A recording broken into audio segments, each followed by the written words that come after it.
It's underexposed, don't worry, get home. You couldn't see it.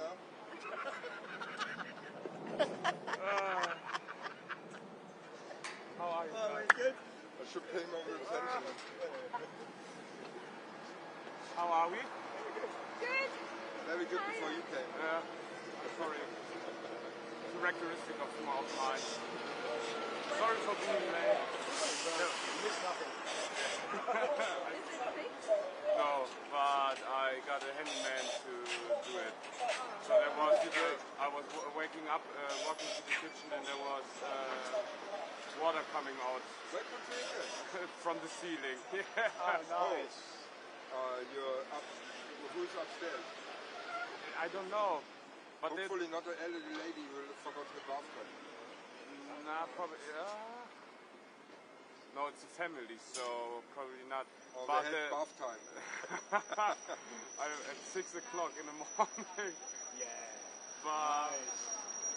the apartment is very old and has many cracks. And there's everywhere like these cracks where water's coming out. Listen, but I had once, I was looking for a flat, and talk about cracks. There was this window, there was literally, you could look through the window, you know, also der Rahmen, und der Rahmen war quasi verzogen und so dann, yeah. So we're supposed to look Yeah. See, I got that, yeah. I'm with you, yeah. I was a bit slow, I think. You're slow. Me, I made a very funny joke. You made a joke. Wo wohnst du denn? In Highbury.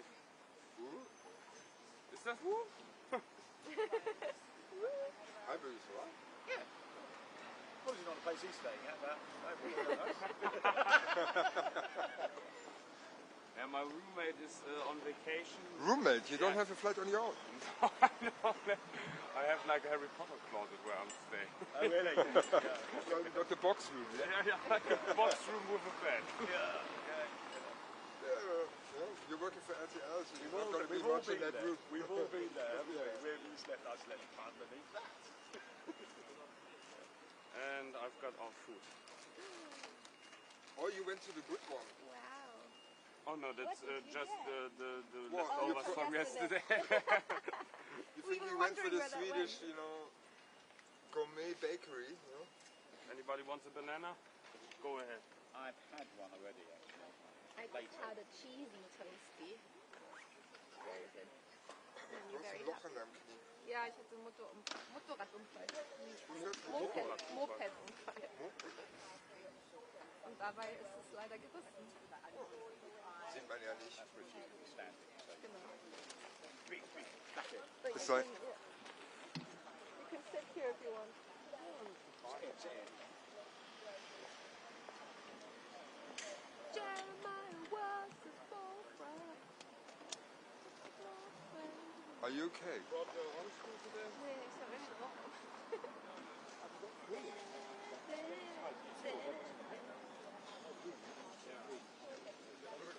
Huh? 10 o'clock apparently.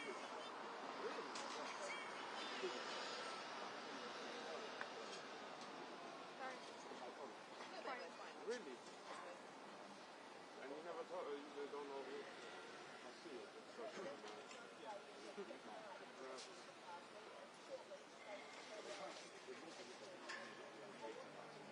Wo's Uli? Wahrscheinlich im Bett. So, Deine the Woche next ist time bestimmt. that's gonna be great. Ja, der war hier noch. Als ich gegangen bin, war er auch Find hier. out. Das ist einfach nachts schon mal Bescheid. Excuse me? What's name? What's my name?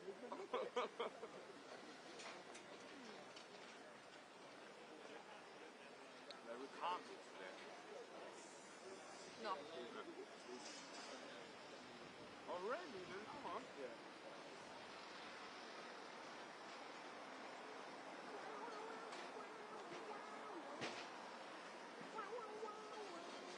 Blinded by the light. Hey? Please stop your hard rock please. Can I stop mine? Hard rock. Oh, yeah. When you're back and do You know what the worst thing is? Maybe is at the moment on the Avicii. When he left. Avicii. Yeah. Wake me up when dead, no? He's dead. He popped himself, yeah. Avicii. Avicii. He's a Swedish DJ. It was. Okay. Okay. That's sad. Well, she gets into some kind of like music and then she listens to it 20 times. Oh, same as Mel. Same as Mel. Yeah? Yeah. Now listening to Zach Bryan. You know Zach Bryan? No. Do I have to? Not really. He's kind of a country, young rock country, but really into young kids that are really into it. Now, every time I walk in the fucking house, Zach Bryan is playing.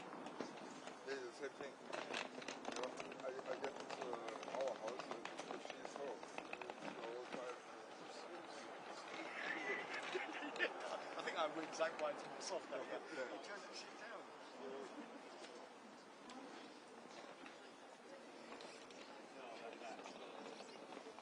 How much sleep do you got? Oh, we got a good night's sleep. Yeah? We drank till about midnight. No, of course we didn't. We had a bottle of wine. Yeah? It was inevitable. I love you. We ordered a glass, and then the guy was like, you know, it's cheaper if we just order a bottle. Yeah, that's And we're what like, they "Oh, always we're say. not And then gonna drink just the still bottle." talk. And then, We went You on drank which the way? bottle.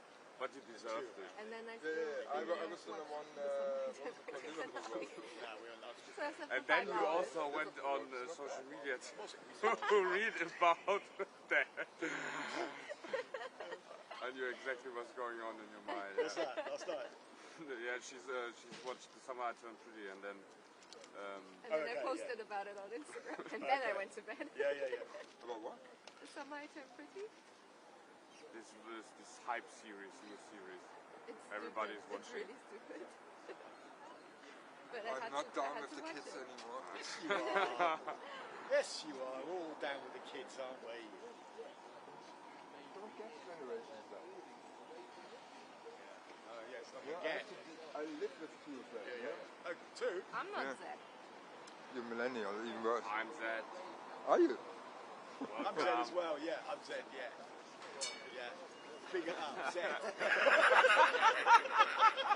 Yeah. As my eldest daughter says to me, you're not a baby boomer, not quite.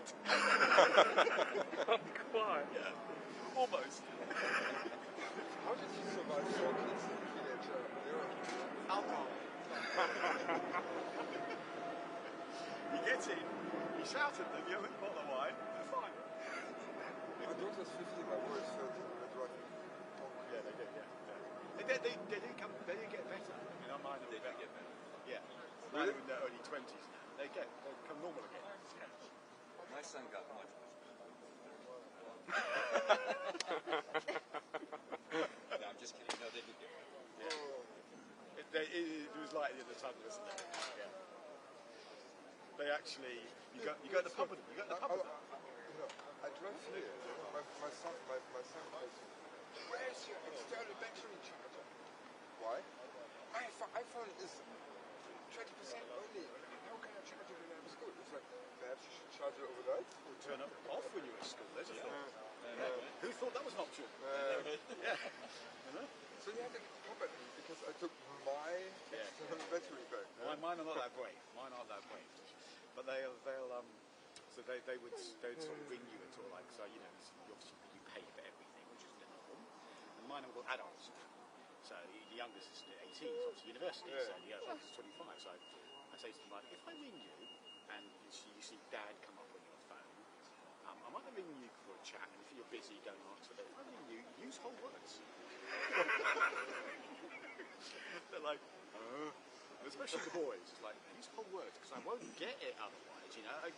It's a verbal communication thing, you know, it's telephone. Yeah, but you can tell when they are interested in a girl because they have a shower. Boys. Oh, yeah. If there's no girl on the scene, he is not showering for 3 days. Unless you tell him. Yeah. Okay. My youngest age is Nick. He's 18. He's just gone to university, and he's you know, gym bunny, fit, good looking. You know, and basically. With your jeans. Yeah, I know.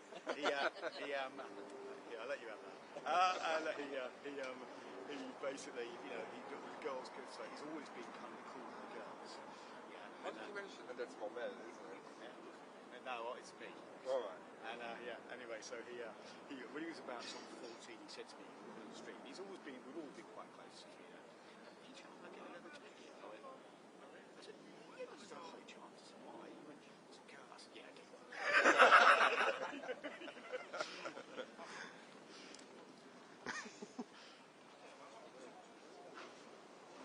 This is actually. What are you doing? Or is it CNN or Next to the sky. Right, I think we should turn things on. what are they? CNN or No, it's Bloomberg. Bloomberg? Fucking Bloomberg is about to show. I am live and this is the 16. I went yesterday evening to the shop and got some sweets. I forgot them in my... The 45. Yeah, it's just a nice surprise, isn't it? The problem is when you don't record. Anybody want to keep up display with goes. Don't get this shade by you. You could, but I don't know. One bit of that. You don't get this shade by eating sweets. This is just hard work. It's hard work, it's grinding. Grinding, careful. Yeah. Hard work and wine, yeah. Thank you. Normally you should do it over like that. Yummy. Oh.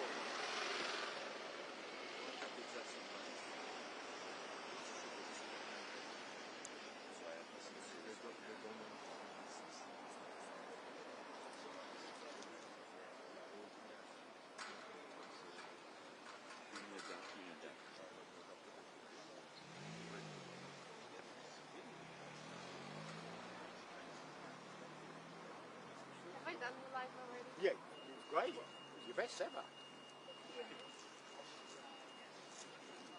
What did I say? You said... Frankenstein? Okay, now, okay, it's a bit wet. It was the best night ever. Doing the best. This is not full frame. The best work. No, all the work. All the best work. So special. So special. Terrific. So my plumbing session is to work 8 years now. I'm quite good at it, I think.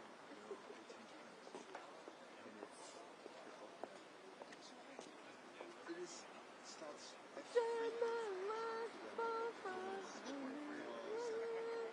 Seems like an angel. Seems like an angel. Basically, you know, it doesn't work, its TV doesn't work out. Just Beyonce. I can dance too.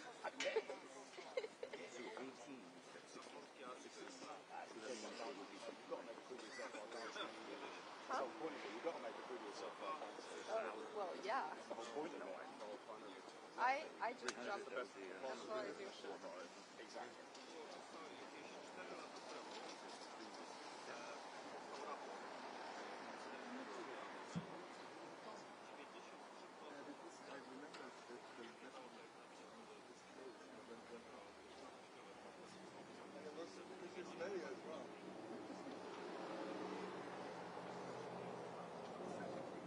Are we live in South? Live Live in South 5000?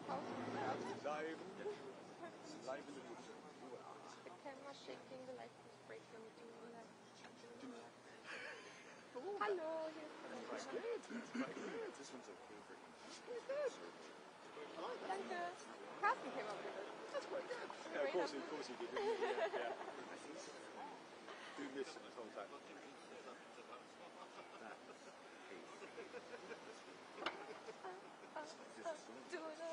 Doing it. But I didn't know that. Ich höre dich auch.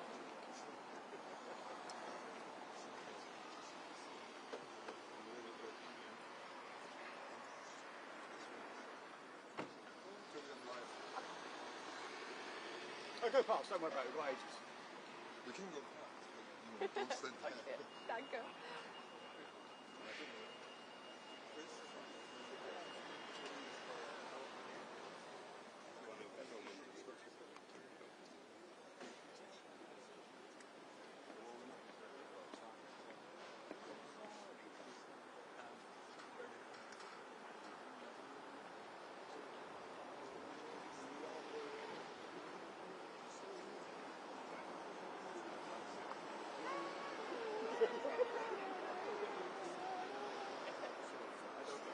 Lodge gibt es, isn't there? Yeah, that's just a foundation.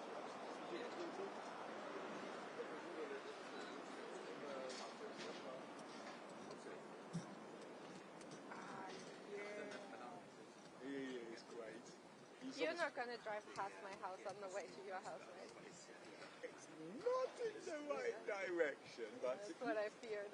if you want me to, No, that's okay. you want me to? No, it's okay. Days being Makes no together, sense. you want to spend longer with me. Huh? Days being together, you want to spend longer with me. Oh, of course, yes. Yeah. But I also want you to be happy. That was like, yeah, can you fuck off? I just cannot get enough. Yeah. No, it's true. I had fun. Yeah, I can't have fun too. Yeah. It's too lovely now. It's basically whether you keep a lookout for Marine One, or coming back to pick up Melania afterwards. She needs to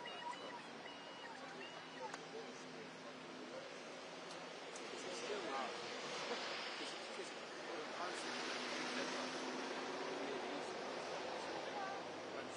Them's the brakes. Them's the brakes.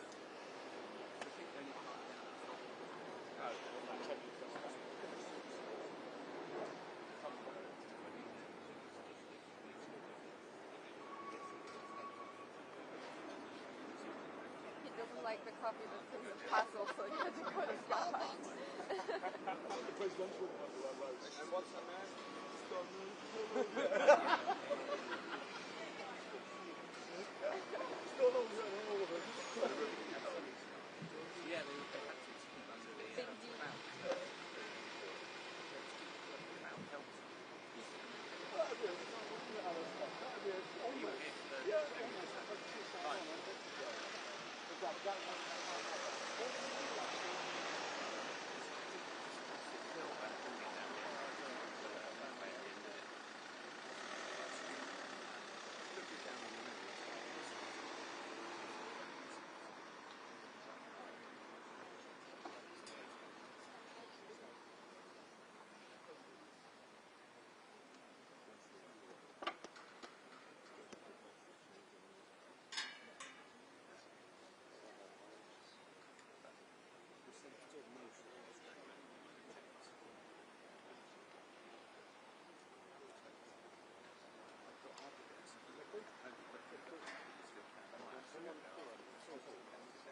I've got the one too. I've got the one too. Great.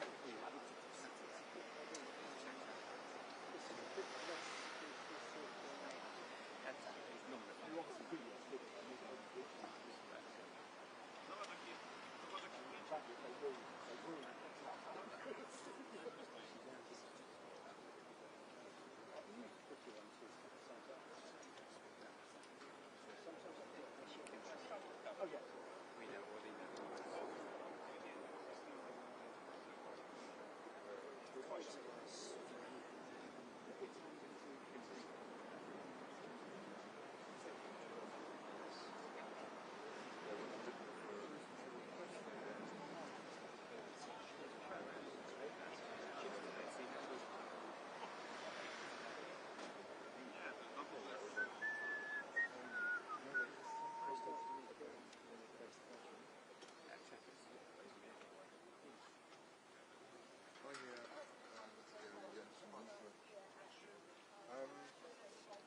Can I change lanes, which takes me 20 seconds?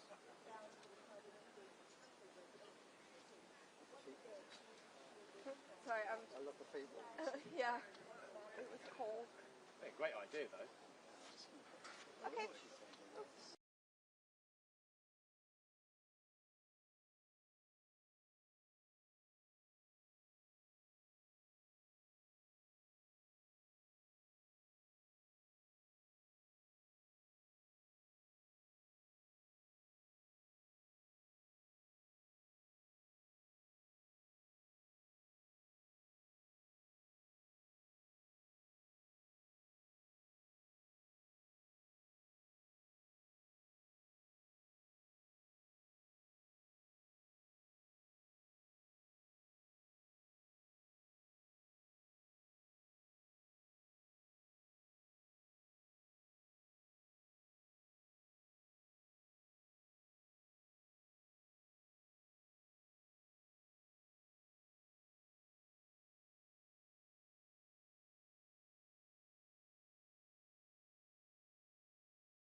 glaube, das hat sich für Keir Starmer und für Großbritannien eigentlich schon ausgezahlt, als er ihn eingeladen hat. Und wenn wir gestern die Bilder gesehen haben, ich glaube, dann war Donald Trump sehr glücklich mit ihm, was ihm da geboten wurde. Also ich glaube, es ist ein gutes Omen und es ist natürlich für das Land und für Keir Starmer, den Premierminister, auch wahnsinnig wichtig, dass es hier gut läuft. Es gibt einige Deals, die wurden schon in den letzten Wochen und Monaten verhandelt, die sollen jetzt hier eigentlich unterschrieben werden. Es geht unter anderem um eins, da geht es um KI und Investitionen aus den USA hier im Land. Deswegen sind ja eben auch die CEOs der Silicon Valleys hier mit Trump hergereist. Und dann gibt es noch was anderes, da geht es um kleine Atomkraftwerke, die sollen eben auch mit Geldern aus den USA hier im Land gebaut werden. Beides soll heute unterschrieben werden und das lässt natürlich Keir Starmer sehr gut dastehen und er braucht es wirklich ziemlich dringend, denn alle sind gerade quasi gegen ihn. In den Umfragen steht er schlechter, das Volk ist unglücklich, seine eigene Partei ist unglücklich und durch diese Beziehung mit Donald Trump und hoffentlich dann eben auch ein bisschen Wirtschaftskraft, die dann aus den USA hierher kommt, könnte er natürlich dann am Ende vielleicht noch das Ruder rumreißen.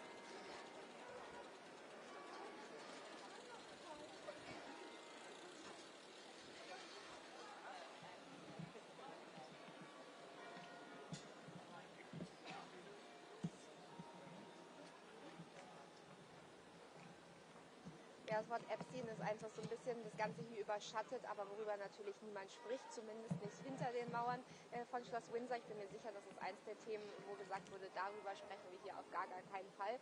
Wir haben ja am Dienstagabend hier gesehen, da wurde an das Schloss hier neben mir ein Foto projiziert. Es war eine Protestaktion von Trump und Epstein zusammen. Daraufhin wurden 4 Menschen festgenommen und ich bin mir auch sicher, dass Starmer ungern über Epstein sprechen will, denn er hat ja den US-Botschafter selber ernannt und hat damals schon große Kritik bekommen. Da wusste man noch gar nicht, wie die Beziehungen eigentlich zu Epstein gewesen waren und jetzt steht er natürlich deswegen nochmal massiv unter Druck. Also das ist, glaube ich, ein Wort, das wollen beide hier heute auf gar keinen Fall hören.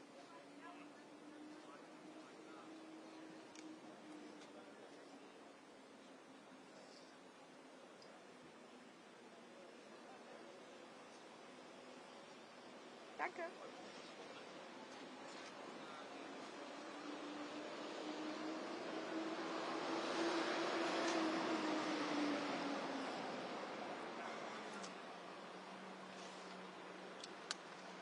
Alle halbe Stunde oder stündlich? Stündlich. Was geht da noch? Ja. Aber ich bin doch so müde. Man trinkt keinen Wein mit Luft. Das hat damit, glaube ich, relativ wenig zu tun, tatsächlich. Ein bisschen. Red or white? White. Last night, red, wasn't it? Ja. I hope French or Italian?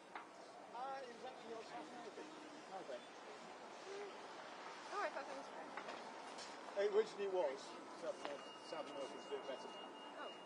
Well, French Malbec is slightly different. It's slightly more tannic. Yeah. They still make a lot of Malbec in France, but they normally use it as a additive to a different grape. Okay. We were at this summer in the Loire. Yeah. Yeah. But you like white? I like rosé. Do you? I should have gone to the Provence, but Yeah. we only had a week, so we Yeah. took the tunnel. Yeah. 6 hours fun. Yeah. Now, Fun fact. Provence. Huh? Fun fact. You can drink as much rosé from Provence as you want, and you will never get a hangover. Utter rubbish. No, I've tried. I prove you wrong. Yeah. Utter rubbish. That's just. I've proven this concept I many, find many white times. gives you a worse hangover than white or rosé, because they're both the same thing, basically, than red. Red is like good for you and makes your body clean. Yeah, right. I remember I had too much red and it made the toilet not clean. Whoa, Red that's not actually, good. red is the best. Red wine and Guinness are the 2 best alcoholic drinks to have. Yeah, Guinness because of the iron. Yeah, really? Guinness, yeah. Because Guinness isn't massively alcoholic, it's about 4.2. And the iron Yeah, for Germany is then unheard of. I know, yeah. We don't do this for I know. Yeah. What is this 4.2? 8.4? We're doing 10. Go on. No, thank you. 10 o'clock, 11 o'clock, 11:15, 12. 12. 13. 11:15, yeah? Yeah. Well, 11 and then 11. Yeah, yeah, yeah. 3 hour and then 8.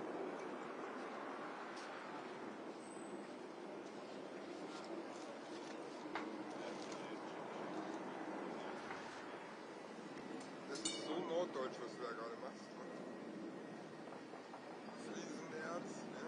Ich will nur noch so die, wie heißt die nochmal? Strand? Strandkorb? Strandkorb, ja. Liebe einen Strandkorb.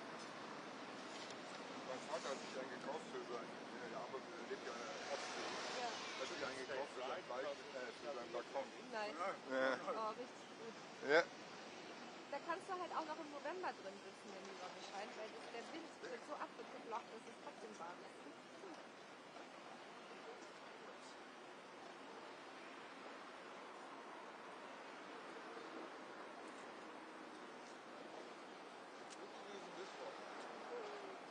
Catch a range of weather. You think of everything. That's why you bring this tripod, don't bring the fibre tech one. The low Flow flow tech. You can't put that on it. Yeah, it's too expensive. You can't put on with that snap again. Yeah. It's okay. A lot of houses get flow tech. No? Flow tech. And our petrochemicals. Well, they are very expensive, aren't they? I know. Just a lot. And we don't have the height. No, agreed. They're really good in terms of speed. Yeah. But the height isn't it? I think the height The is. weight, the speed, Yeah. but in London you need height. The height is not great.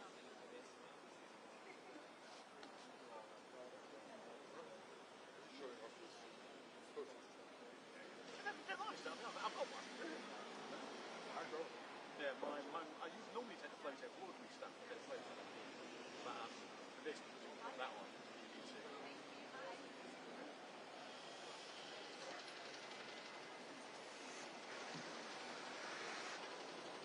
Done with that?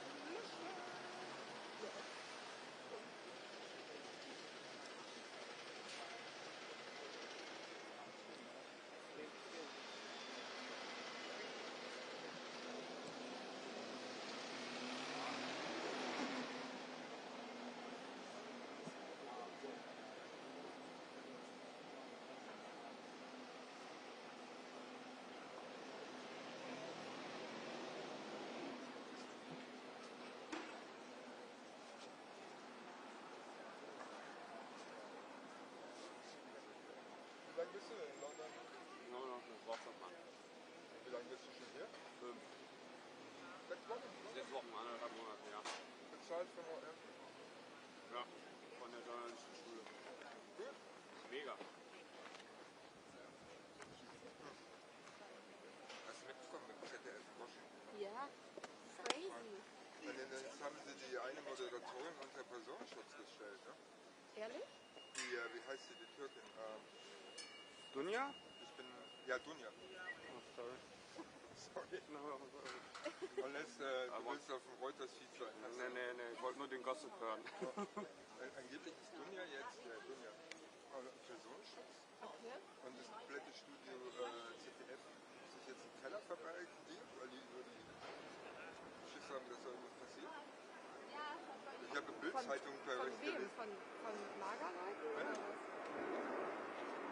Hast du nicht gelesen, dass der Reporter Shopping ist, weil er irgendwie die Trump-Regelung mit Nazi-Deutschland vergessen hat oder sowas. Oder irgendeiner von der... Ja, der hat doch auch irgendwas gesagt gegen Charlie Kirk und so, ne? Das war das. Das war die Something bad about Trump and now it's in trouble. Ah, okay, dann habe ich es falsch, dann wurde es mir falsch zugetragen. Aber wie schlimm ist das? He should travel here to do this, do the lives, but now the government is like, yeah, Also keiner von Studios interfering with that. Washington And DC said when you like will jetzt ausweichen. travel out, Ja. you cannot assure you that you go. Come back in. Yeah. Really? Oh, that's the fear of them. Because And I mean, right now there's this whole thing going on that Trump wants to change that you can only get a journalism visa for 240 days. So they're also protesting. Fine. That, like the Where do you German want? broadcasters, I think. It's kind of like the FTA. They're also trying to.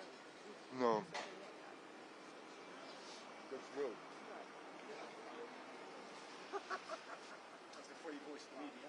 Go on.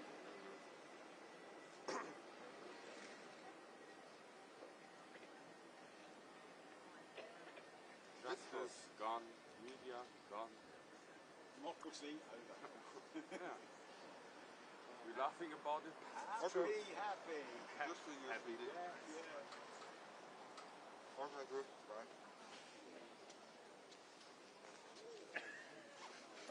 Wake me up in 45 minutes. Wake me up before I go.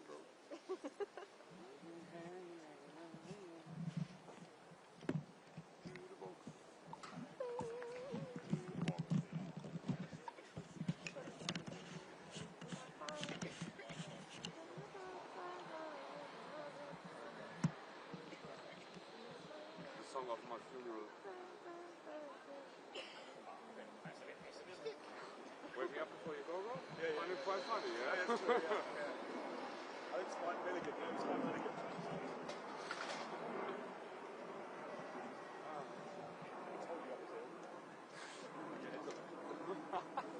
My dad, what's the guy's name that sings Fairy Crest and Mercy? Yeah, I know you mean it. He has a song that's like, I started a joke, and I started the whole world crying, or something. Yeah. And then the last lyrics are like, when I finally die, I started the whole world laughing or living or something. Yeah. And he wants that played at his funeral. My wife wants Avicii. I want Frank Zappa. Frank Zappa. Frank Zappa. What's that? What's that? Frank Zappa. Really? The guy who's sitting with the beard and long hair, who's sitting on the toilet? You don't know that? With the sensational mustache. Yeah. Sing it. And there's so many songs. Sing the one that you want on YouTube. No, it's too late.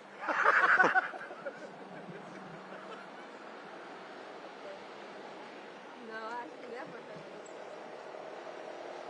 I can't sing for so far.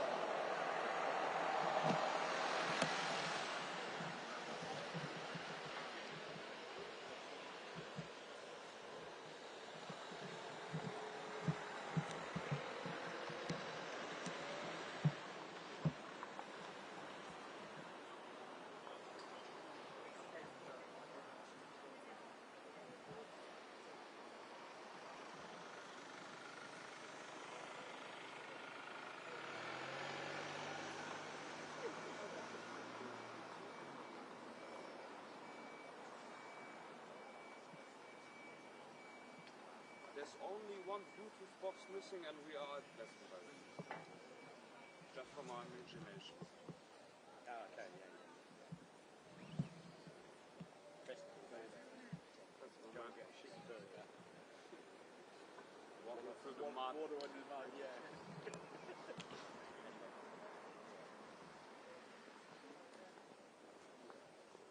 Were you festival guys? Working. Working. But not privately? Yeah, they're working, doing a documentary in the car there. Yeah. And I did a lot. Really? Yeah. Oh, you got the French. And we went to the documentary parts of Europe.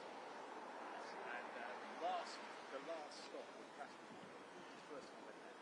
And I saw... And the last time, yeah? Eh? And the last time. No, I've been there 4 times. So we got there on Friday and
Dover.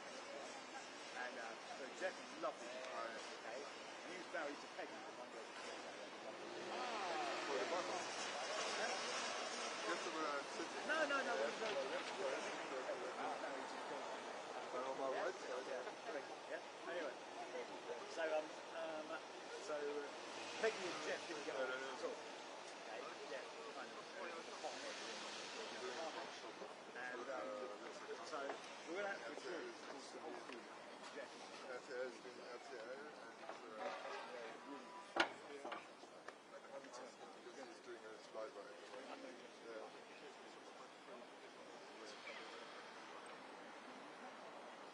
I will.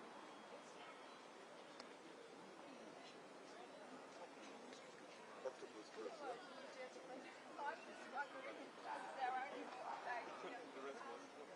From who?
Now when it comes to Gaza, Osama is set to recognise Palestine state.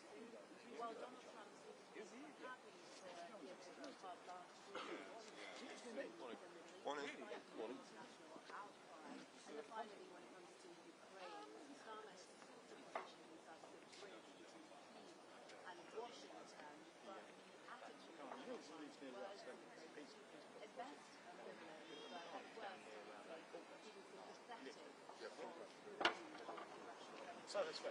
Doesn't mean it does stay Now, also, after the Victoria portion of the royal with the public since January,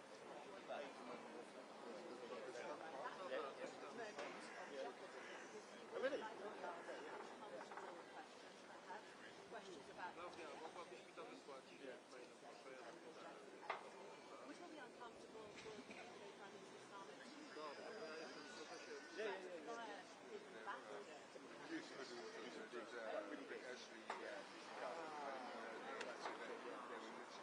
Everybody.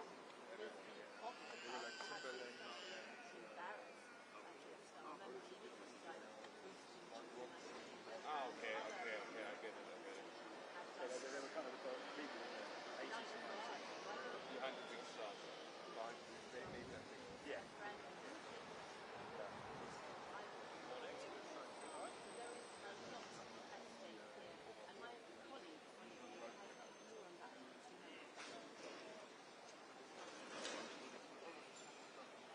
Yeah, weirdly. Yeah. In a B12. Yeah. Yeah, of course it is, yeah. Will that buy it? They pick it up, right? Audi Drops it. Yeah. Yeah. Can't they? Yeah. So it's funny, so he's got a place in Soho Square in London. Now when he does interviews, he doesn't do Nanny anymore. He does in the hotel around the corner. And his PR guy, Stuart Bell, I've known for donkeys, he's really nice PR guy. He's a new one, young guy, he's younger than Jeff, he's quiet. And he's really nice stuff. Really sort of balanced, proper, clever, yeah?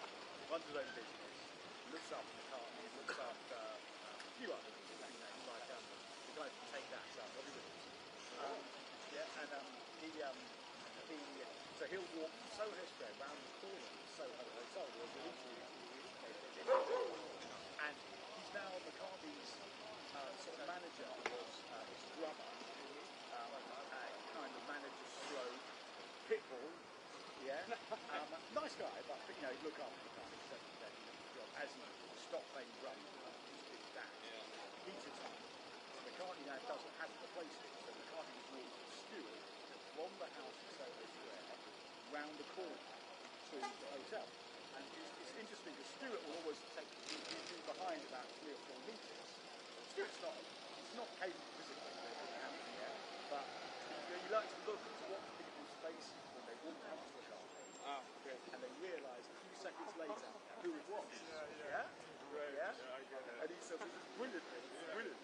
And the house in Soho Square is amazing. It's a tall, skinny house on the top. Each floor is one room.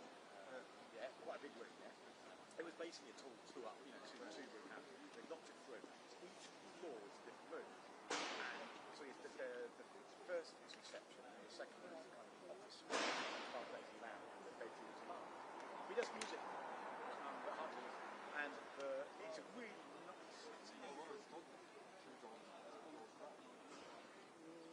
Yes, right. Yes, that's right. Yeah, she is. Yeah. No, Mary asked me. Years ago, Mary. Dark age.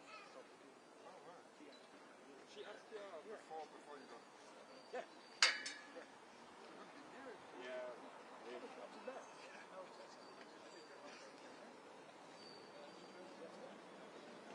I didn't know what to say. I'm not sure. And you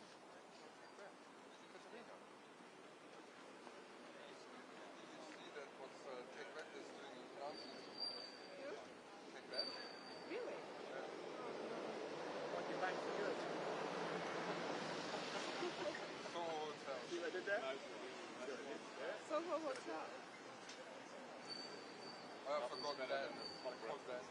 Yeah, good. Up for Stuffy Records.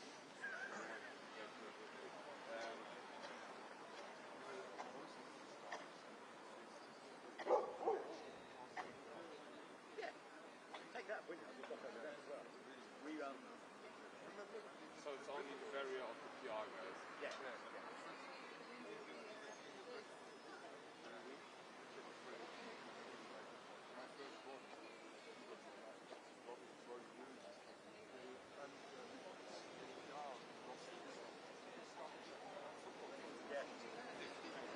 I played that the other day. When we did the doco down in the AP, down in the Stoke. It's not Stoke. Yeah. It's got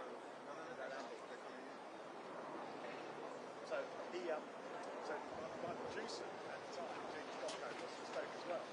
We're down in France, south of France, and they hadn't really organised it. We didn't know what we could get. We're down in the ship, anyway, met her and talked to her.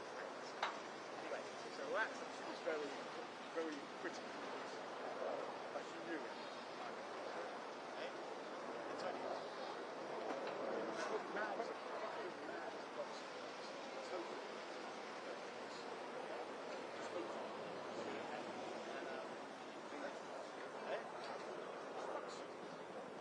She's on discussion. So she, we're down there. She's just basically up now. She's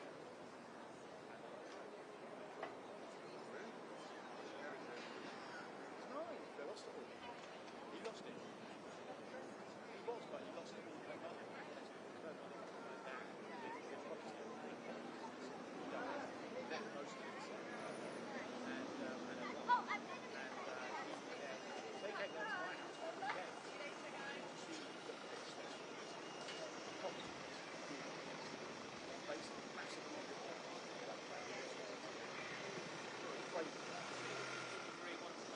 yeah.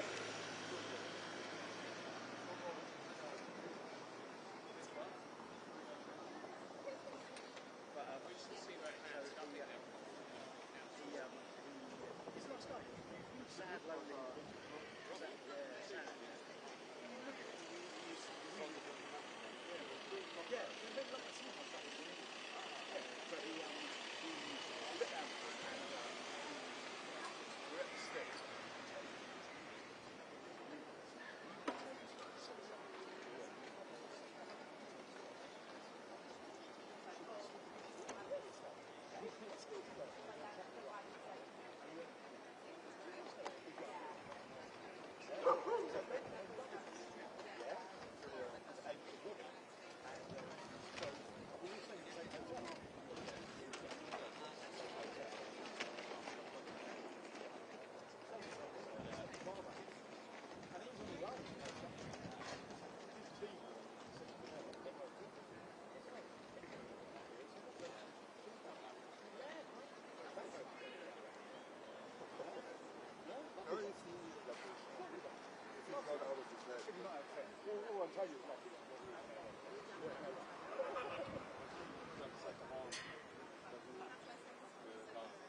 So if that happens, well, no,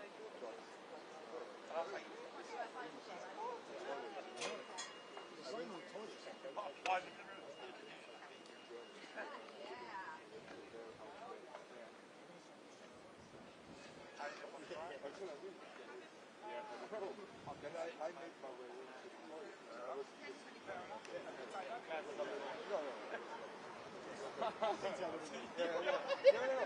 That's the reason I had to wait for the fucking queue. So I go in, and I lift the thing. Full... No. They put on the decal, the food decal, the lid of the toilet. They put Vaseline, that thick, so it was no problem. That's the reason the queue.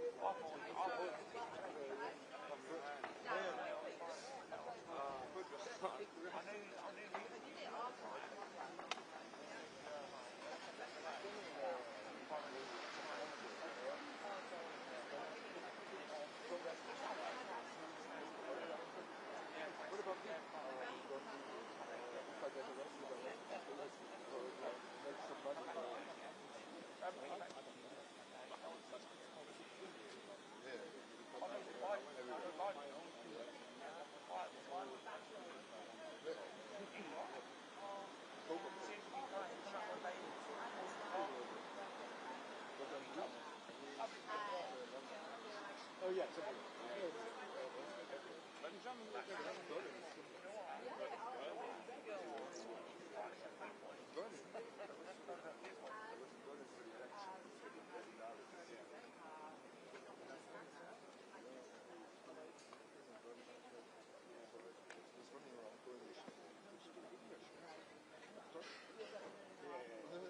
Some of the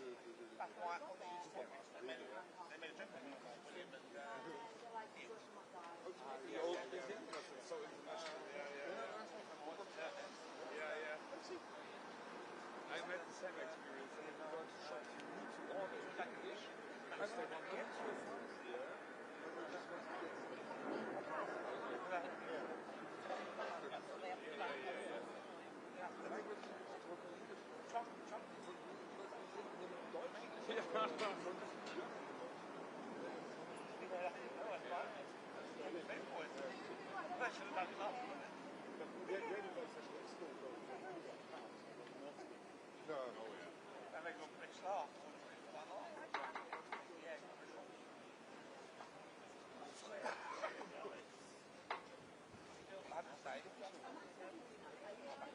the last 2 days.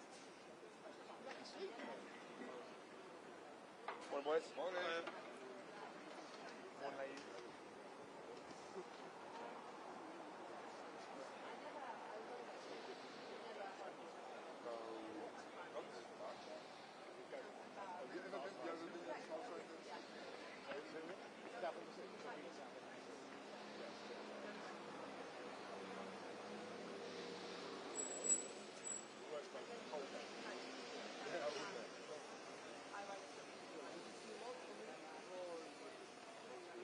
Mostly in London.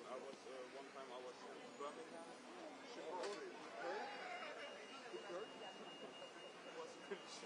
No one to talk about. It was for all the outdoor. No. we were hoping. The Brits were hoping historically that in the Second World War, the Germans would form fucking shit like a more. I know, but more. It's Coventry. In this country, it's not Coventry. Yeah. I'm coming to go with the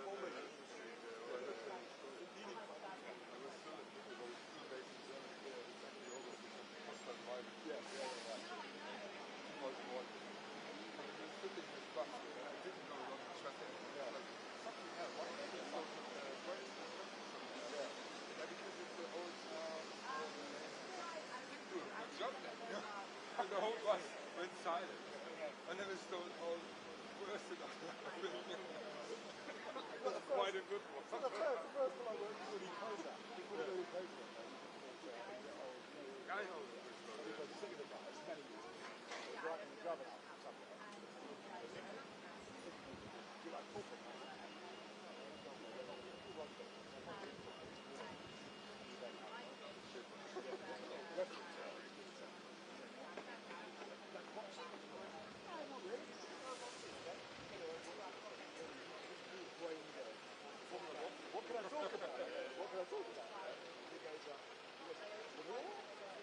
Like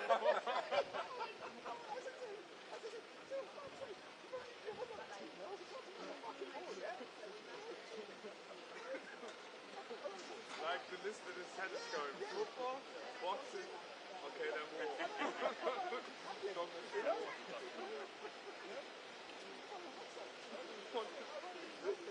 That's such a bad thing to do.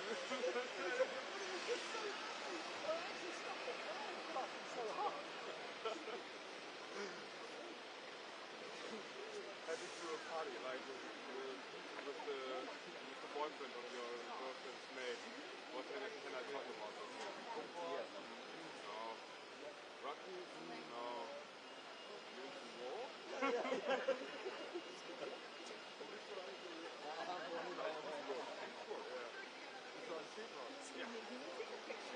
So quite good day for this moment for me. Oh, okay. My camera is not that far, but I would like to.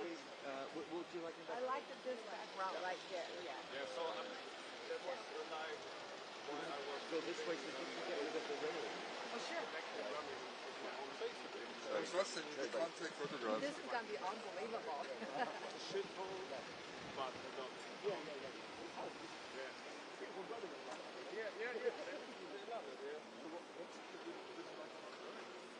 Actually, it's nice. There's some nice parts. Yeah, Not bad.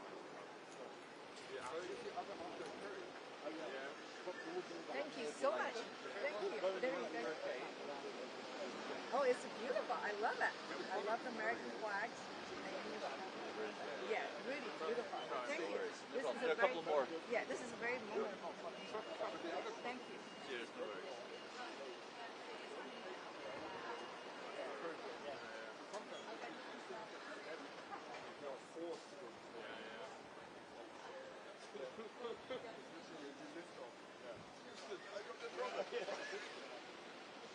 Yeah, we were doing a story about some US woman who tried to kill the man in Berlin. Oh yes, But she, yeah.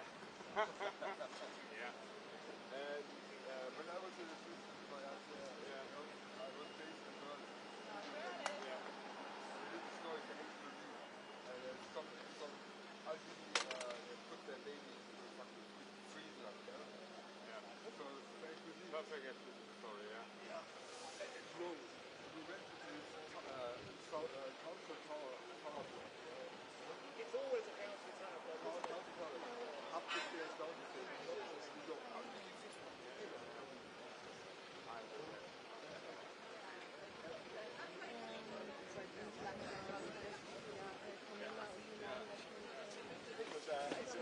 I was on, so we had our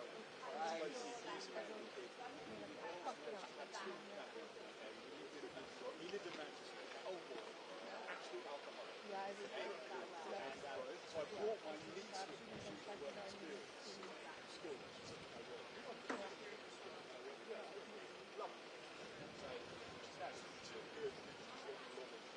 And anyway, so we went to Manchester. This guy, and it was really cool. And Is he flying to Czechia? Hey? Yes, Flying yes. to Yeah. Czechia? Marine one just passed. Yeah. 20 minutes, 15 minutes ago while you were having a followed by 2 Chinooks.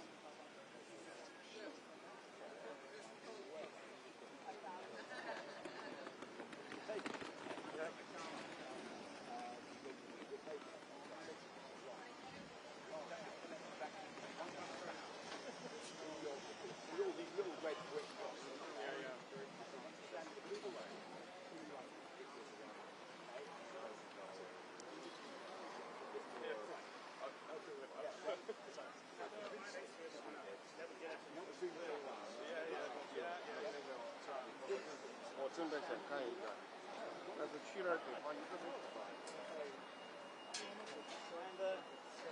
Anyway, so I did this guy, his history in Canada. With my niece looking at me going, what's going on here? It's not got a job. I did a Zoom track of my son. It's basically all like Zoom. So it looks amazing. The house is quite narrow. So, yeah, it's a really good perspective.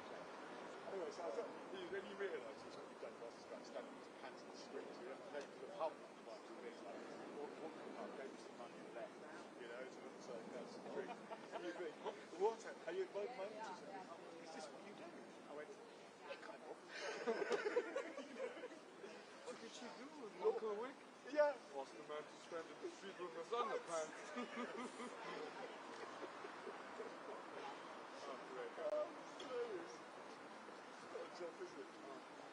Then my eldest, my daughter came with me for a week. She was in Rome for a week.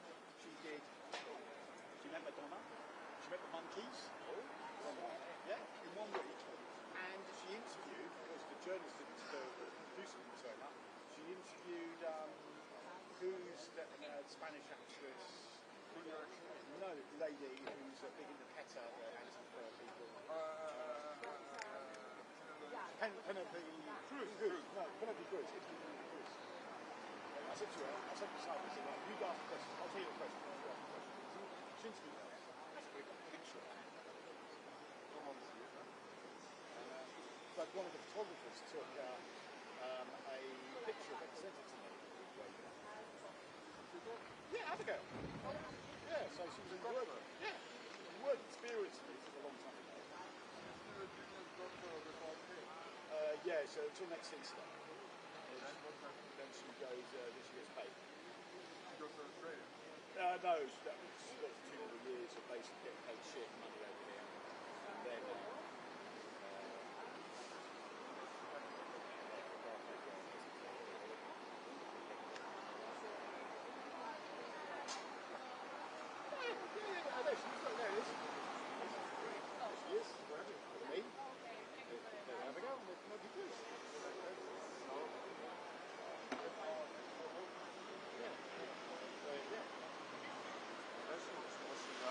yeah, very. Yeah. But I was standing, she's sitting right in front of me as a senior and saying, and Penelope Cruz kind of looked at me and said, you know? I will go back in a second. It was just like, it was really well done. Hello, how you doing? Good, thank you. Sorry, I wanted to ask, are you in the pool or something? Who's in the pool? I'm seeing a...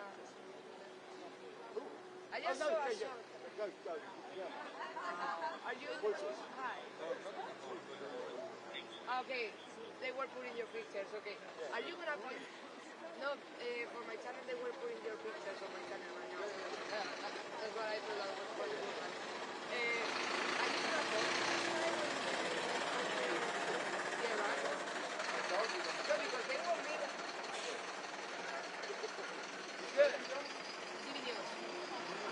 Yeah, the thing is that they want me to photograph the sky, a part of your show, that I was thinking, if you're gonna do it, I have a hit exactly at 10 that is when he's gonna leave, so I'm gonna have to, I will do it if I have time.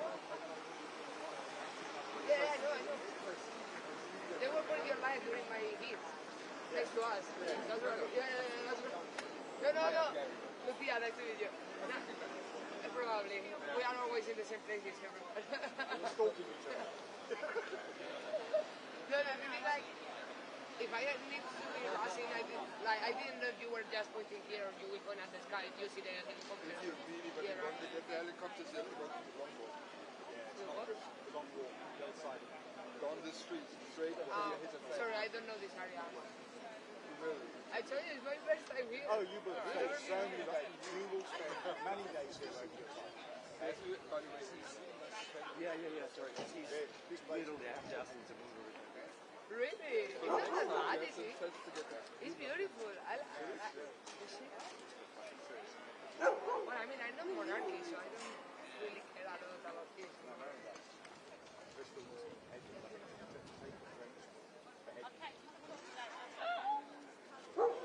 We can televise it. Okay. Pay per view. We can do that. Start with that. Morning, Victor. How are you? Not bad, how are you? Oh. Yeah, same here. Everybody's so happy. We're sick of it. Okay, I will figure out. I go for To be fair, if I have time, I will do it. If I don't, I'm not gonna rush. I've been working for the past 3 days, like 20-something hours. Yeah. We're so chilled, we don't. Thank you so much, guys. See you later. Yeah, right, yeah.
least I'm not hitting you. Yeah, Yet. thank you. I'm working on it. Don't worry, I'm not.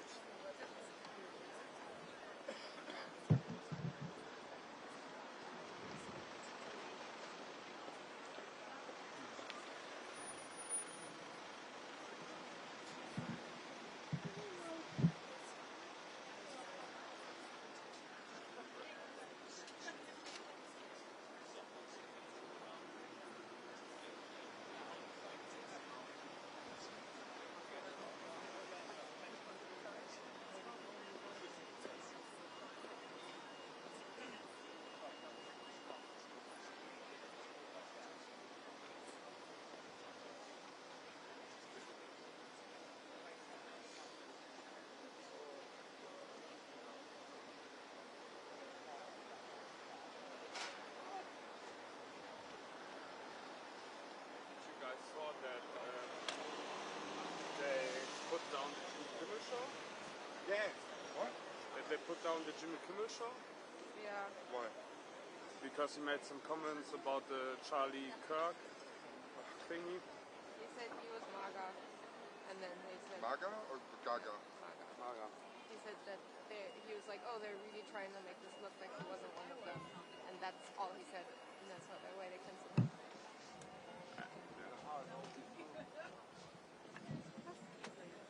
It's the end of the world As we know it.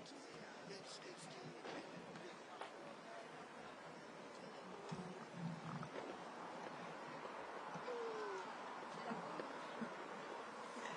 So müde. Glaub dir das. Wie lange musst du heute? Müssen wir heute? Wann? Wissen wir noch nicht? Okay. Gibt es eine Übernahme? Schiffswechsel?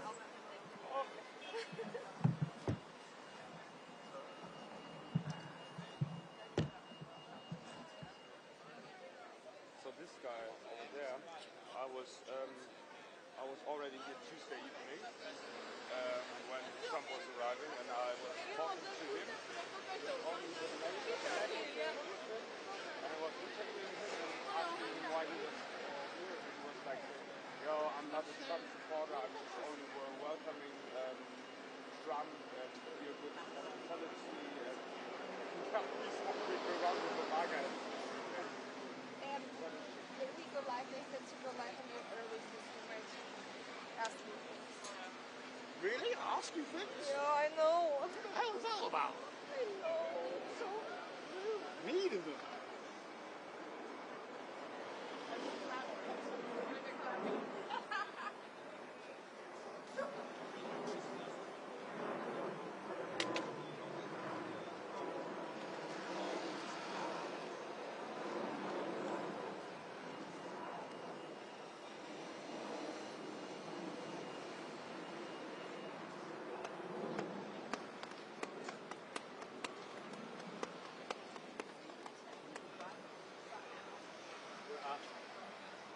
Is that quick enough? Good job.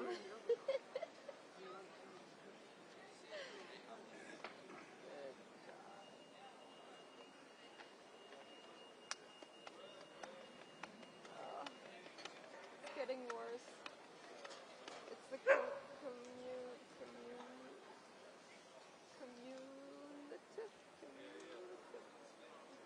You know, it adds on. Oh, okay, yeah. What's it called? Hang on. Kumuliert. Oh, someone's gone on our channel. That's why. But we're on 3. Oh yeah, look, there's a war stuff. No. Live view glitch.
advertise? Huh? How you used to advertise?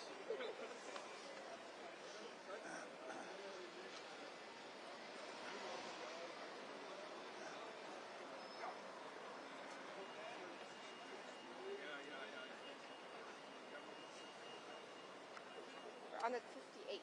Okay. Yo, biggie, biggie, biggie. And then I think we're on until he lifts up in the air. Okay. Really yes. Change battery again very quickly.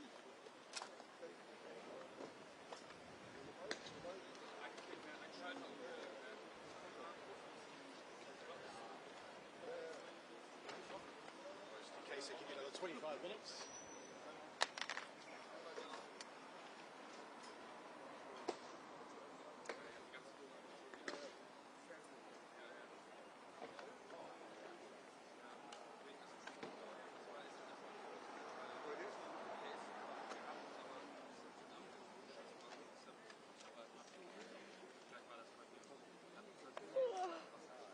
Oh, bloody hell. Stay with us, don't go towards the light. Why not? It's too hard.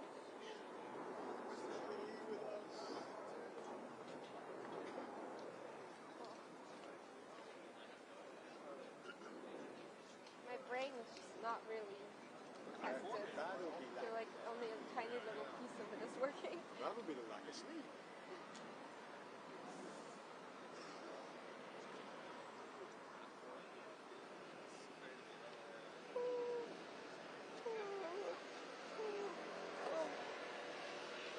God.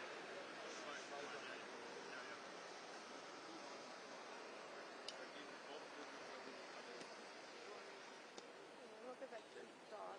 That's sad.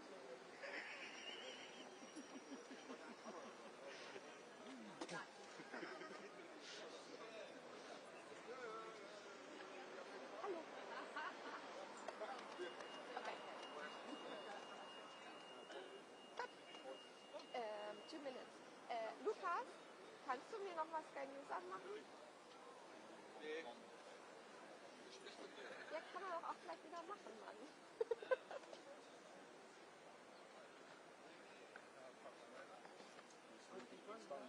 Soll ich ein bisschen englischen Effekt machen? Sure. Vielleicht dann, wenn ich nicht mehr weiß, was ich sagen soll. Ich gebe dir ein Zeichen. Oh, I'm going. I'm not that I wanted to do a little bit of the regular content. Yeah, we don't know.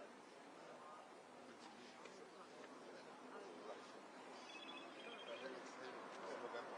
Yeah. All of a sudden. Yeah. Vic, is there anywhere where we could put this?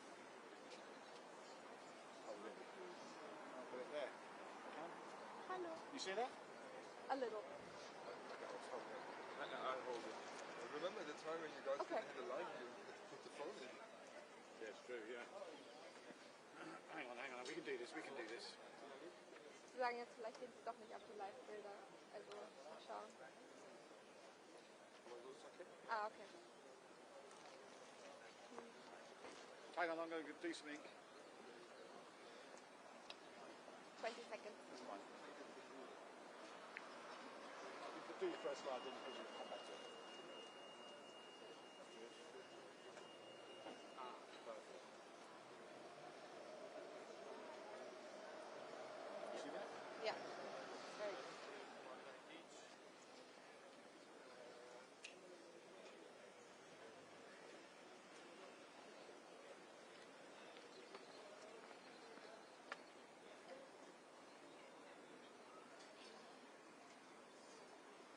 Hold it, Nick.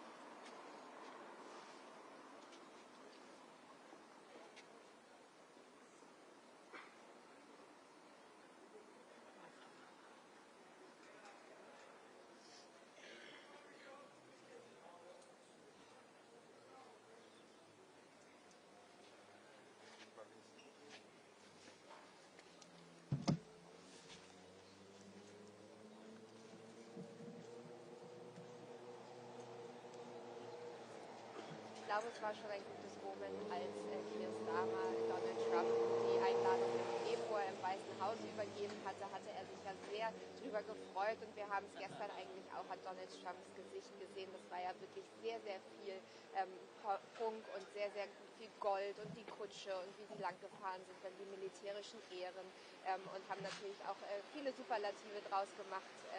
Die längste Prozession, die es jemals gegeben hat hinter den Schlossmauern und auch die längste Ehrengarde, an der er vorbeigegangen ist. Ich glaube, das hat ihm gut gefallen. Das hat er auch selber in seiner Rede dann abends beim Staatsbankett nochmal gesagt, dass er glaubt, das ist das letzte Mal, dass es so hofft, dass es das letzte Mal ist, dass es sowas gegeben hat, dass er also der Einzige ist, dem eben diese Ehre eines zweiten Staatsbesuches jemals zuteil wird. Das wird natürlich dann die Geschichte in der Zukunft irgendwann zeigen, aber ich glaube schon, dass man ihn damit ordentlich beeindrucken konnte und jetzt bleibt es eben nur noch zu hoffen, dass er auch eine gute Nacht hatte. Er und Melania haben ja im Schloss Windsor übernachtet und zwar in einer der Suiten und zwar der Suite, in der Kate und William ihre Hochzeitsnacht verbracht haben. Also wir haben da richtig groß aufgefahren natürlich und wir hoffen, dass das Bett bequem war, dass nichts gedrückt hat und dass das Baby jetzt bereit ist für den Tag und die Gespräche mit der Politikerin Christa.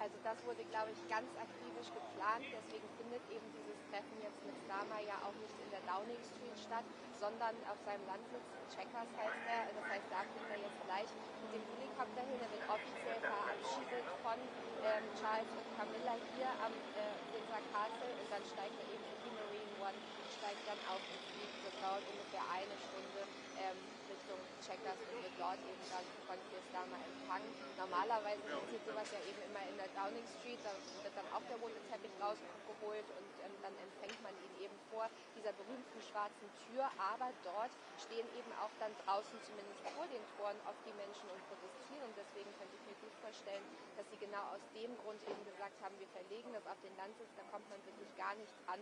Das heißt, es sei denn, er sieht vielleicht aus der Luft irgendwelche Demonstrierenden, wird er mit denen auf jeden Fall nicht in Kontakt kommen.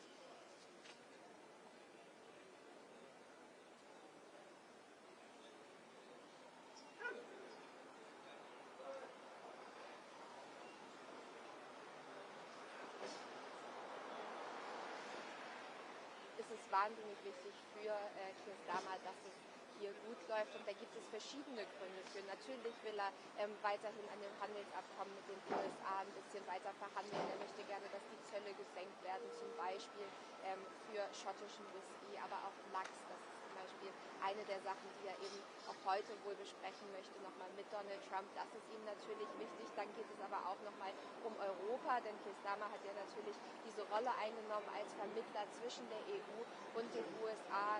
Da geht es dann um Unterstützung für die Ukraine, aber auch wenn es um Gaza geht. Und da braucht Europa ja die Unterstützung von den USA und speziell von Donald Trump. Das heißt, Keir Starmer hat sich eben da in diese Rolle begeben, dafür zu sorgen, dass man eben Donald Trump bei Laune hält, damit das alles so funktioniert. Und das bringt mich dann eben auch schon zum dritten Punkt, denn das ist für Keir Starmer wahnsinnig wichtig und für sein politisches Überleben, denn der steht im Moment hier in den Umfragen wahnsinnig schlecht da. Also die rechte Partei von Nigel Farage liegt weit vor der Labour-Partei. Es gibt Kritik aus dem Volk, es gibt aber auch Kritik aus den eigenen Rängen von der Labour-Partei. Es gibt sogar eigene Abgeordnete von Keir Starmer, die sagen, vielleicht ist er schon nach den Lokalwahlen im Mai dann tatsächlich nicht mehr Premierminister.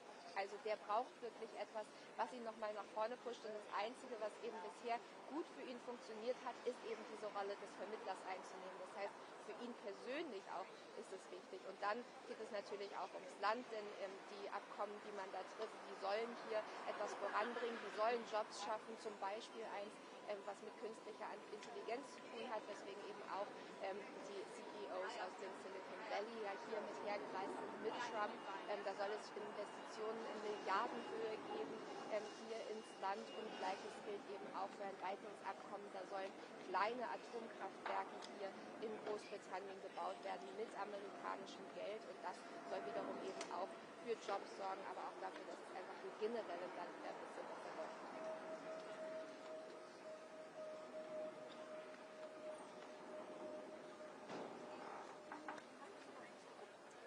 Ich glaube, der dürfte nicht so glücklich sein, nicht unbedingt darüber, dass Trump hier ist. Die beiden sind ja befreundet. Im November zum Beispiel bei der Wahlparty war Nigel Farage ja auch in Mar-a-Lago direkt bei Trump eingeladen und hat dort mit ihm gefeiert. Aber gestern Abend war er nicht eingeladen zum Staatsbankett und das, obwohl einige der Führenden der Oppositionsparteien tatsächlich auch eingeladen wurden. Die Liberaldemokraten zum Beispiel haben gesagt, wir boykottieren das, wir kommen nicht.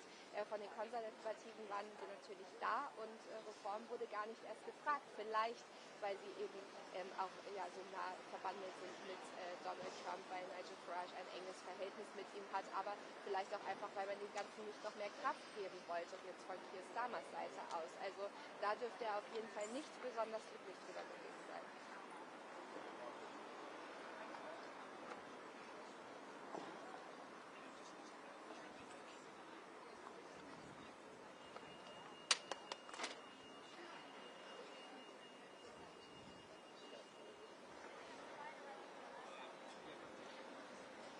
Ich glaube, wenn sie können, dann werden beide, Keir Starmer und auch Donald Trump, dieses Thema absolut vermeiden. Wir hatten hier am Dienstagabend eine Protestaktion in Windsor, da wurde hier an den Turm neben mir einmal ein Bild projiziert, ganz, ganz groß abends von Trump und Epstein nebeneinander und daraufhin wurden 4 Menschen hier festgenommen.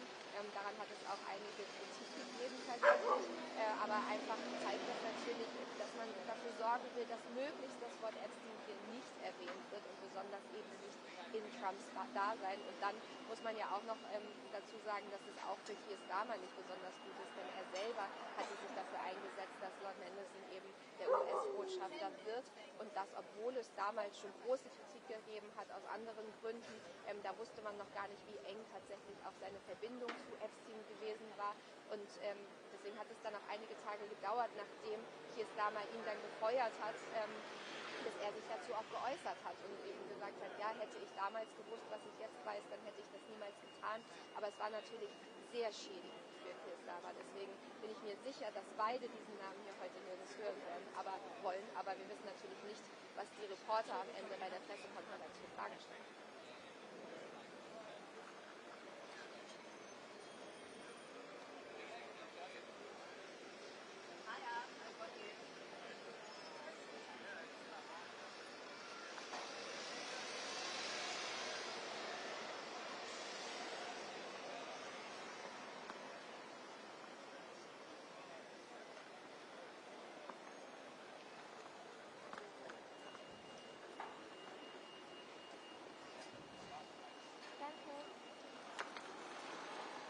Has he left?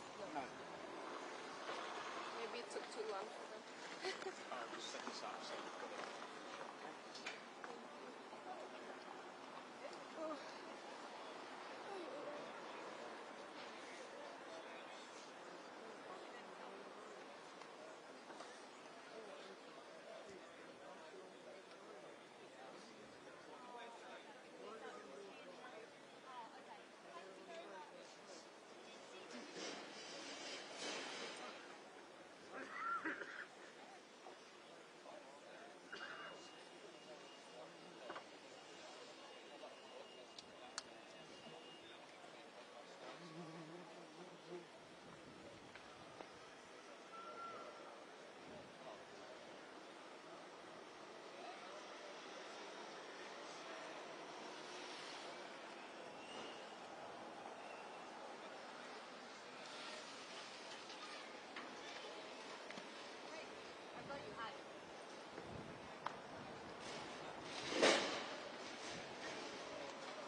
I bet the studio loves that.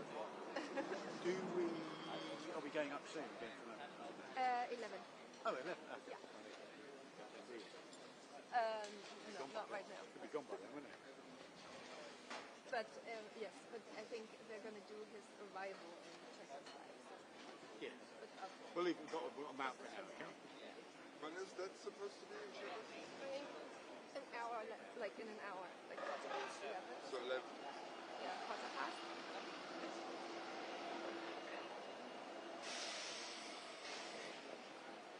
Quarter past 11, so he's probably lifting off in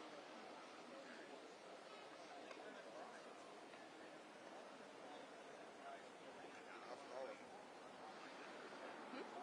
Going to Checkers doesn't take, it's perhaps 15 to half an hour flight. Oh, really? Probably Oops, I just said it's an hour. an hour helicopter. Because he was supposed to leave here at 10 and then get there at 11. So So he's still just not assumed done. that he's not there. Maybe that's why. Maybe they knew he was going to be late. He's always late at night.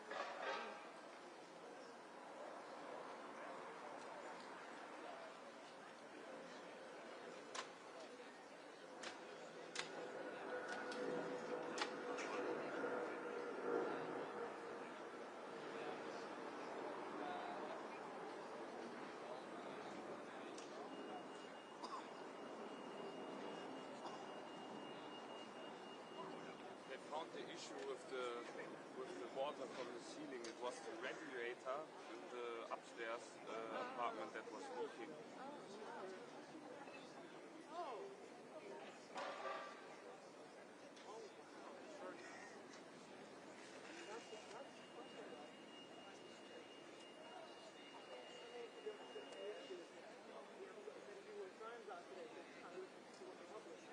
But at least then they have to pay for it. Es ist so ein komisches Konzept, die scheren sich die ganzen Kosten vom Haus immer. Okay. Whatever.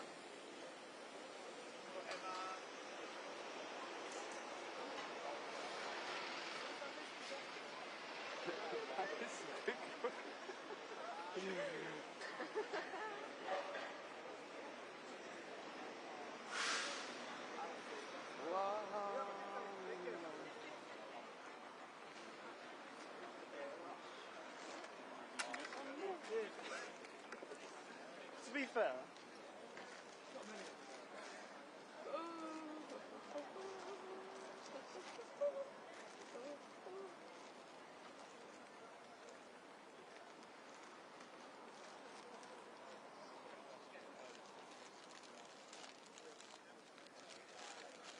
So I also got yesterday from the shop 4 Polish sausages because I have cravings. Does anybody want one? Yes, please. Are those the little ones? Maybe Yeah. two.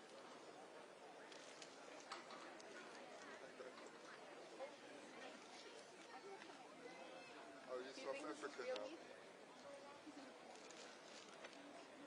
Chicken with pork and turkey. Yeah, and 20,000 MFDs. Don't ruin it. Geschmacksverstärker. My mom put it always in my Brotdose Yeah. at school. Ja. Das waren die guten Tage. Wollt keine Zwiebeln-Metz-Brötchen? Nee. Bist du sicher, dass du aus dem Ruhrpott bist, ja? Ja, aber ich habe ja polnische Wurzeln, weißt du? Ja, aber das hat der halbe Ruhrpott. Das stimmt. Ja. Du vergisst, dass ich das denke. Ja. Ich hab 6... Na, warte mal. Ich war... Ja, 6 Jahre lang war das mein Beat. Ja? Ich habe Nordrhein-Westfalen für Reuters gemacht. Ah. Ja. Wann? Zu welcher Zeit? 2001 bis 2009. Also sogar länger. 2000, okay. 8 Jahre. War ja so schlimm, dass ich am Ende den Kölner Karneval nicht mehr machen. Weil jede Frühstück und ich kannte, Reuters, Schnäpschen. Und dann mein Producer musste mich dann nach Hause fahren, weil ich so gesagt habe. Weil du kannst ja nicht Nein sagen. Ja? Nein. Karneval, ey. Ja, ist gut, ne? The lights we've got. Ich freue mich auch schon wieder drauf. Der 11.11. wird. Alter Markt, ne? Ja. Wie lange bist du dann jetzt schon hier? Seit 2009. Okay. Kam das dann? Ja, ich wollte schon immer mit Kreuz irgendwo anders hin. Und weil der Außenbüro im Bonn-Kölner Raum, ja, Hast du dann auch irgendwann durchgeführt, ne? ja, da hat sich halt alles wiederholt. Du hast Ja, Mann. diese Karneval-Dinger und irgendwie war ich dann gelangweilt und habe mich dann hier beworben. Wurde erst gesagt, nee, wir haben einen sehr strengen Kandidaten, den wir nehmen wollen. Und dann ist der irgendwie, haben sie sein Visa verhunzt und dann haben sie mich angerufen. Dann bin ich hierher und Geschichte. Und dann sind deine Kinder auch hier geboren? Wir sind hier geboren. Ja. Und mit deiner Frau dann, oder? Nee, meine Frau habe ich hier kennengelernt. Ah! We're going to Supermercado heute. McDonald's. Supermarkt. Welchen denn? Waitrose? M&S. Ja, einfach. Ich kann ja nicht von RTL The Bride werden. You're right.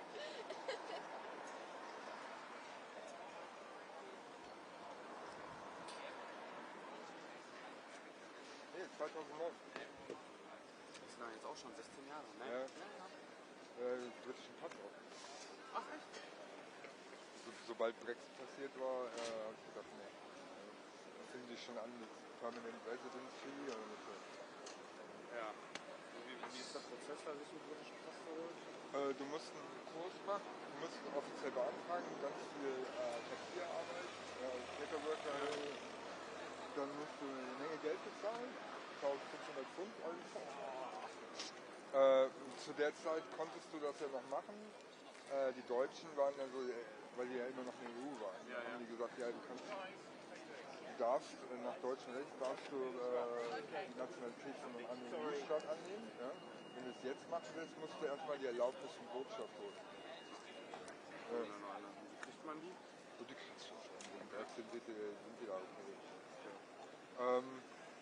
Ja, da musst du halt so einen Test machen, Sprachtest machen. Dann Aber den kriegt man hin mit seinem School English, ne?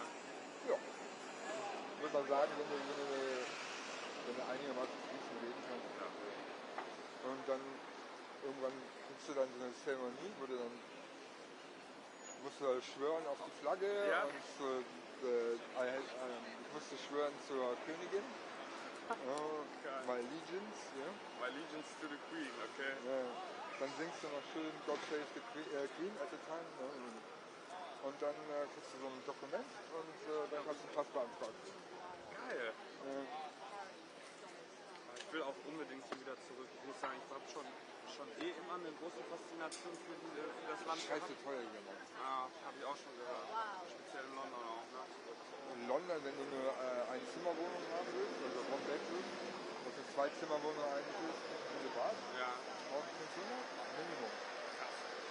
Ja. Jonathan. Ja?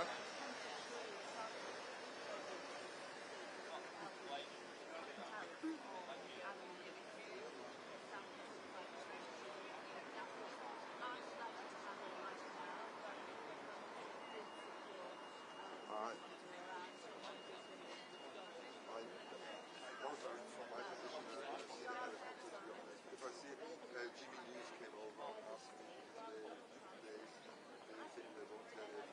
So if I see it, I will pen it. Now we go to Ukraine as well. Nala has become a leader of the European Union. I'm off tomorrow, it's my wife's birthday.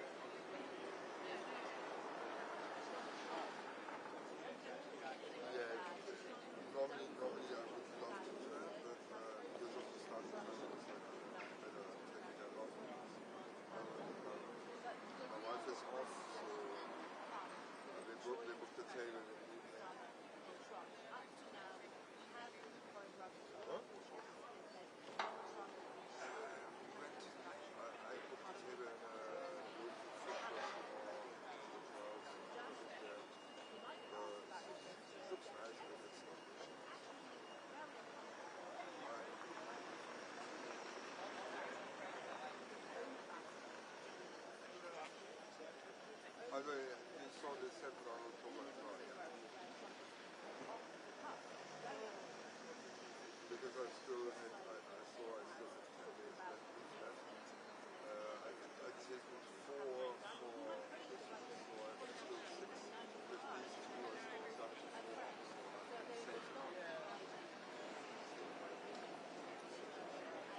There's no legal debate.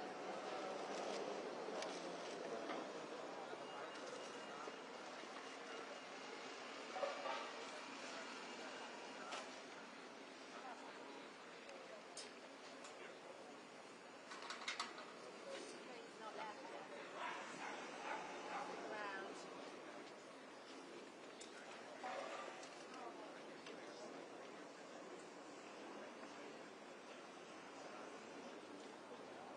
Let's get started.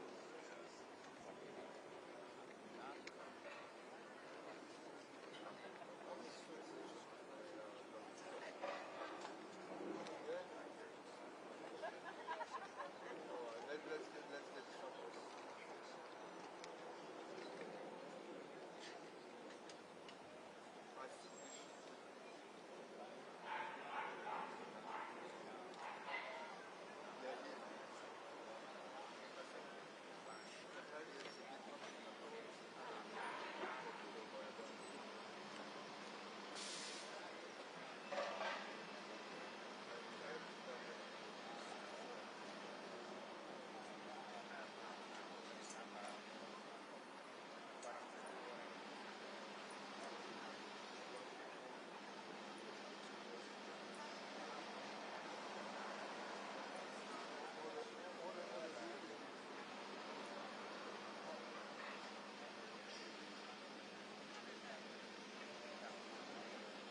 I think it's going to the left. Okay, I'm going to my camera. Alright. Bye-bye.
That's harsh. I'm sorry, did you work with this person? Yeah, I would actually. Not after this, I will. But you know what he tries to do? I don't. Even make you look even better. I know it's hard. Naturally irritating.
was, yeah.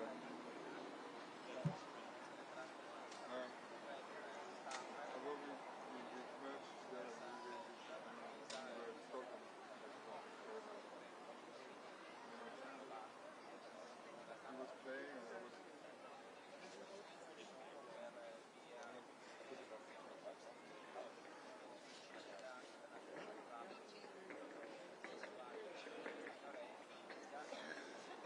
The best one was his caddy.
Lukenstein.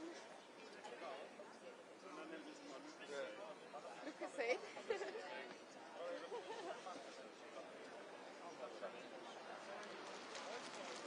Capacity.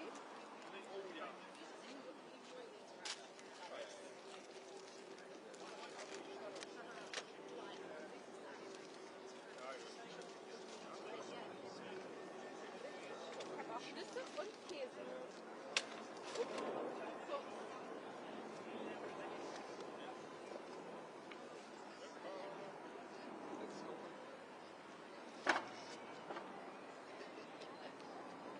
Apparently a helicopter is going off.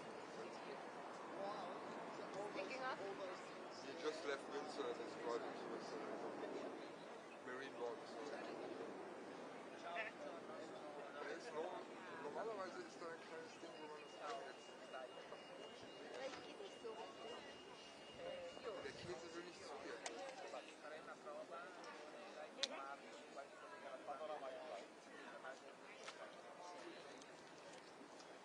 Du hast den Victor gelassen. Weiß ich auch nicht, hab den irgendwie verloren.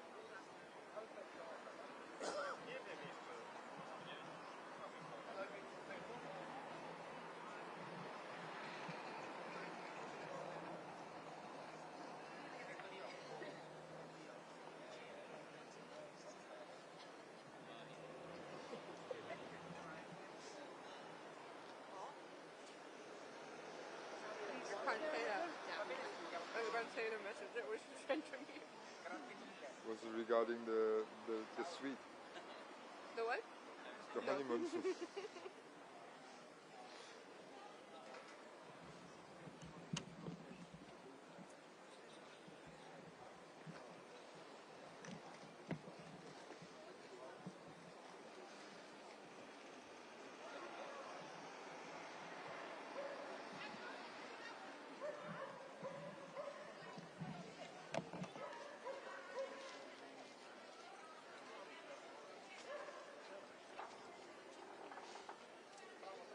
Fertig mit deinem Ausbilder? 2020. Hab jetzt das erste Jahr. Und dann Studio Essen, ne?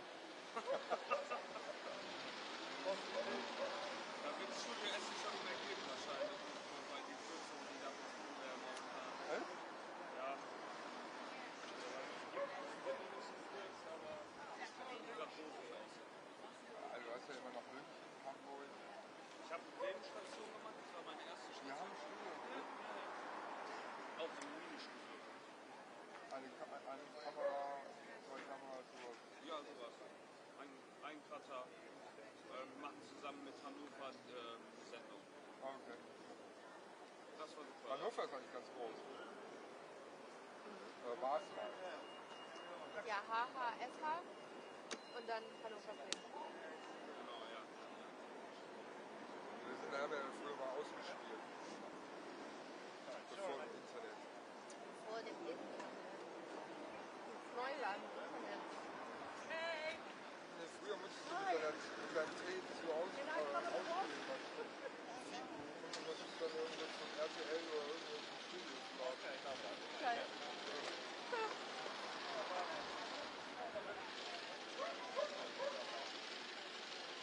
Mal das FDP gemacht habe, war 2004, 2005.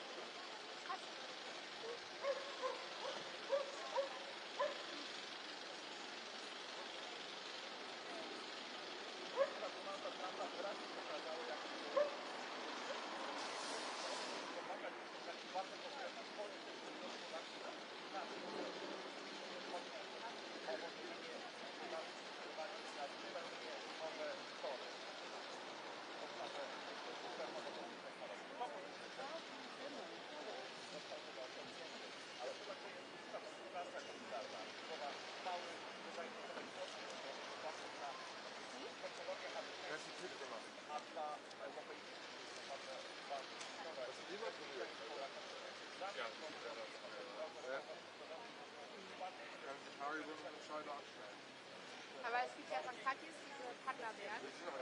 Doch, ich liebe die. Weil ja ist noch bei Salzige Hering. Ja, die. Du als Nordlicht, ja. Das ist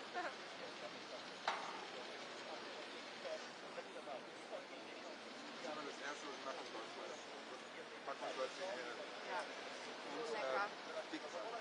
Ja. Das ist nicht mal das einzige Wort.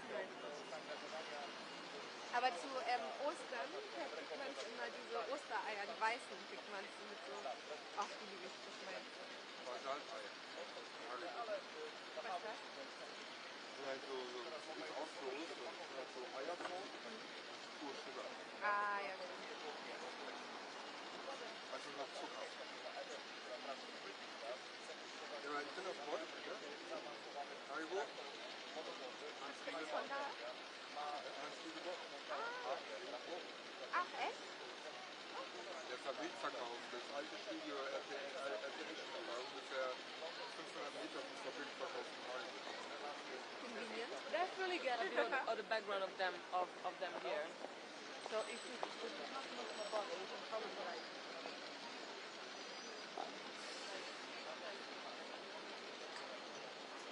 and then you can like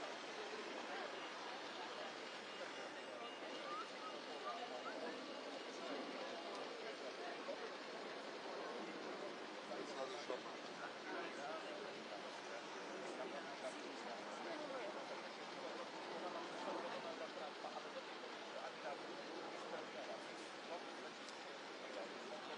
It's going to be there somewhere. So I'm not quite sure that it comes over the top.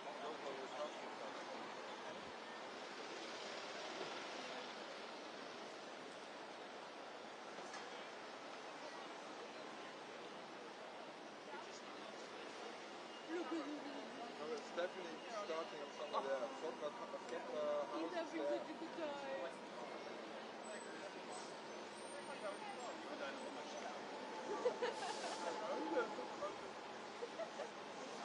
Sorry, I wasn't sure if you had gone back or not. I didn't expect you to wait. I bought some. Can I sit down? Some king tangerines. Wow, okay. I don't know what they are. We're going to try them, okay? I'm guessing Das war ja? big ones. Zu Hause bei Eltern. Lola. Nee, hier, Park. Bei uns Du hast einen Hund hier. Ja. Was macht ihr denn tagsüber, wenn du arbeitest? No, thank you. Sorry. Na danke, ist gesund. Max arbeitet von zu Hause. Ach, dein Freund, Ja. Ehemann oder was immer. Bei Fenster.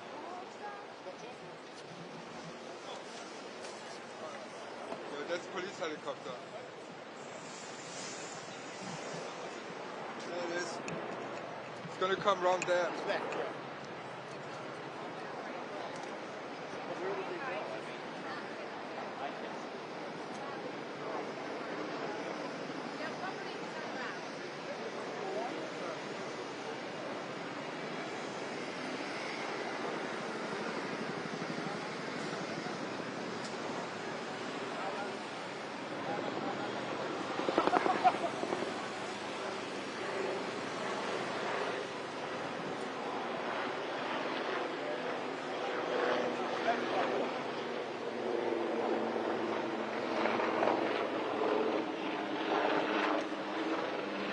That's him gone.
Hey, Clemmy, you're online to Clemmy, are you? No, that's not true. You're online to Clemmy. Look at her with the little ball. Look at her. Yeah, they're so cute too. But this is the Have you seen our one? Eva, No, she died. oh, Yeah, she passed away. the new one. What's the new one? Clemmy. That was a I sheepdog. thought Adolf. You know why he called her his No, dog it's Eva? not. Nein. It's not. It's from Wally. Can't forgive You're me. stupid as Eva Braun. Hey? You're I stupid know. as Eva Braun. Because it's funny. It's not And, funny. and Clemmy, I'm still probably on his phone. Gary the German. they're not anymore. What? They're Gerhard. Am I? Yeah, you Very will good then. pun. What? No, Gerhard. That's look where you are actually. I can't remember. For years I've been Gary the Gary the German you are now. German. Yeah, that's very kind of you. Hi, John. But you're not... 45 I can go home. Oh, that's a call. Lovely. Yeah, I'm excited. Bye. We're up to our £1,000 position up there. And like it was CNBC news. Like great 914 flash. And then like right, like oh no, they pushed it back to 914 so bang, right next to each other. Like classic American yellow. And tonight, should have just stayed out here.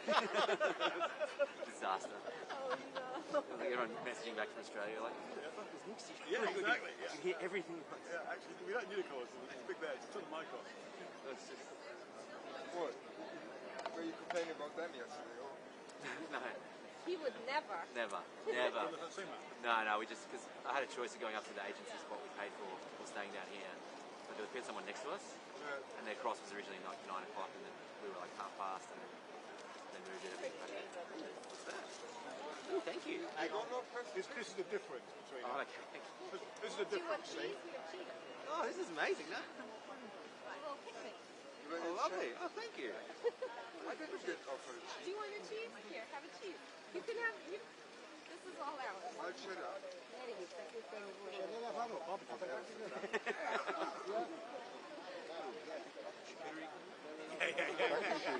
I was this close to buying the thing because they had a little charcuterie board at M&S. Offered that the you could 12-pound buy. one. I don't know. I didn't even look at the price. I was like, that's my keeping my laugh. So I was very, very close. That offers anyway. Yeah.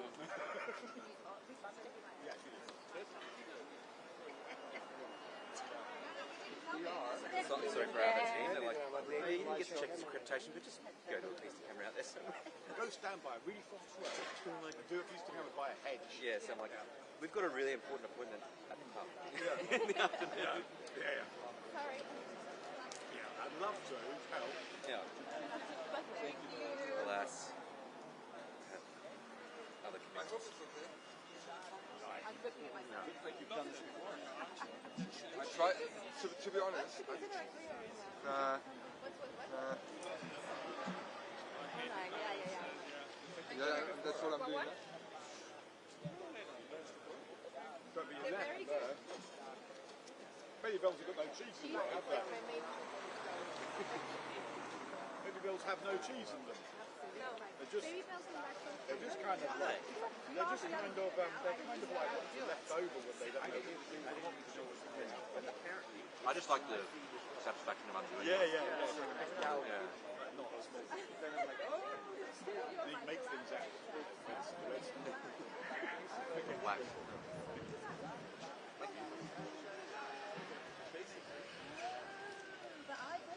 Time's the last shit.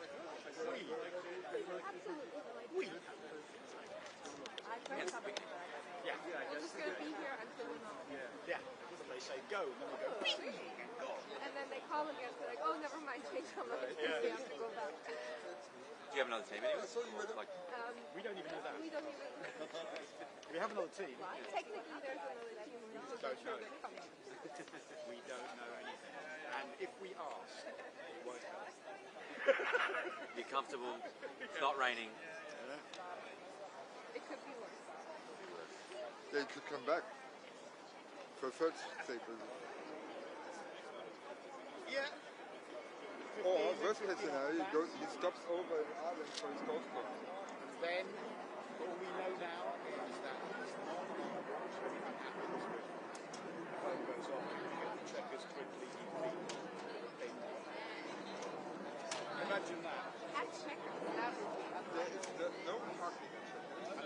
can't get near it. But you can park them to invite you apart, but they just never do. No. There's this public football Next to it.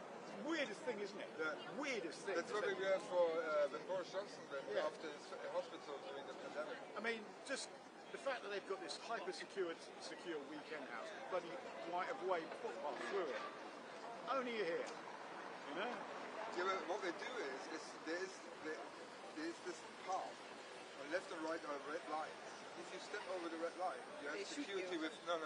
But the security or police comes quite quickly. Yeah. My son was camping, you know, in Seven Oaks. What, on the public footpath? You know, Chevening in Seven Oaks. Yeah. Fallen off this weekend retreat, yeah? Yeah. So, rather nice. Rather nice place, yeah.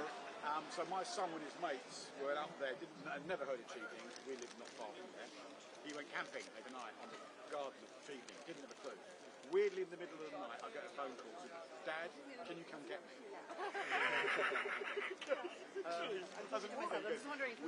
There's a lot of armed police around us, and there's a leave the area now order on us. and I went, oh, okay, where are you? He goes, somebody at Seven Oaks went on Chevening.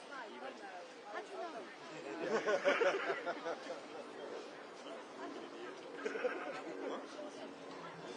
Patrick, obviously, okay? He's on his way, he's in transit.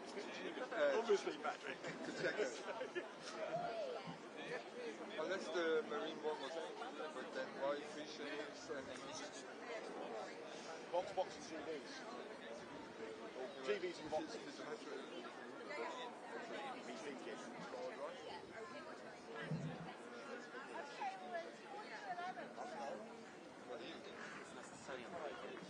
What does that say, man?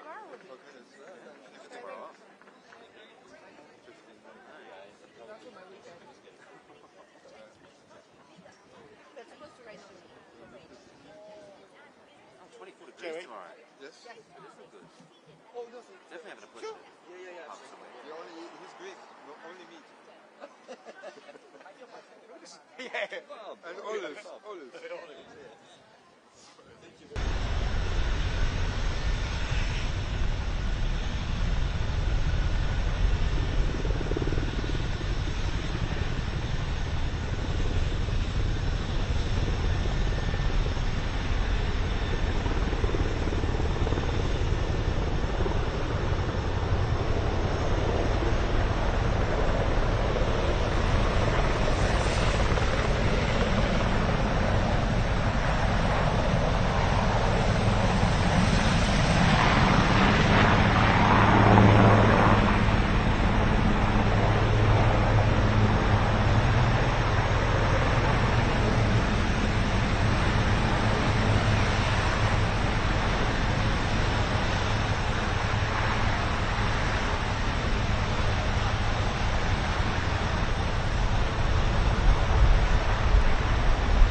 of incredibly big black vehicles, including the beast. You saw the US President looking out the window at all the assembled press. There are dozens and dozens and dozens of it here. He gave us all a wave, and then they drove through the gate into the ground, chatting.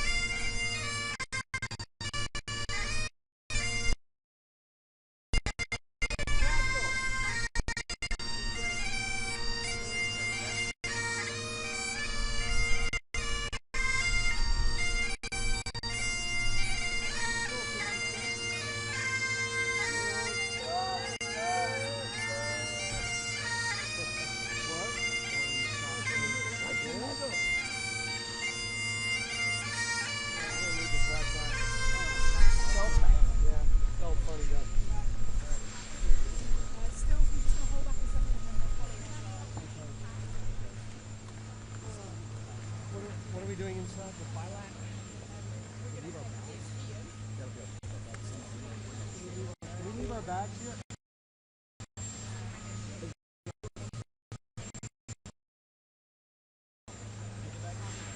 Leave the bags.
You've got the toilets. Do you know? No. Do you know Catherine? She got the car and everything, and one of the kids is a bit like doing something. So she literally had like toilets in the back of the room. They said, "That's your stool, like Chris, like your stool." Oh, Not a my toilet. kids have been doing work at a house in North London, and I get into the car yesterday. It's literally a toilet seat on the seat. My husband is It's full of paint and rubbish. we went in for service on the So you've got your stool, she's got a toilet. all journeys go out. I'm very clean. I don't know what you're talking about.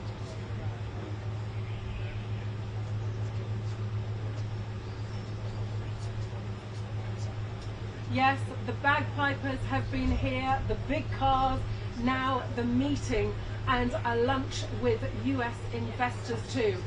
Following that will be a potentially rather awkward press conference.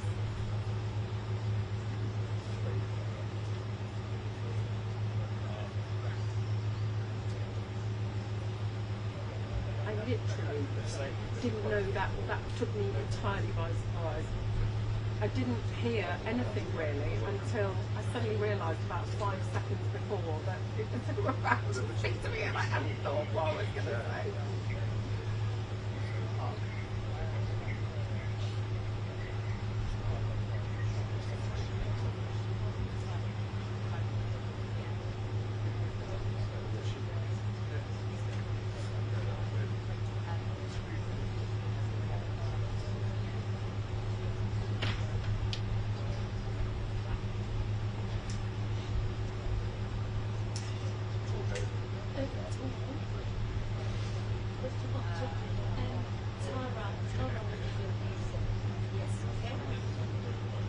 No, in terms of like clothes and no.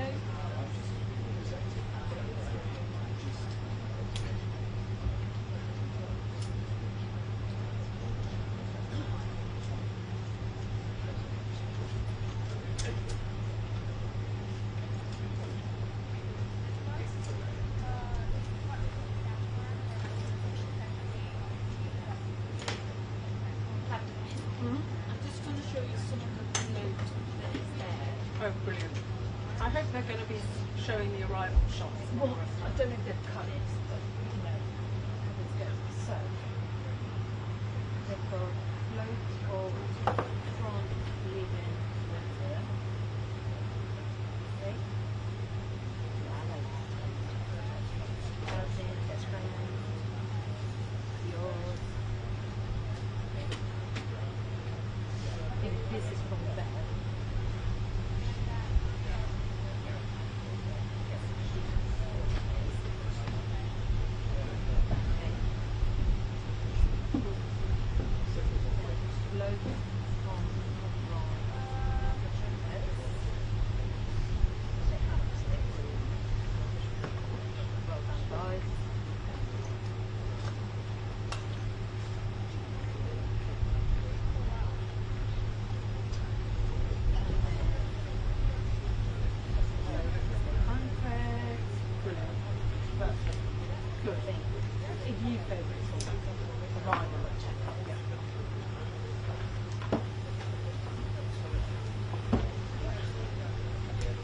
Came as a terrible shock. I don't know what I was doing. I wasn't registering that they were.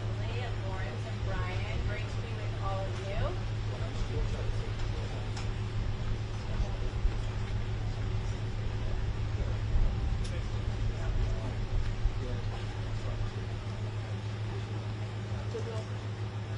Absolutely. And so things that you were just discussing, Ukraine, the trade negotiations that are ongoing between the United States and the UK. Just a few moments ago, we had the President's Marine One chopper land just about maybe 50 yards from where I'm standing right now. We watched them as they processed into Checkers, and then you saw the welcome from Keir Starmer, the Prime Minister, and his wife, Lady Starmer, as she's known here. This was just a few feet behind where we're standing right now. But I think you've touched on some of the most important issues. Our two countries are on the same page when it comes to Ukraine, but there are limits and different perceptions about what that means. think that you heard President Trump in recent days talking about what he wants to see. He wants a bigger commitment to nuclear energy. He would like to see, I thought one of the most interesting Truth Social posts of the last few days was that everyone was asking, why are you putting a 50% tariff on India because they're buying Russian oil and not China? That question to our president. So he sort of turned that around and said, why don't all the countries in the EU and NATO put 50 to 100% tariffs on China? Go ahead, you go first, and then we'll match what you're doing to China, which is the largest buyer of cheap Russian oil, and that is the major funding machine for this war. He said, do that, and then you'll see our side. So I think you're going to hear a lot of this today from the Prime Minister here. Because I reckon after this article, through all the soft power mechanisms of member states. You know the consequences show. Yesterday, your family, of course, the ultimate example of that. They did, some checkers rather than head down the street. I mean, having the bagpipers there and those Scottish heritage and maybe Scottish culture, they are trying to accentuate that as much as they possibly are.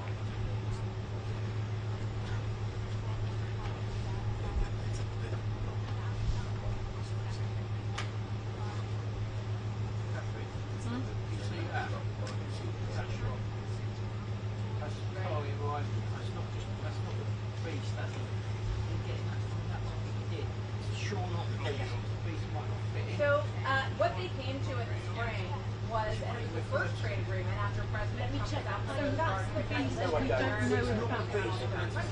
What they came up with in the spring was the first framework trade deal, and there are components of that that aren't clear. But it's not a codified breakdown of the agreement. So there are still areas of wiggle room. The tariff on steel and aluminum go to zero. But as Jackie said a few weeks ago, what we're learning is that idea has been shelved. do you think that's the one he got out? Really, that what we're seeing is President Trump's action that we've seen in other places. Let's do deals. Let's build nuclear power. Let's get you to invest in a lot of American equipment and technology. But can you show me the shot again? Both sides. Oh, right. He doesn't show any signs that it is yet. They're just about to start talking of taking that down to zero. So what we heard was the next level of negotiation for Prime Minister Starmer is, okay, can you promise that it will lock in those 5% on steel and never go higher? He doesn't want that steel and held over his head for other parts of the negotiation. And that needs to be written down as we get out to start talking. Okay. So this is just a box off. Yeah, exactly. This is more of the Chevrolet. Important thing that they can do from their positions in government is hide China and try to, as far as possible, influence the US president on all manner of issues. I think you should have saluted. I lost my journalist. I literally lost it. The first time ever that I've been actually in the starstruck position of shoes. I never. Not as far as I'm aware today specifically, although that's it. Obviously, I mean, I'm just thinking of the moment when Zelensky blew up in the Oval Office, and the next day, Starmer welcomed Zelensky. So there are pretty strong nuances, I would say. That's not an oxymoron in terms of the way that they view the Ukraine situation. And what we've heard out of President Trump in the past few days was, this is going to have to all right. I can hear it. It's just so much background noise. days after this meeting. But I think that what you're seeing is continued security guarantee for the United States. That's the latest word is $75 million in the mineral resources area. Other elements that the United States has indicated that they're open to. The president said in August, perhaps we would help out in the air over the area, whether it's Ukraine or Poland. And you guys referenced this earlier. The RAF jets have been signed off on by Starmer to help protect Poland. So these are really big issues. What does that mean in terms of our presence in the air? How much are we going to help? And I think the bottom line is, what does he think Putin is up to here? Is this, as some have said, sort of a last gasp as he tries to fly drones into Poland and also some incursion in Romania? Or is he just firing up for a bigger push? So I think that's definitely the meat of what they're going to talk about today.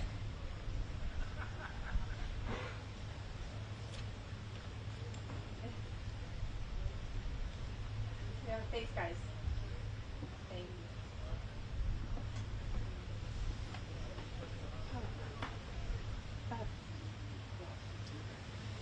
Yeah, it's a really good question. I don't think we know yet. Great to see you guys. It's actually last First time I got up before you guys in the morning. on that visit to in Scotland, where it broke very shortly after See you later. the air across the Atlantic that the UK was planning to do this round about now. Thank you guys. Yes, I saw Bev running up. She got off one of the helicopters. She ran past us a few minutes ahead of the president. So as you will have seen in the last 20 minutes or so, the US president landed his helicopter here at Chequers, one of 4 helicopters that came in convoy just down there. He got out, got into a huge, a very grand car that then drove up here. All the press lined up along the side here. He waved at us, looked very happy indeed to be here, and then went through that gate behind me. Oh, you can see Bev coming out now. That's the president's car. Hi, Bev! And then we had bagpipers. He was greeted by the Prime Minister and Lady Starmer. There were marching soldiers. Of course, the Prime Minister can't really compete with the royal family in terms of pomp and pageantry, but still, they are pulling out all the stops here. And the hope is, of course, that having given Donald Trump such an incredible day at Windsor, he said that it was one of the highest honours of his life. The hope is, of course, that he will be even more kindly disposed towards Britain than he already is, because there are serious discussions happening here this afternoon. So first of all, he's going to be showing, the Prime Minister will show the President the Winston Churchill archives here. Later there will be a display by the Red Devils, that's the parachute regiment display team. Then the President and the Prime Minister will have a bilateral meeting, and then there will be a business reception hosted by the Chancellor with the Prime Minister, the President and the various US investors. Of course, that £150 billion investment from various US companies that the government are trumpeting today. Absolutely delighted about that. But of course, those tariffs, 25% on steel and aluminium, remain. Okay, they are half what other countries are paying, but originally we'd expected them to be gone completely or gone by now. It sounds like that's not happening at the moment, though Donald Trump did say the other day, I'm into helping them, so let us see. But I think the danger point for the Prime Minister is coming with a press conference this afternoon, which could have some very awkward questions, perhaps on free speech, perhaps on the Chagos Islands, and almost certainly, I think, on Jeffrey Epstein, the convicted paedophile, who, of course, the relationship that our US ambassador, Peter Mandelson, had saw him being sacked last week. We currently don't have a US ambassador in post, but suggestions today that the Trump administration would be very happy to see Karen Pierce be brought back. She was the US ambassador. She would have been happy to continue, but Starmer and the government decided to go with Peter Mandelson, a decision which belatedly now... Well, Hansi, those comments were very interesting, as you say. I mean, I guess the question over whether Nick Clegg is drawing on his experience as an opponent of the Labour government there, or as former President of Global Affairs, or whatever it was, at Meta, or both. But that's very interesting, and as you say, a notable critique. Look, the government's view is that AI is going to be a growing chunk of the UK economy, as it is the world economy, over the coming years, and the government wants to get aboard that train, essentially, and they're very happy with the comments from Jason Klein, who runs the Wikipedia, talking about the UK cementing its role as an AI superpower. But look, I guess the question of whether the UK is going to be a player in this space, or essentially an AI rule taker, I think is a question that we don't know the answer to yet. I think it will shape British politics and British economy for a very long time to come. You should see the skies. I've got 4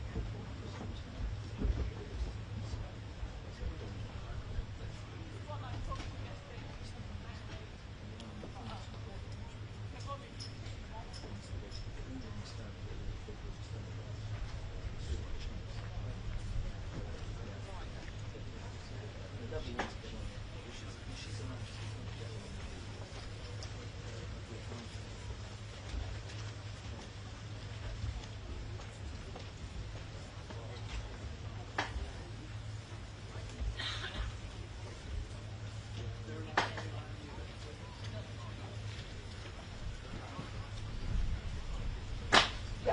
exactly, that is the argument being made by the government, and we don't need to rehearse now all the ways in which the government is in trouble politically, but clearly, speaking as I do to people at the top of government, they believe that the biggest possible solution to their political difficulties is to find a way to deal with the UK's long-standing economic difficulties. The budget, which Rachel Reid, the Chancellor, who's here today, will deliver in the next 8 or 9 weeks, towards the end of November, is going to be a massive moment, the biggest moment, not just economically, but politically, for this government so far. And the choices that she makes will shape the politics, I think, for the period between now and the next general election. And so, of course, this government is going to grasp at any possible way, find a way to grow the UK economy that it can fund.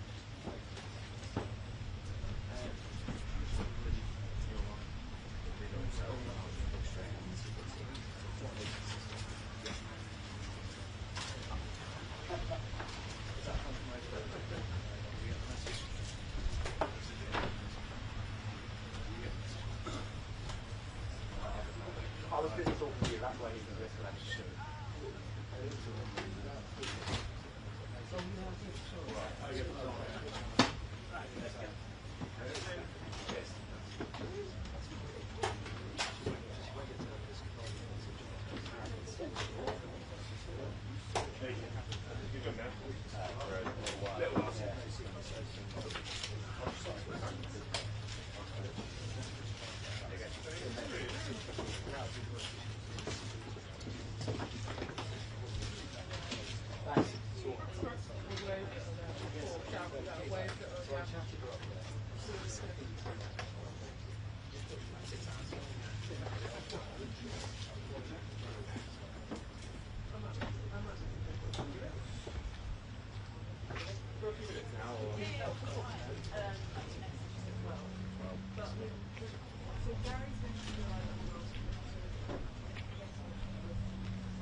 going to see what you guys want to understand.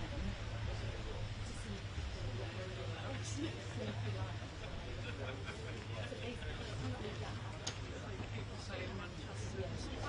You won't get this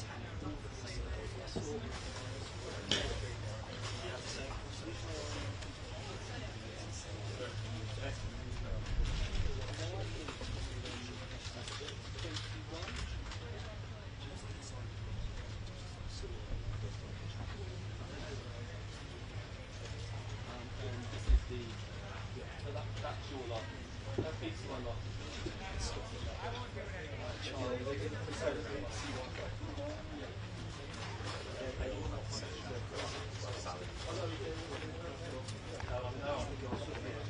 Oh no, there might be, yeah, I don't know.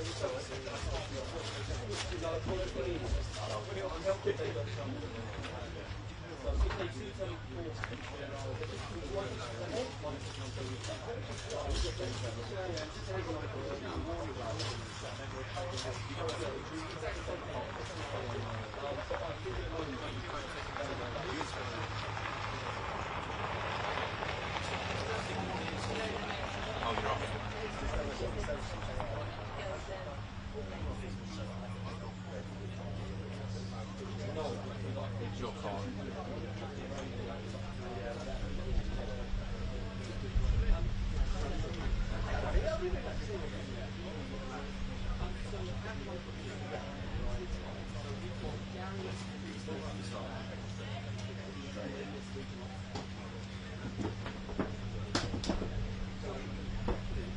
Well, this is what we need.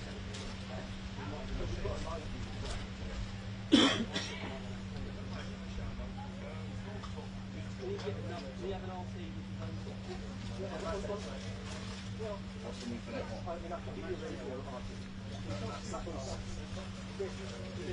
So Gary is and then when they come off. Okay, so if I give you a radio talkback, you might have one here anyway. There is no one. Then you can be listening over. I will try to solve this abuse because I will try and get a chance to tell you where we want to go. Then we can just click on there and it will tell you. Because when you said told me they're wrong, I don't know. They told me wrong.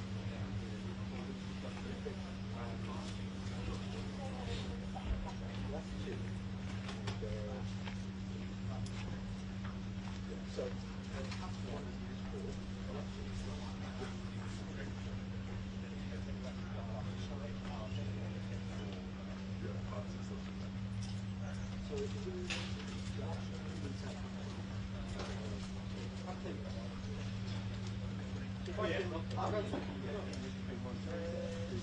So basically, once the pattern is finished, then you go straight in. Yeah, about 30 seconds between the two on there. I'll have a TV diagram. I need your telephone. You can do that. I'll dive in. What we'll do is, as soon as we want to finish, we'll have TV set up for the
Well, there's one on there. I think one there. You need one for the second one. Because I gave it one off that one. So you put the black one on there, and one grey on it. I got grey. But the grey one's back in the truck.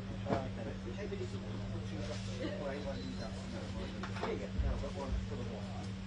Yeah, you just need another fluffy one. Yeah. We've got.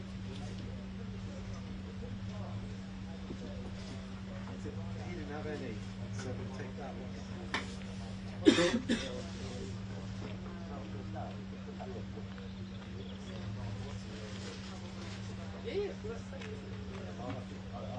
Wireless network. Yes. No, it's the this is a host automated one.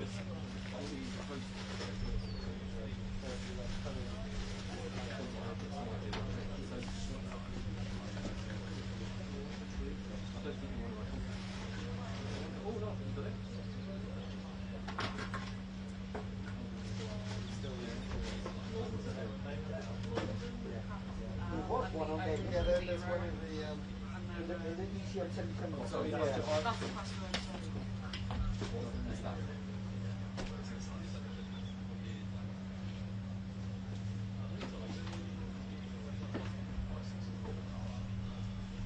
Media, broadcast system in my view.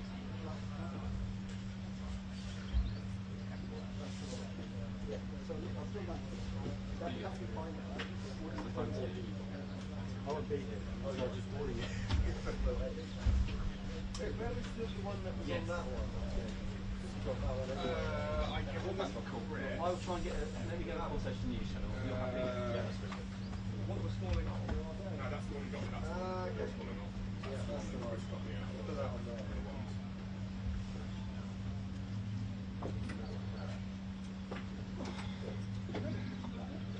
Yeah, not bad.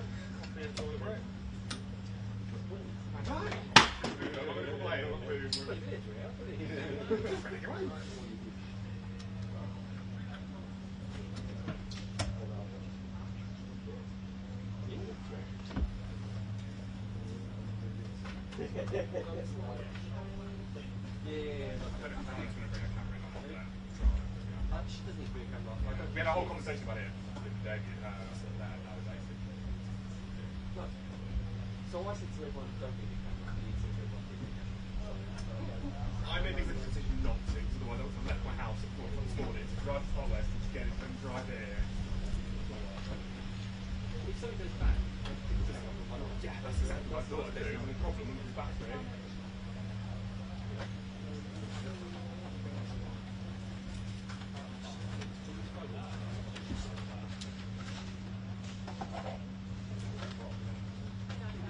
Apart from me.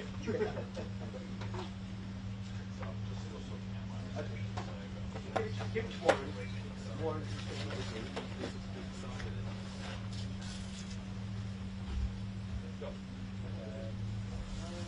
No, I've got another one. I don't know how to deliver. Hello, you're right. Someone might be like. I don't know how to deliver. Something's going. Right. You have a number for it. You'll text it in a second. Thanks. They're asking now, so they can get that. But yeah, all the time. Really nice view. excellent. I don't worry about the camera. That's cool. I'm really sorry if some people get mixed messages, but we have plenty of cameras here, and you can skin it from. Yeah. That's like winter. And then they never saw it. Yeah, no, that's cool. That's all right. Thank you. I know it's possible. I know it's So a couple of minutes, and how long then you know about it?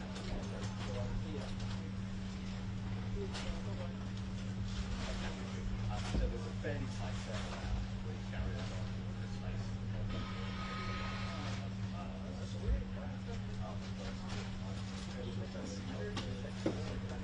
I think it's more about Which is the reasonable branches. it will be. Oh, right. Oh, that helps. Yeah, okay. What's more important than the present?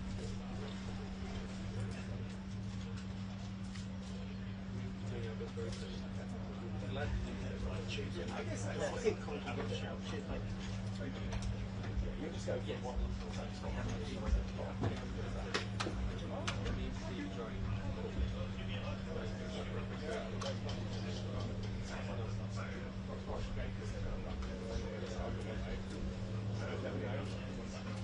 Okay, but still, I'm still not going to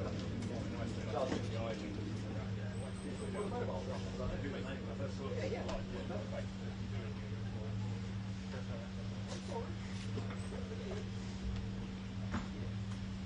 They're very nice. 4 in the morning, I couldn't point through the open window. What have you got?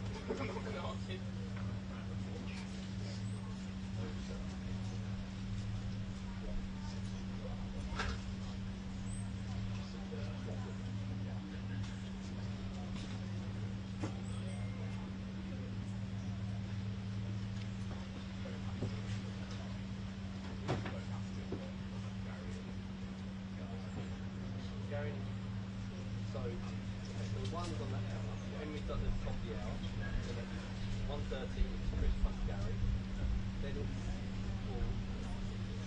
Peter plus the out, and then it's 11:50, 1:55 is Henry.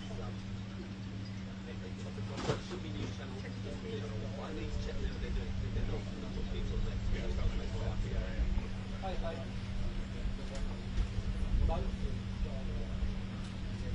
Well, I'm not possibly let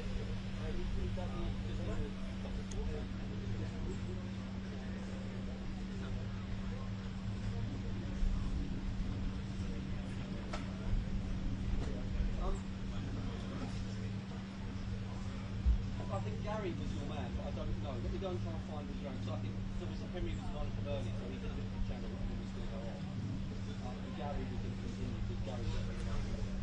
So, but I don't, they've got two producers here, I don't know.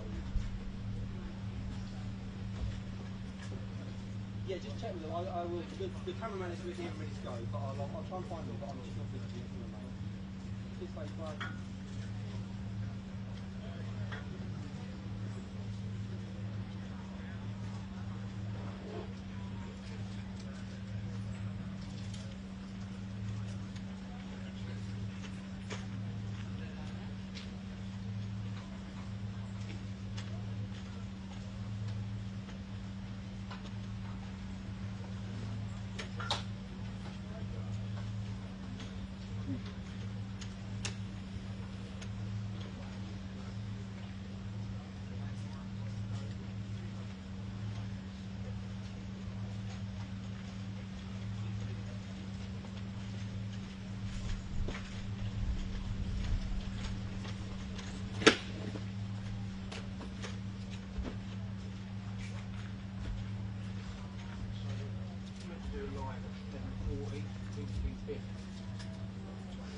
I think they might drop it. Well, they might come to me. I don't know. I mean, I haven't really got anything to add to that because we don't know anymore. When we unplugged them. No, hold on.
Good to see you. You well?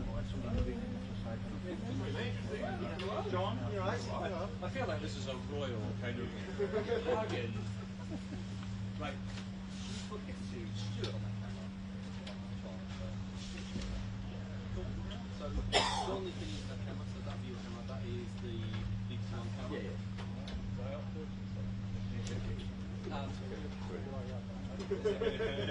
Okay, so Yeah, I heard you haven't been to 1 o'clock, and at 1 o'clock it's crazy business.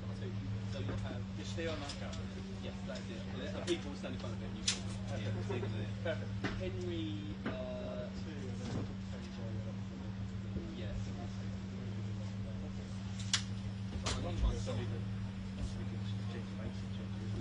On the subject of bikes, there was two of our bikes. One was on my long time, but at 6:30, we use cats just tell us where they want to use. So we've got random bikes. Yeah, in the case, I just got to change the bus from use the news bus to the yellow news bus. You've got 6 hours to change. Yeah. You guys. 5 to 6. So yeah. And it does work.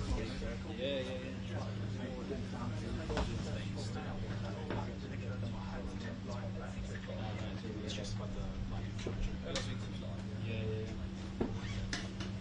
Yeah. And they have asked for it to be a separate carriage. It's like, I told them exactly what's going on. So,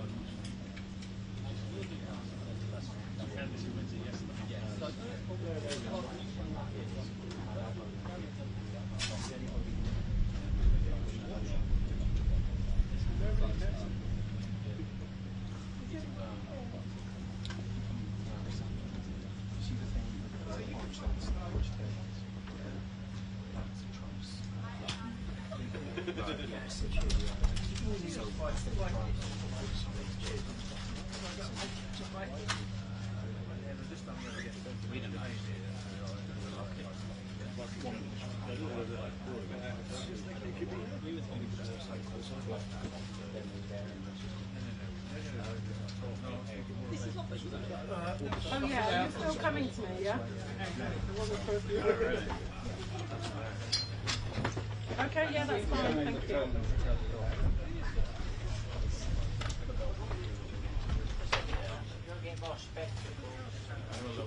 No, I think we're okay. We're just putting your mic on. I set my phone up down there and filmed it.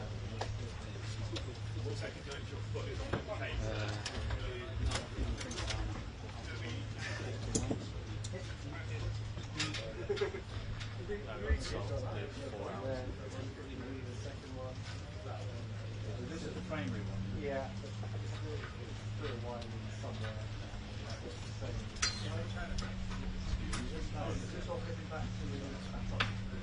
Yeah.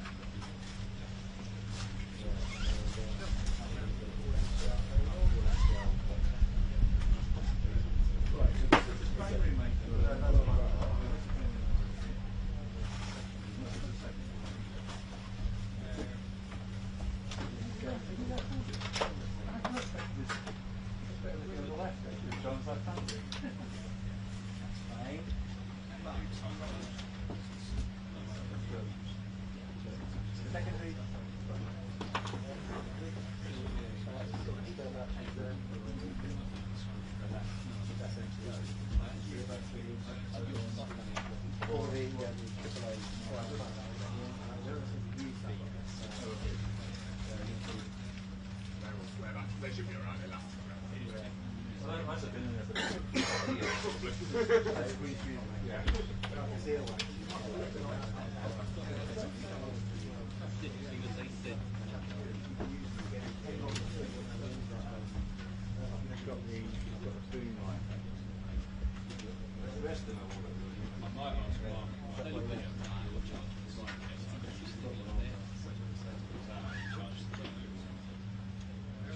Yes, I did. And I've got, sounds like I've got a program coming through.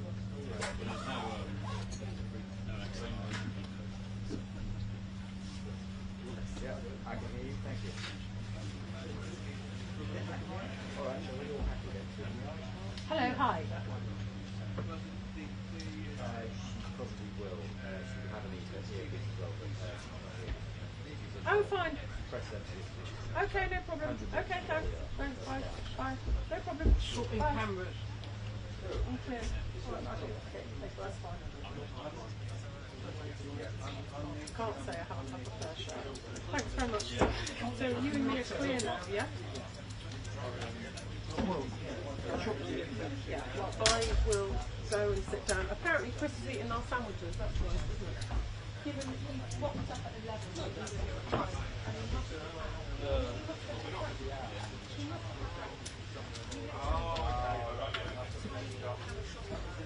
Maybe if that was the bomb email, I remember you now. Hey, 7 email, yeah.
Okay,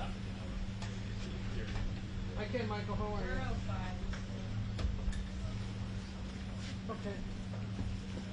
Can I see us for a second? Good morning, Dominic. Yes, I can. 109876 542.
Huh?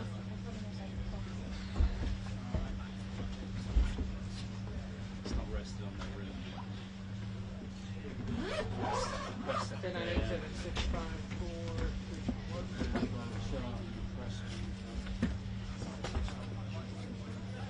Well, I told everyone comes eating already. Everyone knows that you wouldn't like it. Do you want me to go? No.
You're not till 7:20? Oh, okay.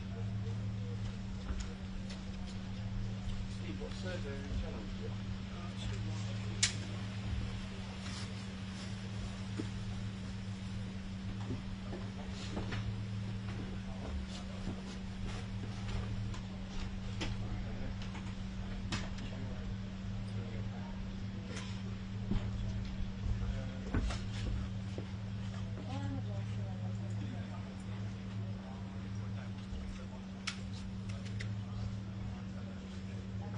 Hey, Suzanne, how are you?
Yes, I hear you. Yeah.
was welcomed to the UK with much more of the British pomp and pageantry than usually comes with a state visit.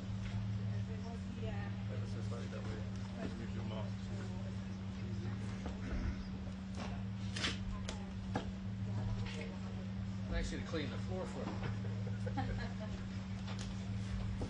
Stand up. Michael.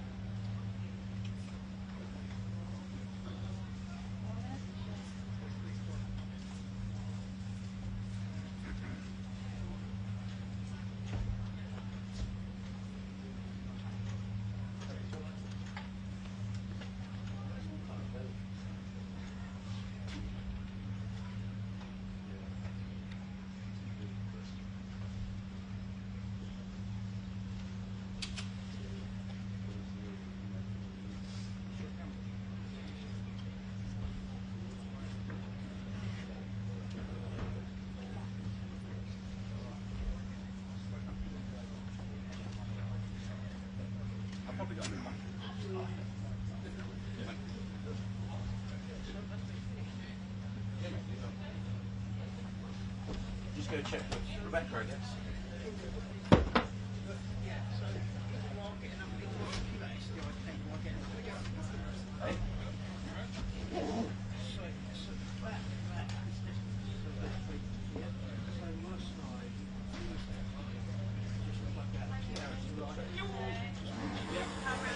Yeah, go around the back, yeah.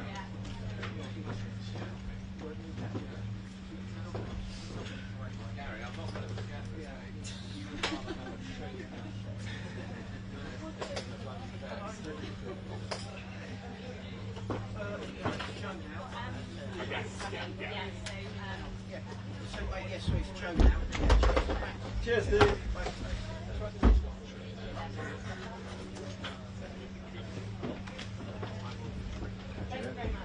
Hi, mate. All right, what are you? What time is it now? Good. Oh, that's not fine.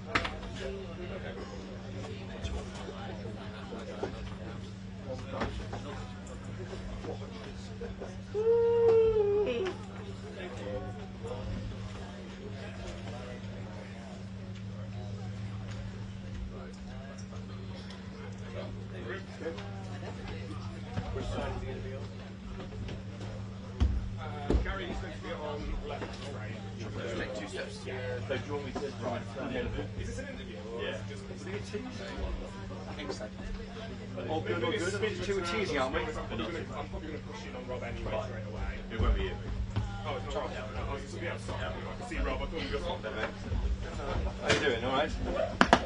Amazing spot. Hello, hi. What's that? Oh, my table. And that's for you, that chair. You seen it? Hello. They were a live headline, Nathan. I just do it like this. Perfect. A minute from now. Yeah. Hello. Nice to meet you. Hi. Bear with me 1 second. Yeah, okay, we'll do that. We've got our guest as well, so we need to come to the after that.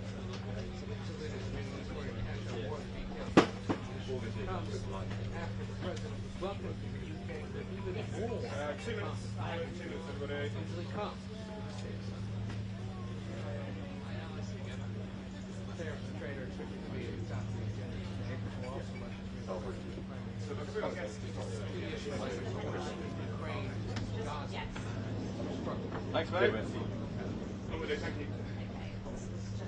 Thanks, mate. Where is he?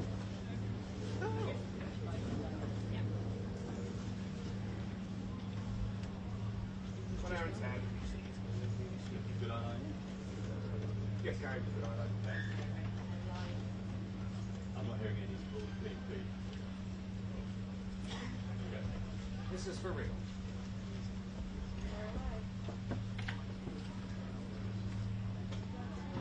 I'm Gary O'Donoghue at Chequers, where the President and the Prime Minister are ensconced in their talks over business and politics. We'll bring you all the date details. I'm Christopher here at Checkers. The pomp and circumstance of yesterday. Yes. Today it's about deals and politics and a big press conference at 2:30 p.m. Stay tuned on GB News. Put it that way. Don't take any.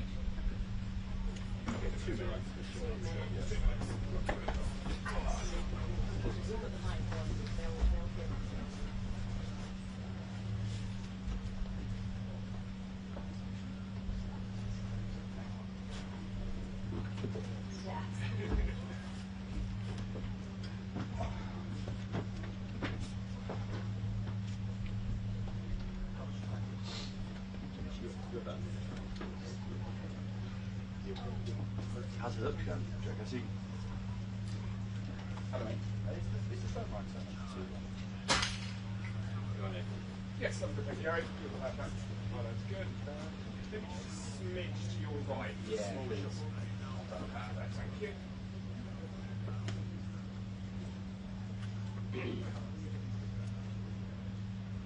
Nice one. Cheers, buddy. Right. Let's see how we do. Sarah, you may need to hard cue me. That's all. Yeah, I will. Jensen, I haven't had breakfast. Maybe not. No. We've got some sweaty tuna sandwiches. Maybe get two if you want. Thank you very much. I love tuna sandwiches. Oh, they might have it nice and cut up for you in there.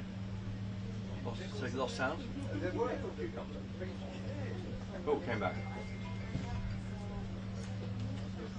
Oh, sorry, mate. I've dialed you again. Okay, not lost. Cheers. Got 4 minutes.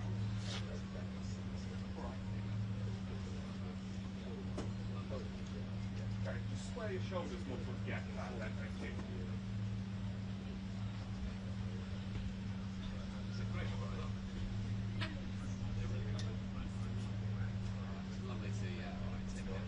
Well, Lucy, a big focus today, not just on the politics, international politics, those key flashpoints around the world, but also on business opportunities between the two countries. The British government very much trumpeting the inward investment from tech companies, from on nuclear power, all these kinds of things. And we've got one of the chief executives of one of the world's biggest companies, I think you are. $4 trillion capitalization. This is Jensen Huang from NVIDIA, the chip manufacturer. Now, what investment are you planning on making in the UK? This is a big week for UK. It's a big week for AI in UK. We're partnering with Nscale and Orbital. Did you ever let Isabel know about our conversation? I did. She said it was fine. I think that's a good one. Everyone shouts at the same time on telly. I don't know. That's what I'm not used to. Whatever you can do, I guess. You have to really focus, on what you're saying. Which we were also part of. It's going to be the largest AI infrastructure. What's the benefit of being in the UK? Well, it turns out that in order for the AI industry to be created, so AI model, AI Can I have that chair? I'm going to sit down if I do want to.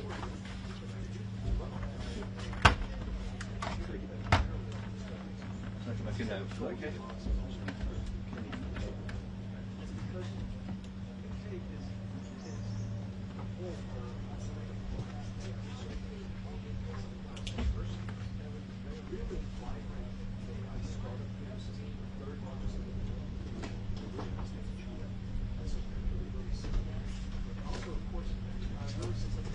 Now, all the chips are what's it's not going to create that many jobs. Jobs is one thing, but isn't the profit and the know-how going to flow out of this country back to people like No, this is exactly the point. If you build the AI infrastructure here, and this is what Prime Minister Charles really understood the last trip that I was here. The last trip I was here, 10 months ago. Understood that in order for that AI economy to happen,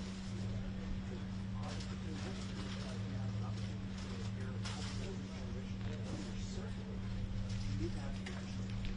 And so building the infrastructure here, building the infrastructure to create startups, and create jobs. In order to build these factories and jobs, to create a lot of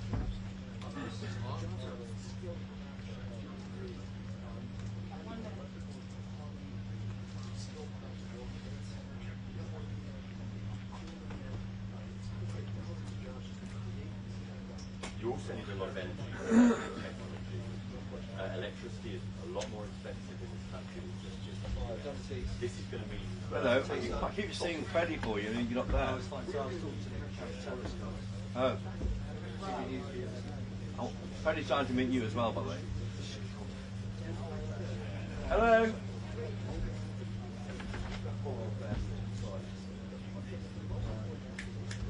I'm not sure. It's not doing so well, Richard. You're going to have to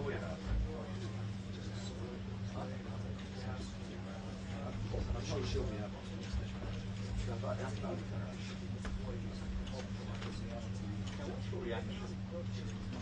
What's your reaction? Hey Greg, good morning to you. We're outside the country estate of the British Prime Minister with the signature hashing out those key details. And it all comes after the President was welcomed in the UK with even more British pomp and pageantry than it usually comes to the state visit.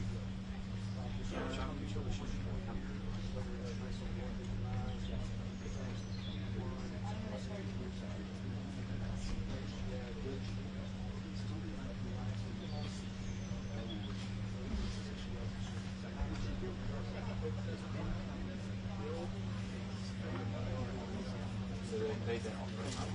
I've got to ask you. You were a big dinner last night. How was it?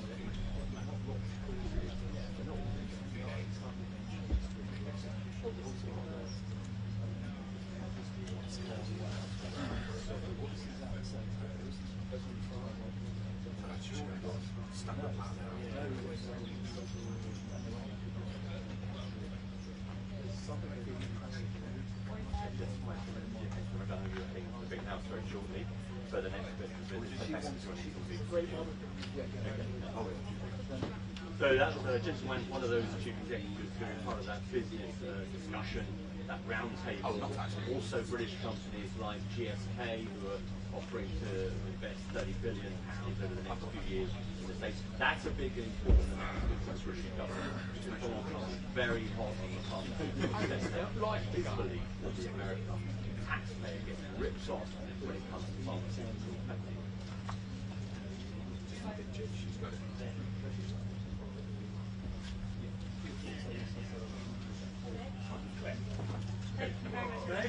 Nice to meet you. Thanks very much. Tariffs and trade are expected to top the agenda today, but we're also likely to hear conversations on issues like the wars in Gaza and Ukraine. Both economic 2 minutes. Yeah, what have you got? Thank you. Yesterday I looked like I was on the phone. Okay. Disappointing without being mocked, you know. Yes, as far as I know, I mean, I haven't spoken to them about the plan. And they've been, you know, I have been helpful with any press releases. But if it's popping like this, then we need to hang up and dial again. Michael, are you still? Do you want to hear the directions? Michael in London, are you there? Yeah, we're getting like pops in the connection. They're winning. Basically, hang up and try again. That's a lot of tariffs. Reestablish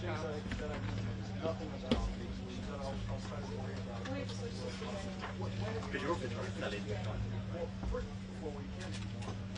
You got really not worth. You go over the need chopper? Yeah, all good. I'll get some water off it. No, don't worry. Water. Why would we remove that? The piece is going to be dated by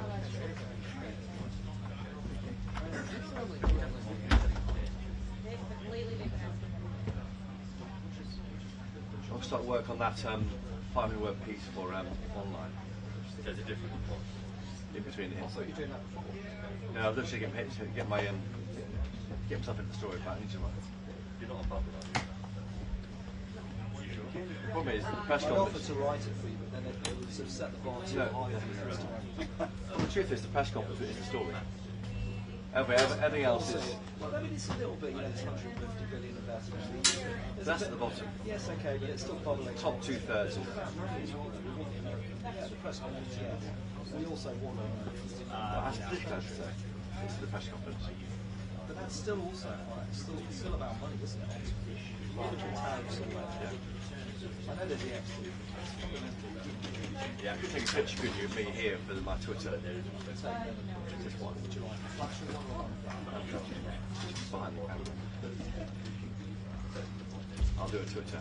Tune in for the latest. If you say that. No. What?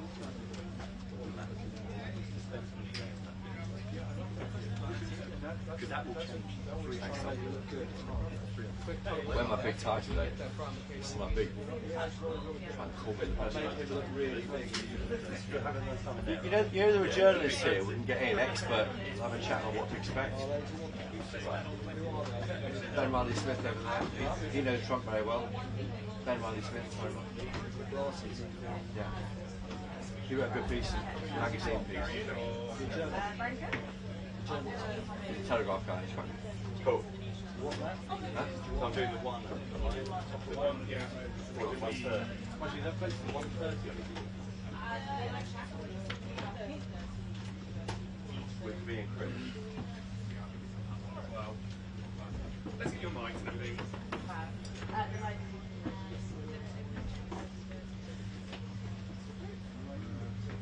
Well, what are the issues, frankly, Olivia? I mean, so many issues of, it could be an awkward moment for our Prime Minister. It won't be the familiar fireside chat, as they call it in the trade. I was there in the Oval Office in February when Donald Trump sat there with Keir Starmer when the letter was produced from our King, inviting him to this very state visit. And then in Turnberry, of course, but back in July, when again the same structure, we all stood around in the half moon, looking down at these two individuals, Keir Starmer and Donald Trump. This will be behind podiums. It'll be much more free-form, we're told by Number 10 sources. It won't be a kind of, normally in this situation you have 2 questions from the UK press and 2 from the visiting foreign press. That won't happen. So really, frankly, anything can happen, and that's why all sorts of questions will be asked, notably, I think, about the steel tariffs in this country. Will they go to 0 from 25% for exports from the UK to US? Of course, in the EU it's 50%. We're doing better than them, and of course we've been told that's a Brexit dividend. But one, again, that's a naught to help our steel industry. Palestine, Gaza recognition. Last night, the Lucy Powell, who's challenging to be deputy leader of the party, said to be an event to commemorate that happening. Well, it hasn't happened yet, and the rumour is it may happen this weekend. What will they think of that? The PM said he'd do it before the meeting of the UN General Assembly next week. The issue of one in, one out. That in fact, we sent an individual to France, the first time a migrant arriving here illegally. That's a boost for Number 10. But what will happen next? We'll get one back, will we? And will it go anywhere? What's the answer? Maybe leave the European Convention on Human Rights. Other questions too. Jeffrey Epstein, that looms large. Do you miss Peter Mandelson as ambassador to Donald Trump, maybe? Sadiq Khan, London Mayor, he of course has said that President Trump has been fanning the flames of divisive right-wing politics around the world. What does Donald Trump think of that? Well, I think we can guess on that one. And also maybe a question about the pair of them. I asked both Keir Starmer and Donald Trump in the Oval Office in February a simple question, which is an interesting one. What do you have in common? You're a left-wing politician, you're a right-wing one. Why do you think you get on so well? That could be a good one to ask. No, we're trying something else.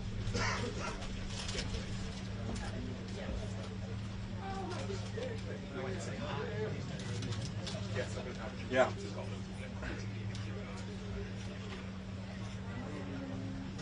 Fair enough.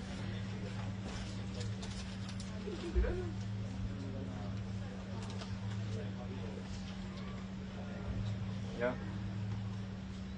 Hmm.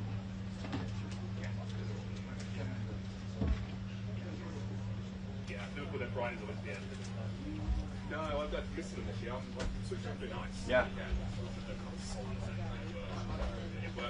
Yeah, and the crucial thing here, of course, is who's in charge. Now, both in Turnberry in the summer and in February in the Oval Office, the person in charge is the President of the United States, even though Turnberry is UK soil. This is Keir Starmer's country house, as Prime Minister of our country, he's in charge, so he can really coordinate and make sure that he keeps ticking along. If it gets embarrassing, maybe he might overrule some questioning, I don't know. Let's wait and see. I should say that right now, or very shortly, the Prime Minister and President are meeting with business leaders. Of course, overnight we've heard of a £150 billion tech deal signed. There's a business reception ahead of the press conference, so they'll be keen to talk about what they've been up to, trade, frankly, and we'll be trying to work out where the grit in the oyster is, where is the stone in the shoe of the special relationship. But you're both journalists, I've known you for a long time. What would you ask him?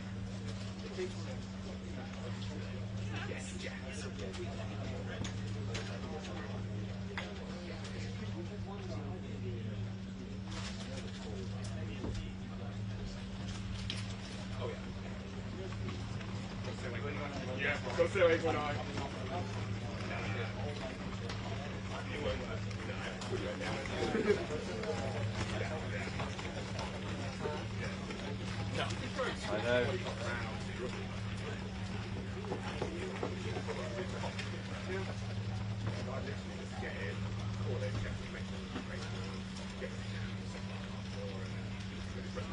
And yeah, well, but particularly we're in the home of where Magna Carta was signed a few miles away, and don't forget the Jimmy Kimmel cancellation overnight for those remarks about the killing of Charlie Kirk and the MAGA, the right reaction to that. That will be a question, I'm sure, that the US press pack will be keen to push. So we'll raise maybe Lucy Connolly, maybe Graham Linehan's arrest by 5 armed policemen, an Irishman tweeting from America, not even the UK, but being arrested on arrival.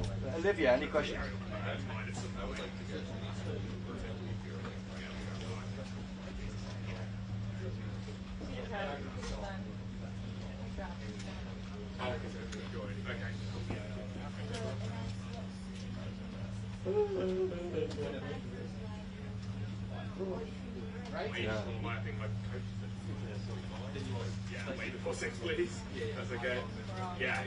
I'm making notes here for you both, so I'll try and get some of those into the press conference at 2:30. But no question, when that question was asked, I think of the president in Turnberry, President Trump went on an attack against Sadiq Khan. It's a bit of a kind of they like doing it, having a bit of row in public. But I saw very awkwardly, Sir Keir Starmer must have shifted uncomfortably and said he's a friend of mine.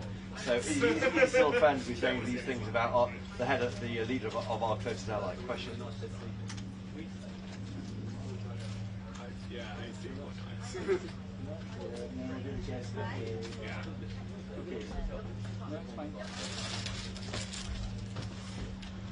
Is that okay? That's encouraging me to keep going, making good points. Yeah, you're nodding. Oh, yeah, I think that actually helps me. No, I do, because I do feel like there's few more things that we should do. Well, that's a good point. I was listening to what I feel like, yes, I'm slightly irritated because my clients were pretty sweet. I know it's helped the channels. It's like, also, people like right.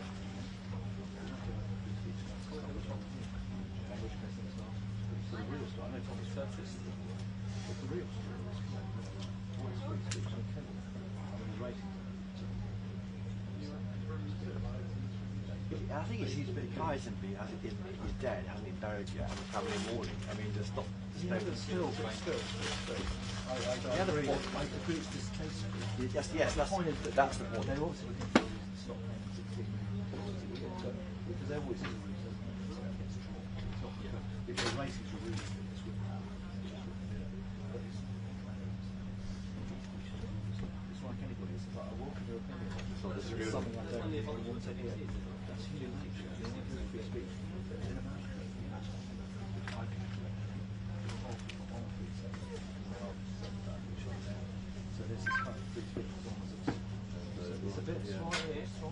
The left and right. It's a bit Germanic, you can say. The left and right. Yes, but the problem is that so therefore, so I don't know, I'm not sure what's happening.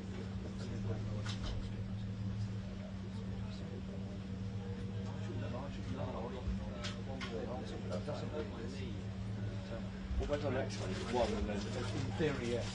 So I think about the table, I suppose. I don't know. I said we'll be available sort of as Who's doing 101 out of the nose? Someone's recording that, big man. Mark is doing it. It's been reported, but I'm waiting for That guy can do that, Mark. It's up and gone now. Checkers. We might kind of thinking about maybe not allowing Right, I'll head back to the right. I'm right back end of this thing. Fine, do that. You try and batch that. I'll tell you about it. It'll be strategic. Got me somewhere. Yeah, I think. What's the way? Which way? We'll end up. We'll go there, or whatever. We'll end up. Dortmund or something. Where's your dinner?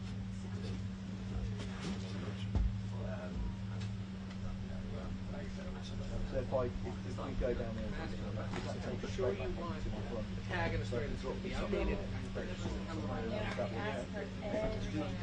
that's fine. Thank you. Somewhere 100%. Yeah, thank you. What time is it? Right, so it is my birthday.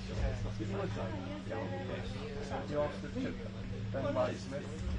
I don't know it, so it's up to you. If you're happy to do that. You wrote 4,000 words about this Trump, is it? That we can tell him. Otherwise, I'm going to stay ahead next time. That's why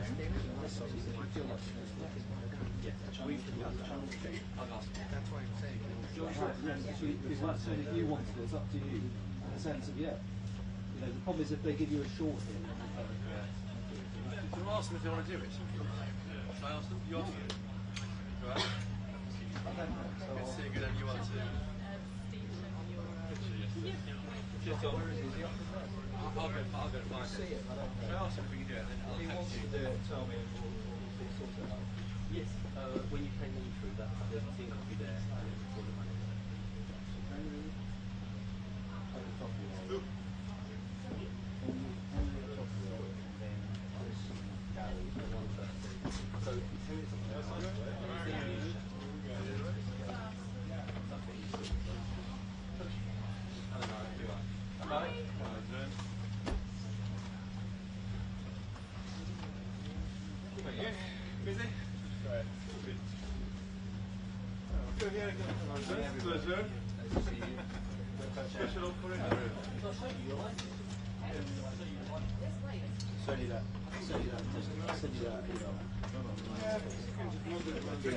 Where's Mark then? Is Mark doing the story?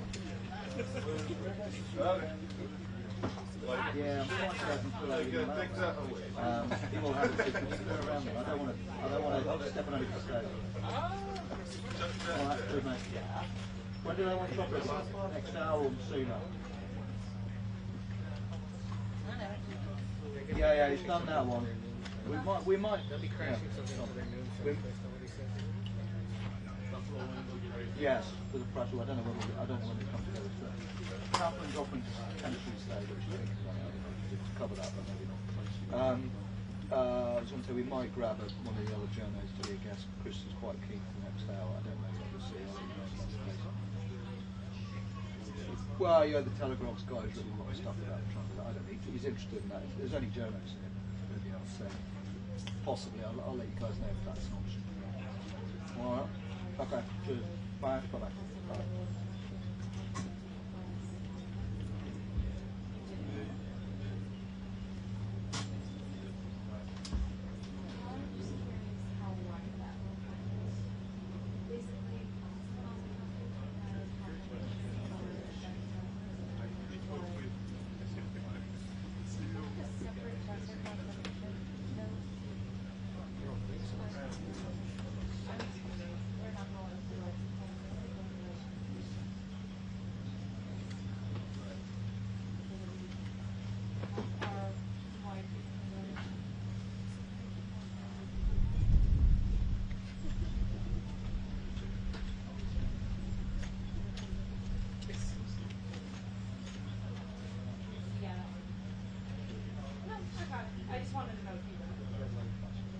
It's low voltage, it's been on all morning.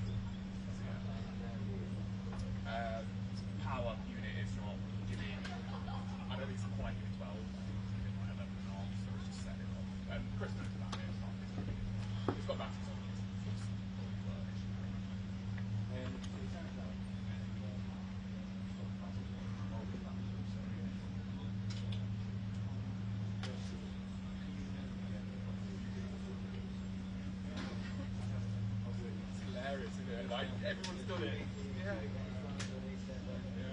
so far away from the operating system bit. To be honest with you, you switch it on, choose your filter, white balance, check that focus. Check that focus, as I tell everybody. Change lenses. You know, this garden looks exactly like the garden in San Francisco. It's the only thing I've done weird with it before is the width of it. What? English garden. I mean,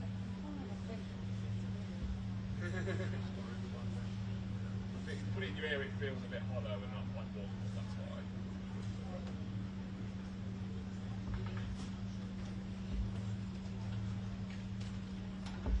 Oh yeah, yeah. Well, even yeah, it's good.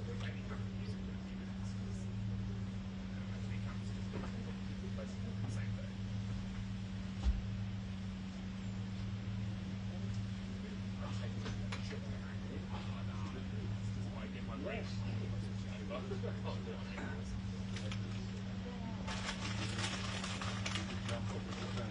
Really annoying, we can't get there, but we quite nice to have a look at some of the friends.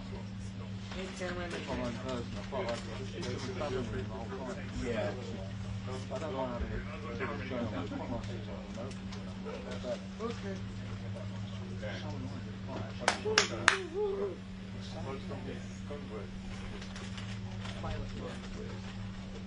They literally do bullied by the chap to bed near the toilet. No, he won't get, no, I'm literally like a school trip. It's not a school trip. No, back on the bus. Yeah. That's exactly right. So what they do now? What they do now? Well, after we're going to look at the business, there's a kind of business solutions going on. I'm quite, maybe. I don't know if it's good support. I don't know if they're going to stand the look. I don't know, I'm not really sure. They get keep them nice. Right now, we'll go. No, you over there. Come on, go on the road. You get left behind. Literally, it's quite funny, but the chatting to her is like, voice shrieks out. She's like, oh.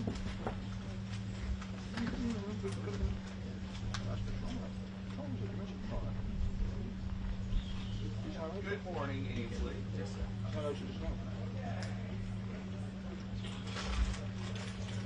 Well, it's a special relationship, right? And Donald Trump's politics are so much different than Keir Starmer, who describes himself as a progressive and sometimes as a socialist when asked. But these are two guys who have come together to try to figure out how to end the war in Ukraine. And, you know, we saw this big royal welcome that these royal families gave President Trump over the last couple of days. Now is the official policy part of this this trip. And even though it's the Prime Minister and the people, I'm too shabby out here as checkers, which is like David of the British Prime Minister.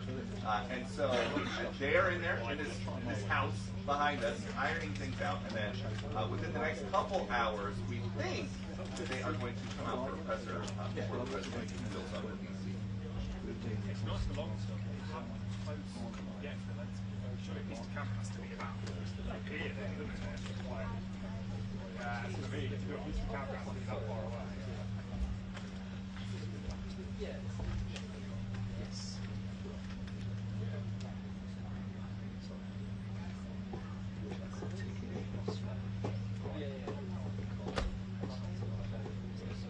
Yeah, you know what?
The worst part was lugging his phone and falling into the car on his head in the early morning.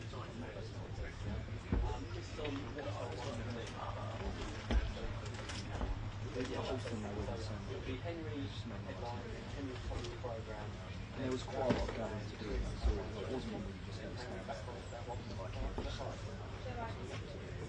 movement story, that's big.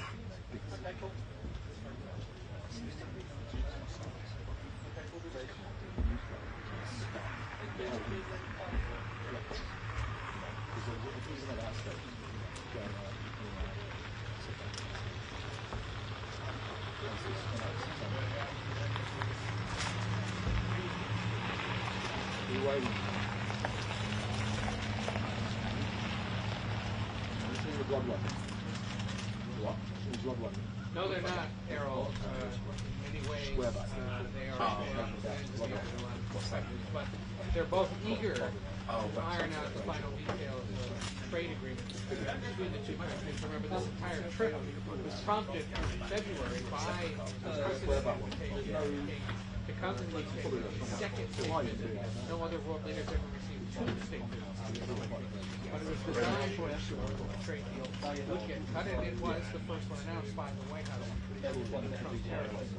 And we are expecting to hear a little more today about ongoing announcements from various tech firms across the United States who are planning to now invest tens of billions of dollars in British artificial intelligence, quantum computing, nuclear energy technology. Yes, a lot of firsts for me on Fox throughout the years. This Sunday will be the first time I've ever hosted anything for an hour by myself. And so it could go great.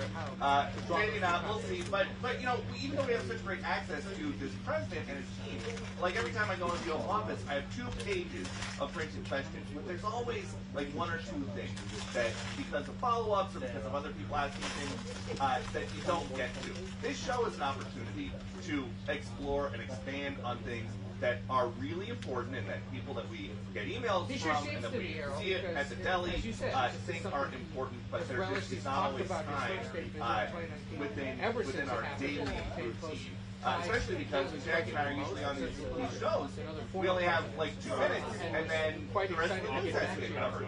This hour at 11 o'clock on Sunday is going to be a highlight reel of what it was, and a look at what the news special. I do think we're going to have a very, very good guest. We'll hopefully get a chance to hear more in the coming hours as the Sentinel with the British Prime Minister. This is the country estate of whoever served as British Prime Minister, in essence their camp David. And he's been here before, he was here during the first stage, so other presidents have been here as well.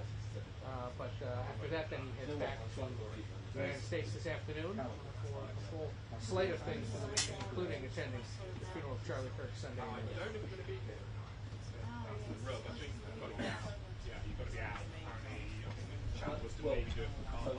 We are outside.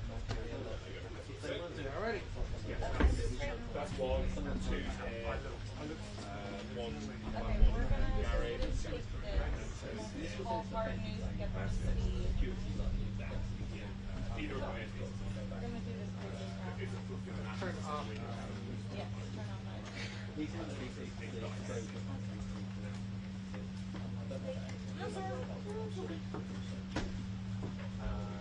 Yeah, ignore the flashing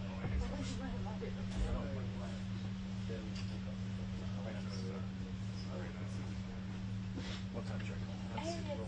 Well, once the press is over and he's cleared out, I think let's see what they ask us to do. Jesus asked for it for the 6.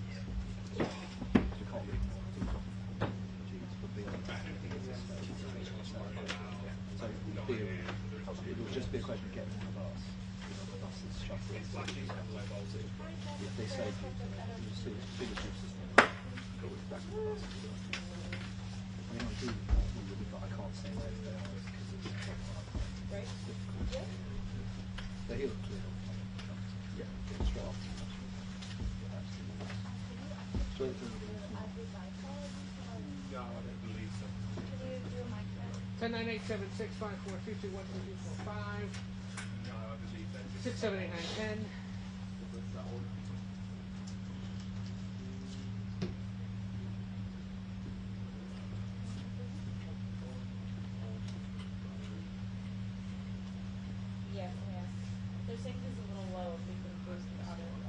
10, 9, 8, 7, 6, 5, 4, 3, 2, 1, 2, 3, 4, 5, 6, 7, 8, 9, 10. Nothing has changed since the first two times we've done this morning. But I will be talking at this level, and it seems they've increased it better.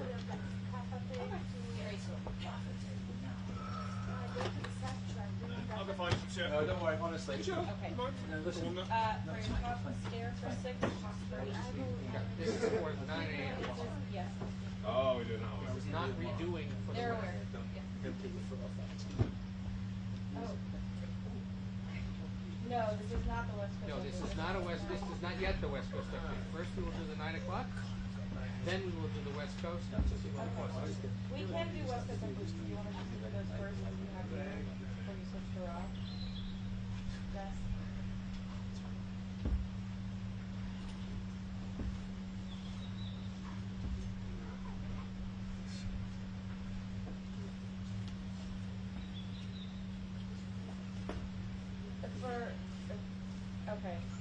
For the 9 a.m.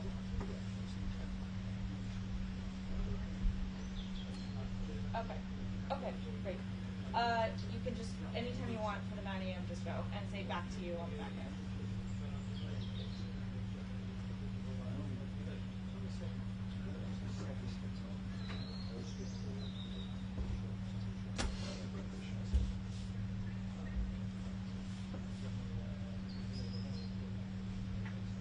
Well, good morning. The two leaders are meeting here at the country estate with the British Prime Minister to hash out those issues. And it comes the day after the President arrived here in the UK to far more of the British pomp and pageantry than usually accompanies this sort of state visit. 3, 2, 1.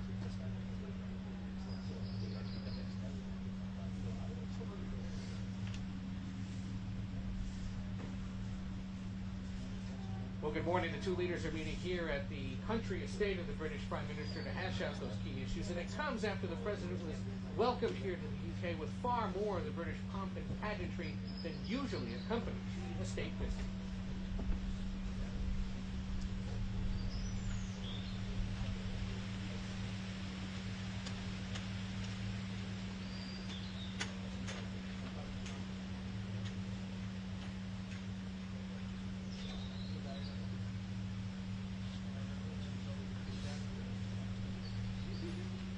Tariffs and trade are expected to top the agenda during the conversations here today. But we're also likely going to hear about how the two leaders are dealing with ways to resolve the wars in Ukraine and Gaza, as much as the world has struggled to figure out pathways to peace. Back to you.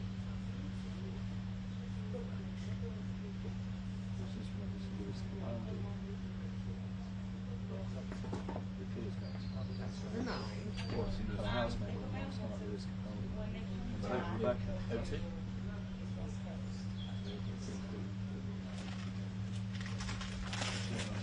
Just let me know when you're back.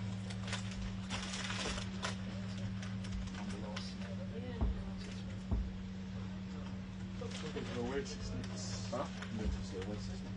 You are? They do 3 more days? I didn't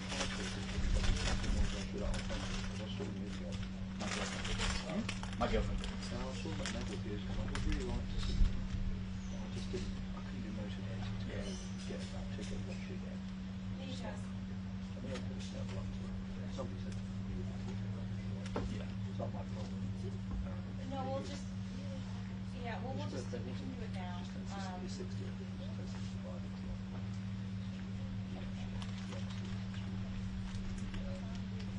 We will hold, yes.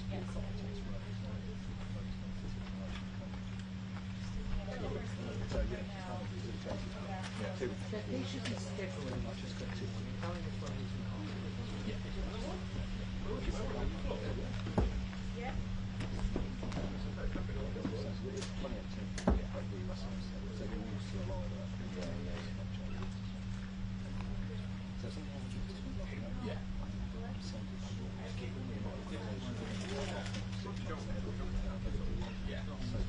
Yeah, it's hard to stay on top of it. I did put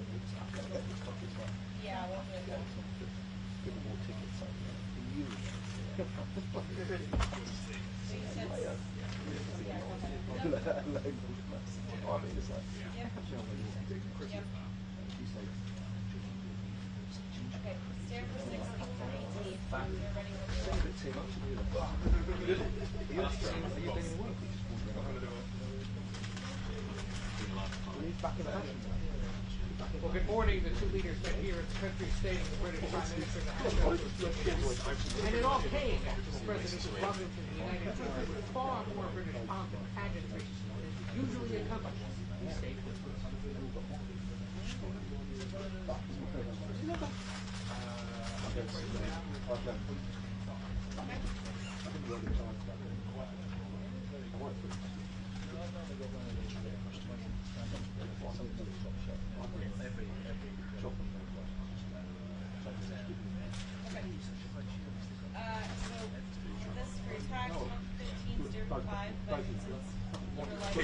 It depends who answers first.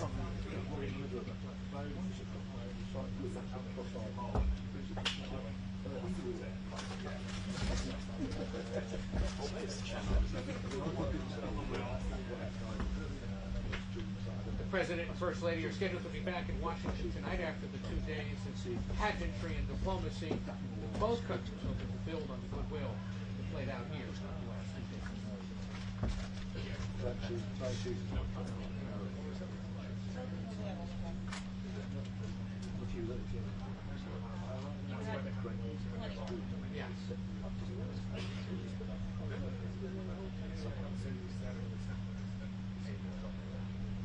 President and First Lady are leaving this afternoon, scheduled to be back in Washington tonight after 2 days of pageantry and diplomacy, which both countries hope to build on for the months ahead.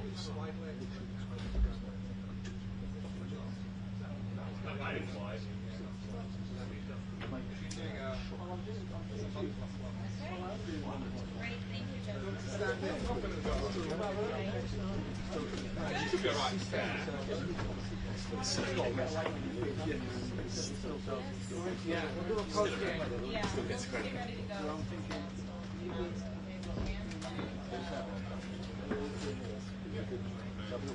So I'm thinking the 80% will be there, and then Gary. Sometimes they'll kind of talk and have a chat and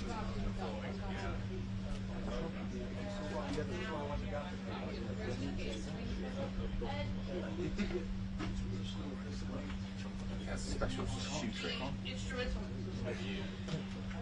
Oh my god, the shoes.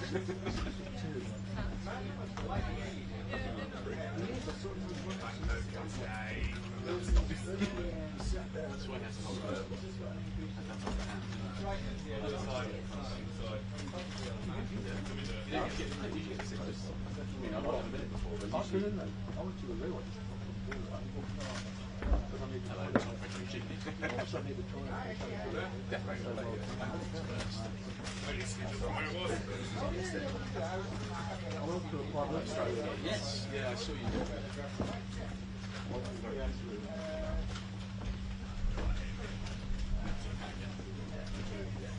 I felt that like see someone look at it.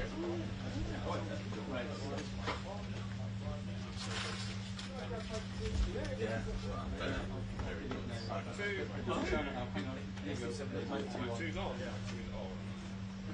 And when he went out there, they didn't have a good TV like this time or anything. It's all melodic apparently in the camera. How's that? Alien Earth, anyone's seen it? Really good. Really, really good. So it's going to be there for the actual tutor. I'm doing a single file. I'll turn it off. Yeah, basically go one way. I know the people. We have labelled the mics. Yeah. We're just saying to John, his left hand this week. I would have put things this way. Yeah. So just go back into positions again, just like I said. So just thinking about Gary being a bit bigger than today.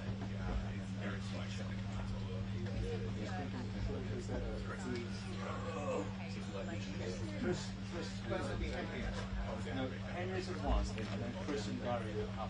It sounds like that's fine. So I think yes. So just say you're Chris. Yeah. So you're around to the ground. And I'm joined by Gary, which is Gary there. Yeah. Gary, and then I can then come in on Gary quite tight, rather than just give my full profile. Okay, that's we've got that little there so we know, give a little, just so he knows. Yeah, well, we can certainly run you down a while.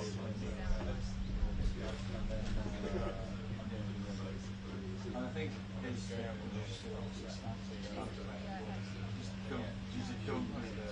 yeah, what's his in? He's pretty good, yeah. And it's 3 feet plus both.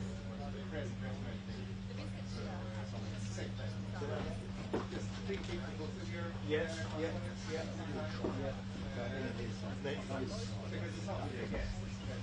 So does he sometimes he doesn't need to be oh, sorry. So they're both of you. That wasn't my question. You don't really get a guess. Answer the question I'm answering. That's the thing, it's not a guess. Yeah, of course it is.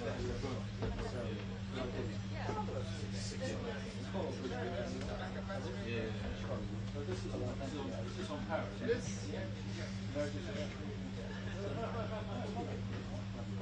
Respect? Good. You used to be around. Yeah. Lovely.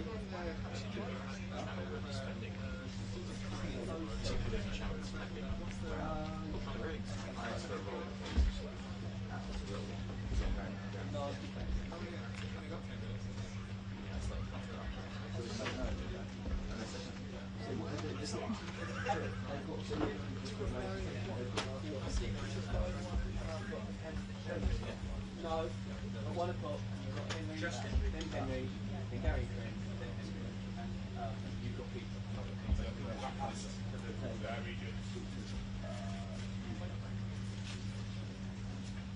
Hello, Ralph. Sorry, I missed you. Yeah.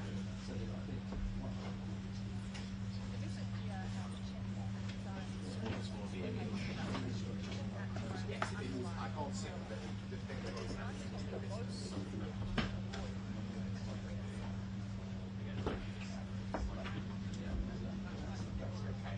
that's so much. I don't know about it sounds like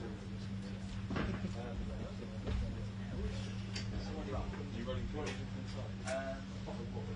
There's no fault.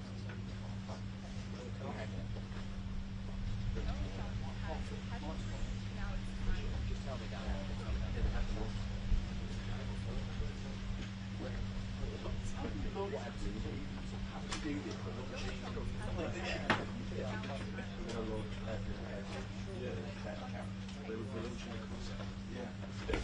Was it literally like that?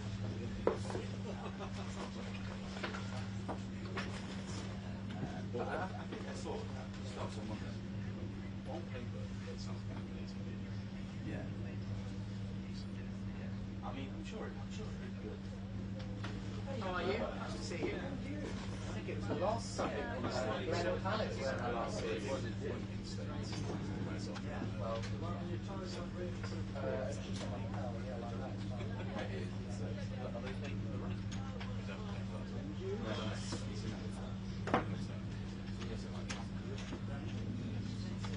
Did you come up this morning? Yeah, I did that.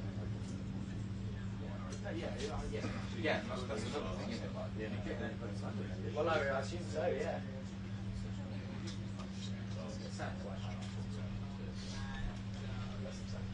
was watching you this morning. Yeah, I've been here for, it feels like a week. We got a report. It's very atmospheric. Very atmospheric. never been here before. Did you ever come here in your military days? Yeah, I did. You've probably been inside. Yeah, that's like right, which is where the buses are.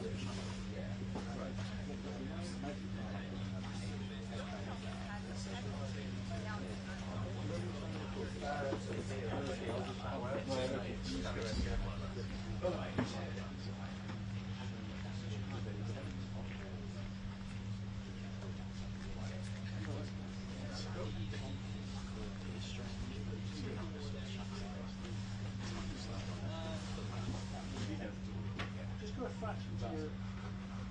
Not too far. I just want to get a bit of a piece. Yeah, right.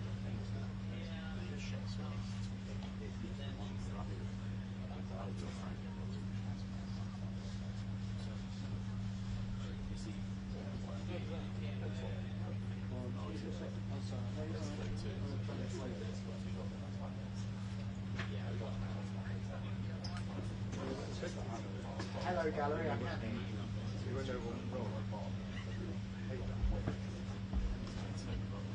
That's right. I am. Just let me know if you want to do a rehearsal.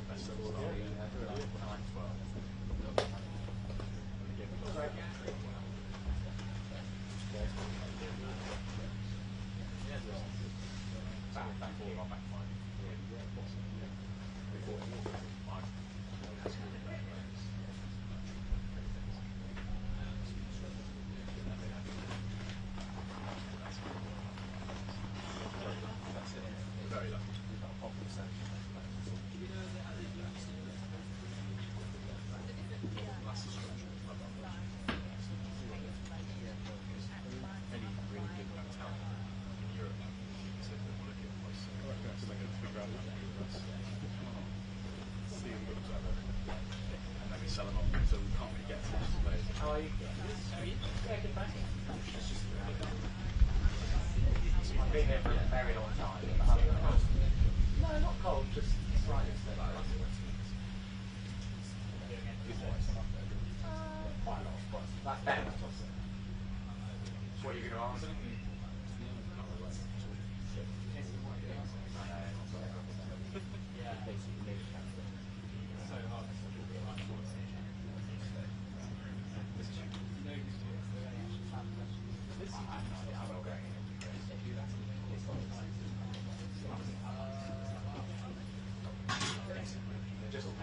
Hey, pal. Let it roll.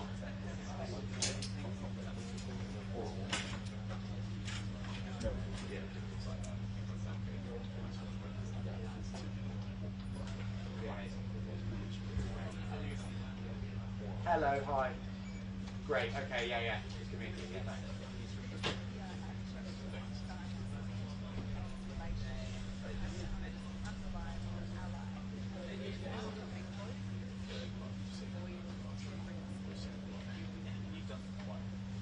Yes.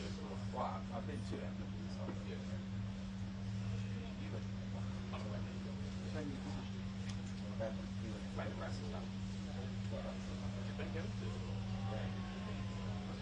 How about you? Thank you, Toba. Good morning. 6 lines. You should say your VCR. If you have one and it still works. Oh, wait. We found some tapes when my dad was cleaning out his house, and it's like, well, my dad was cleaning out the house, and he had all these DVDs that we used to love, and he's like, does anybody want one? It's like, I can't even play it on my computer.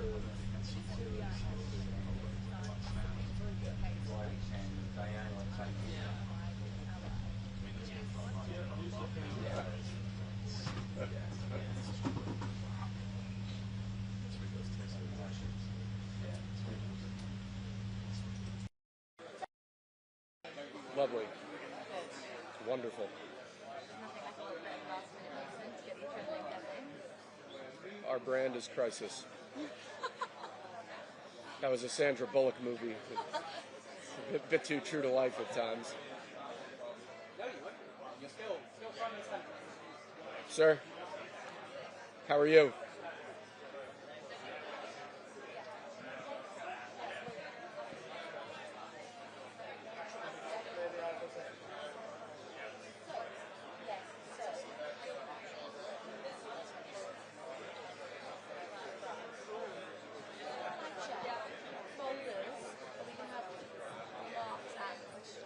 the president will have a speech binder as well. In terms of putting down the agreement itself, would we be able to, for example, come on and put them down?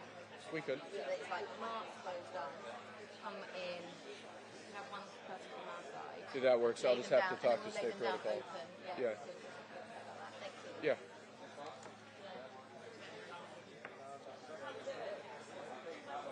Very nice to meet you. You too. I think we did a good job here. See you later.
We'll let you ride on coattails.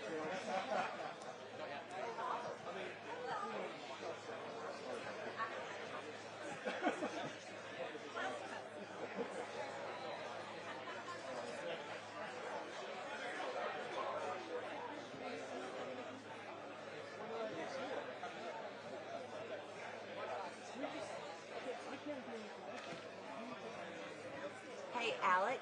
Alex, is that Alex? Could you do a quick sound check for our guys? Yeah, real certainly. quick? Just read them some. Start talking. Yeah.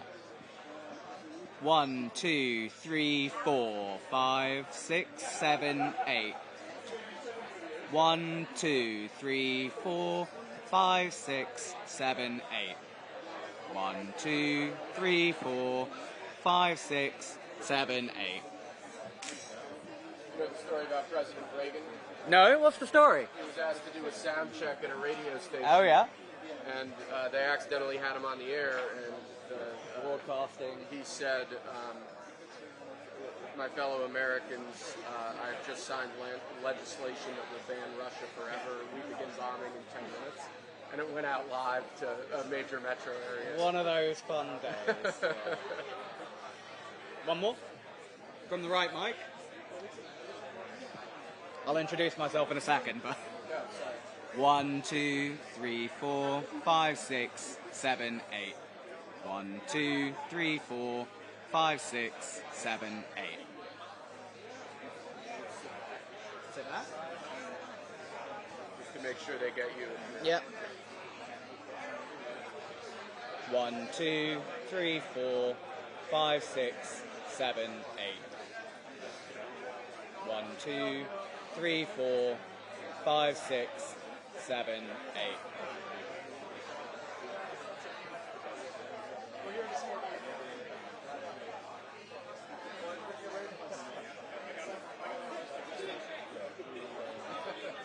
You alright?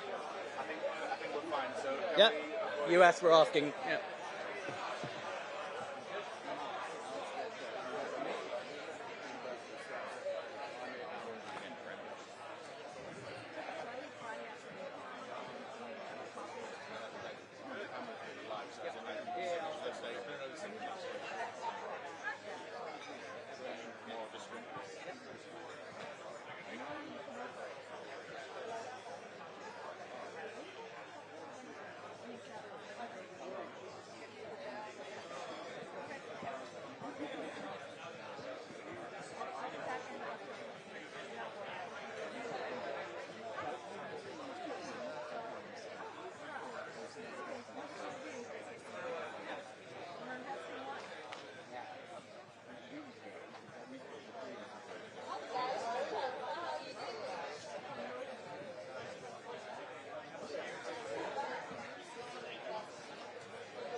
Are we missing anybody?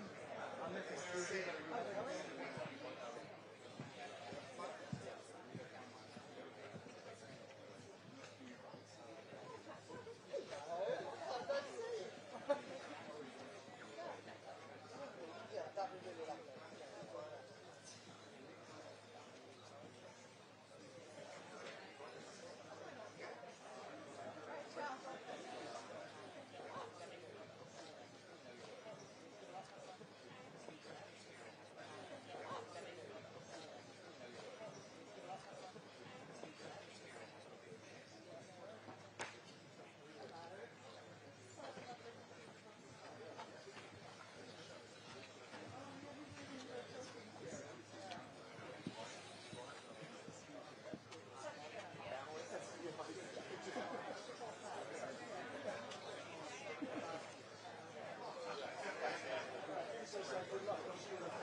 thank you very much, and very nice to see you all.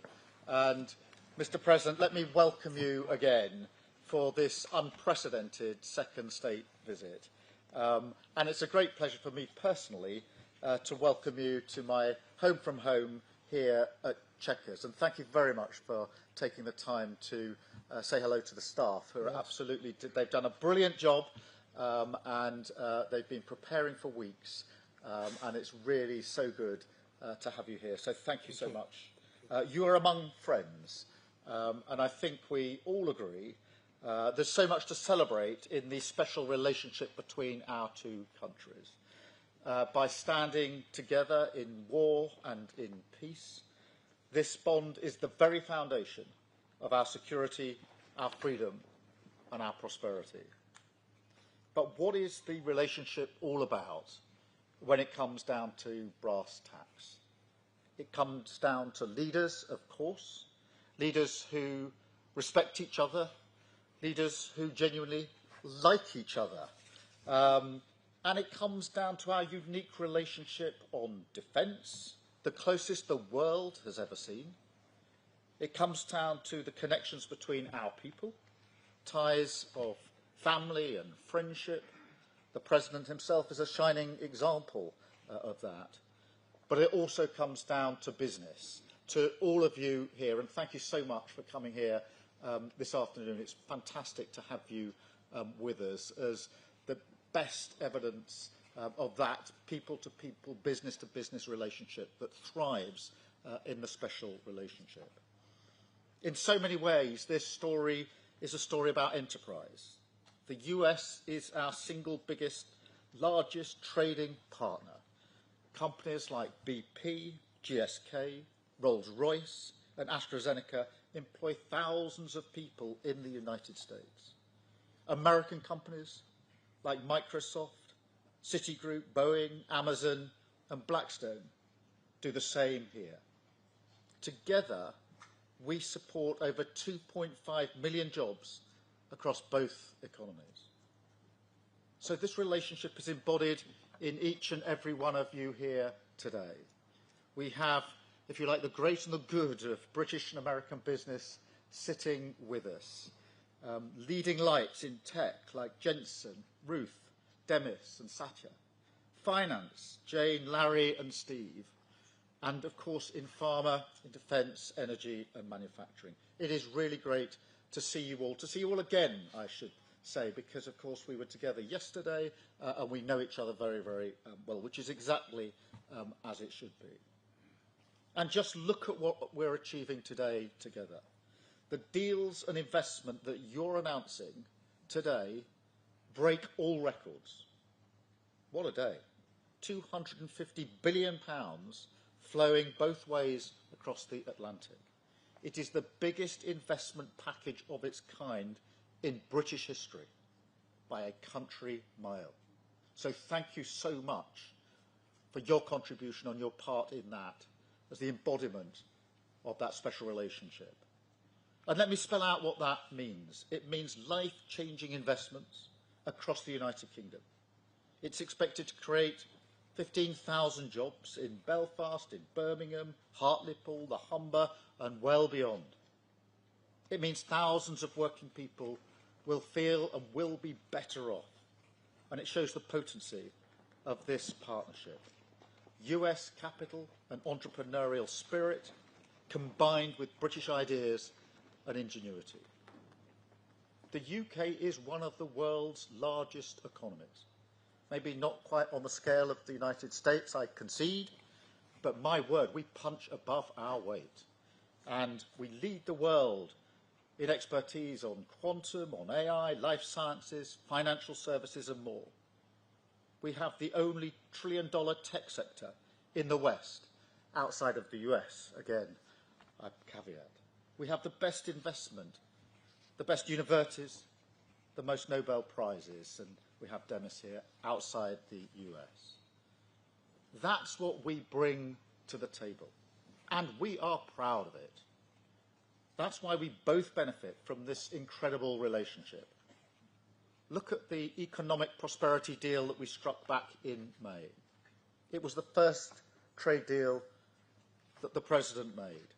And yes, it was the best deal as well. We have the lowest tariffs in the world in vital sectors, and that is some achievement.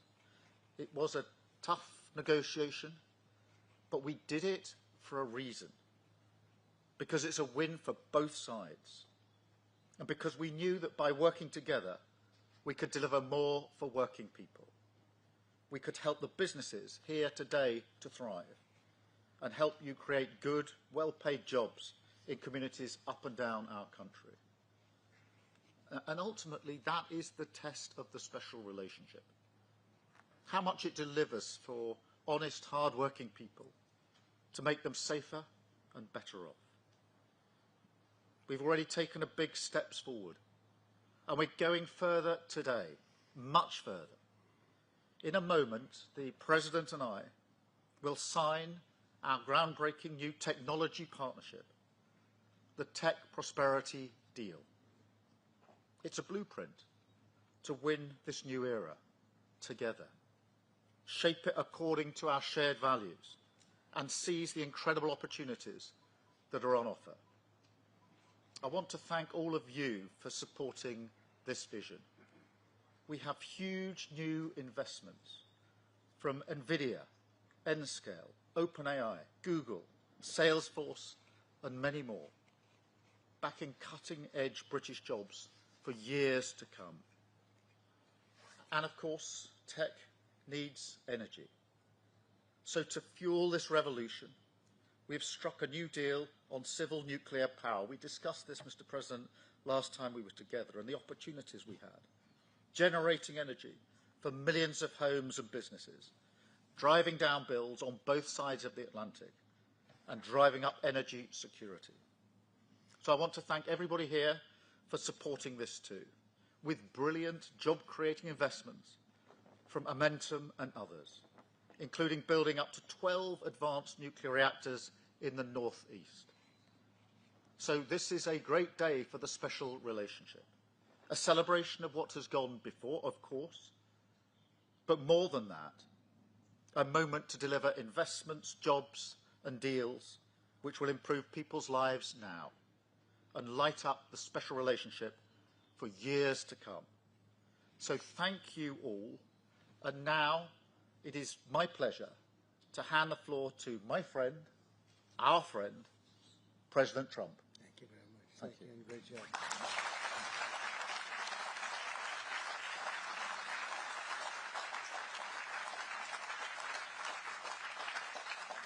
Well, this is a very distinguished group.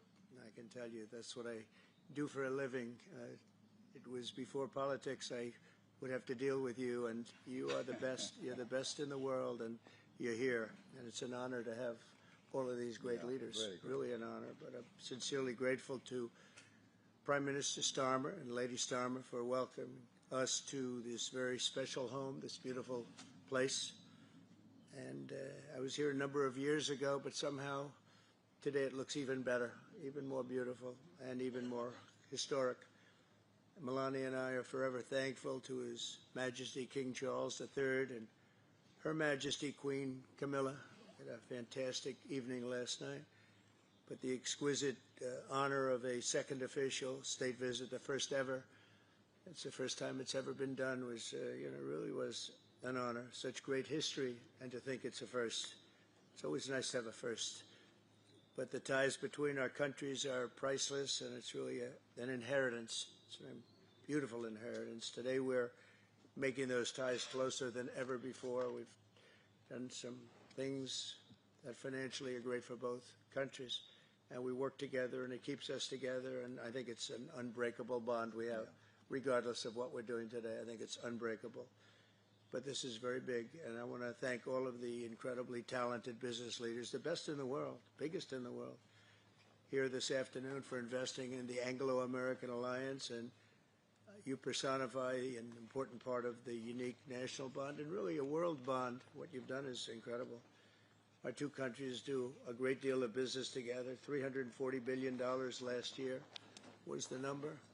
In May, the United Kingdom became the first country to make a trade deal with the United States during my second term, and we sort of wanted to make it the first because the bond is so strong and the relationship so long. That agreement will create billions of dollars in opportunities for American farmers to sell their products into the UK, reduce barriers to trade, and give the U.S. manufacturers better access to the UK's world-class aerospace supply chain, which is really is world-class. A lot of people don't understand it, the importance of that particular asset that you have. It's a beautiful job you've done. There's no more natural partnership in the world. Together, we're building up the industrial capacity of both of our countries, which is crucial to our defense. And we work so well together in defense. I met so many of the leaders of your defending group, and many of them I've known by name, but now I know them pretty well. We had some very good meetings today and yesterday. So we're taking the next logical step with a historic agreement on science and technology partnerships, and this will create new government, academic, and private sector cooperation in areas such as AI, which is taking over the world. I mean, I'm looking at you guys. You're taking over the world, Jensen. I don't know what you're doing here. I hope you're right. All I can say is we both hope you're right. But it's pretty amazing. Quantum computing, fusion, 6G, and civil nuclear energy, and align our nations through the approach of centered deregulation and innovation. And we're going to have a lot of deregulation and a tremendous amount of innovation. It's just happening. But this new accord is already helping spur a massive wave of private sector deals worth over $350 billion alone, headlined by a $136 billion from Blackstone. That's very nice. Steve, thank you. That's why you have that location, I think. It's considered the best seat of the year. Yours is pretty good too, Jensen. That's good. That's great, Steve. You know what you're doing better than anybody. American company X Energy and British company Centric has been announcing, and really for a long while they've been talking about this deal, the deployment of modular nuclear reactors across the UK, all across the UK. It's been in the wind for a couple of years, and now we're getting it done, generating more than $50 billion in economic value, creating up to 2,500 jobs, and powering 1.5 million homes. That's a lot of homes. 7 decades after British genius Alan Turing pioneered the field, this agreement will also help America and our British allies dominate the future of artificial intelligence. You need the energy. You have to have the energy. That's one thing I learned very quickly. They need a lot of electricity. In the United States, you need double what we have right now just to maintain that fight. We're right now, and I want to say, leading China and the world by a lot in AI, a lot. And we're creating tremendous amounts of energy and letting you create your own electricity in many, many cases. And we're giving you very rapid approvals. We're getting them approvals like they've never seen before. They used to wait 15 and 20 years to be rejected. Now they wait 2 weeks or 3 weeks to be accepted. That's a pretty big difference. And at the same time, we always have the environment in mind, but we move them along. But we're committed to ensuring that you have secure and reliable sources of American AI and quantum technology. We intend to always be the UK's strongest, closest, and most trusted business partner. Very important to us. The relationship is very important. 1 year ago, our country was in serious trouble. The King of Saudi Arabia, great gentleman, you all know him. He said, "Sir, your country was dead 1 year ago, and now you have the hottest country anywhere in the world," and it's true. We'll have more than $17 trillion invested in our country this year. 17 trillion, which is many, many times what we had last year, and we're only in our just about almost 9th month. It's moving along quickly. It's amazing. I was saying we're in our 3rd month, our 4th month, our 5th month, but we're at, it's going to be over $17 trillion.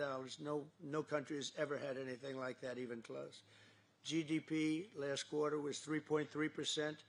Despite all of the things we're doing, one of the things we're doing, which I'm very proud of, is the border. We now have a totally closed border, totally secure for 3 months.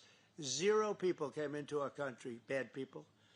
And they come in, but they have to come in legally. We have a great process going. And inflation is virtually non-existent.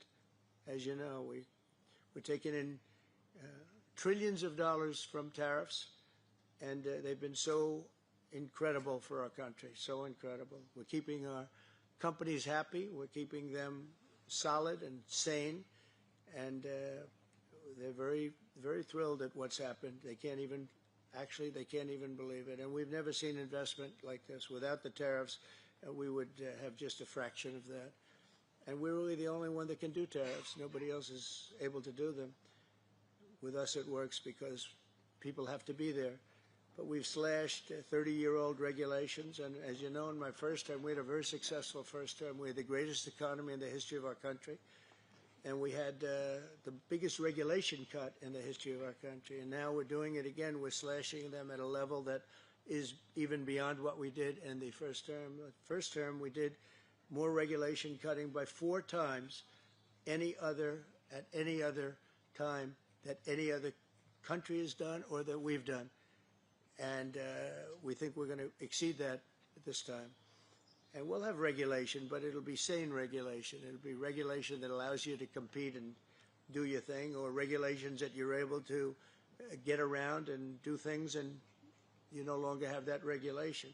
But we slashed regulations at a level that's never been done before, and we're doing it at the same level right now. I recently signed the largest tax cuts in our country's history, and the bill includes a 100% expensing for investments in equipment and factories. Nobody's ever seen anything like that, and it lasts for a 10-year period, so it's going to be there for a while. But the countries and companies are coming into our country for the expensing aspect of the bill. It was I call it the big, beautiful bill, the great, big, beautiful bill. We got so much, the largest bill ever passed in the history of our country. In fact, so big that we really don't have to pass too much anymore. We can just do this for 4 years, implement. You know, I like to implement because the bills are wonderful, but you have to implement. But the expensing is going to be the reason, I think, that bigger than anything else, when you have 1 year expensing, you can write everything off in the first year, including structure. So you didn't even have that in the first bill. I think it was the biggest factor in the first bill why it led to such growth, and this is actually a better form of expensing, and it's actually more significant. So today America is strong. Our economy is, I think, potentially the strongest it's ever been. We'll see very soon those big places that are being built all over the country. Car companies are moving in. AI is moving in. Everybody's coming in. They all want to be here. The drug companies are coming back. They all want to be there. They sort of have to be there, but they want to be there. But with this agreement, our cherished friendship with the United Kingdom is getting stronger and stronger. And again, I want to thank the Prime Minister. He worked very hard on this and getting this deal done. This is long in the making. They've been talking about it for a long time, and we got it done. And it's a real honor to be with you, and thank you very much. Thank you.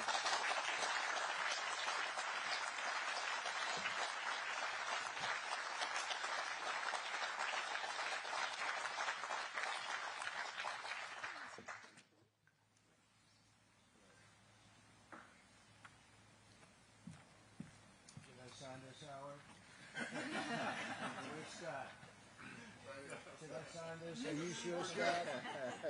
If the deal's no good, I'm blaming you, Scott. It's a great honor.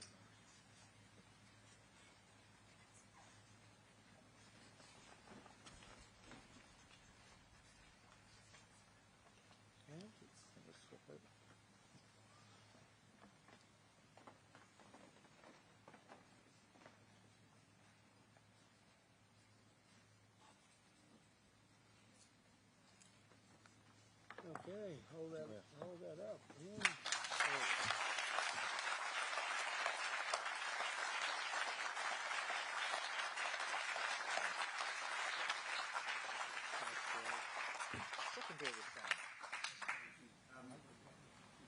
Mr. President, Mr. Prime Minister, we're now going to take some contributions from our distinguished guests from the business community, starting with Sir Demis Hassabis, the co-founder and CEO of DeepMind. Thanks, Varun. It's a huge pleasure and honour to be here today, and thank you, Mr. President and Prime Minister, for your fantastic leadership on the US-UK tech prosperity deal. This partnership builds on a rich heritage of scientific collaboration between our two great nations, pushing forwards the frontiers of human knowledge and technical innovation.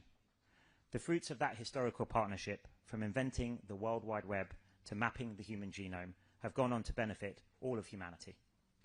In many ways, Google DeepMind, the frontier AI lab that I lead, is the modern embodiment of this wonderful transatlantic spirit of cooperation. With our two major research offices in London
I'm up on 3-1 now. Let's see the build. Okay, so just so you know, this isn't really. I don't know if you were involved in discussing this. So what we've agreed here is let's just stick to the AFC camera to the live. And then this one, I'm going to be trying to pick off like the keywords that will be live. Sorry. Okay. All right. Okay. All right. Fine.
PSC lens.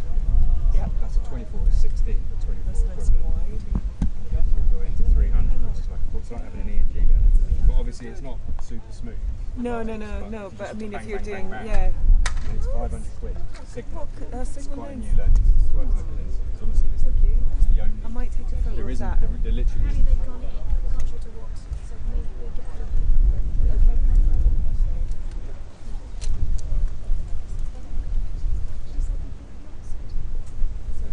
So I'm going into my. I'm going to go and try and find it, okay?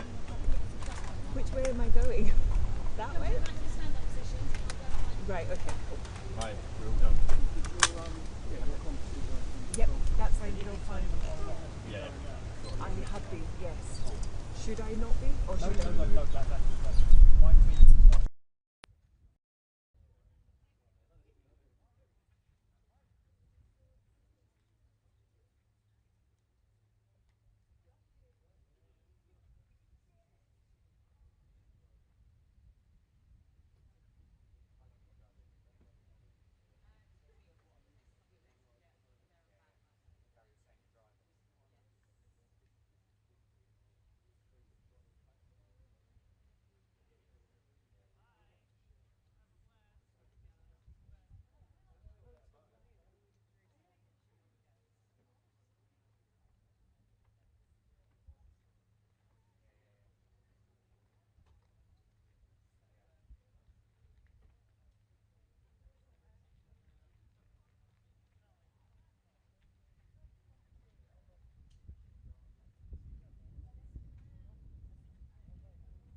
1 2 1 2 1 2 1 2. Right.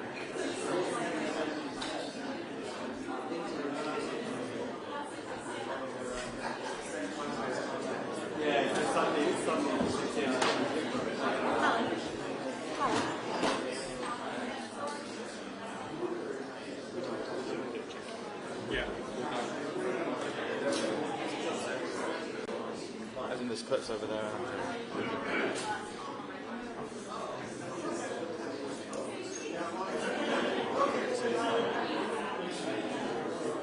Soon.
Hello, audio check, 1, 2, audio check for press, 1, 2, 1, 2, 3, 4. Good afternoon, audio check for press, 1, 2, 1, 2, 3, 4. Audio check, 1, 2, 1, 2, 3, 4. I'm getting thumbs up, 1, 2, 3, 4, 5, 6, 1, 2, 1, 2. Check, check, 1, 2. Audio check for press, left podium good, 1, 2. Audio check, 1, 2, 3, 4. Still good, good. Everybody good, thumbs up, 1, 2. All right.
Mr. President, it's a pleasure to welcome you to Chequers.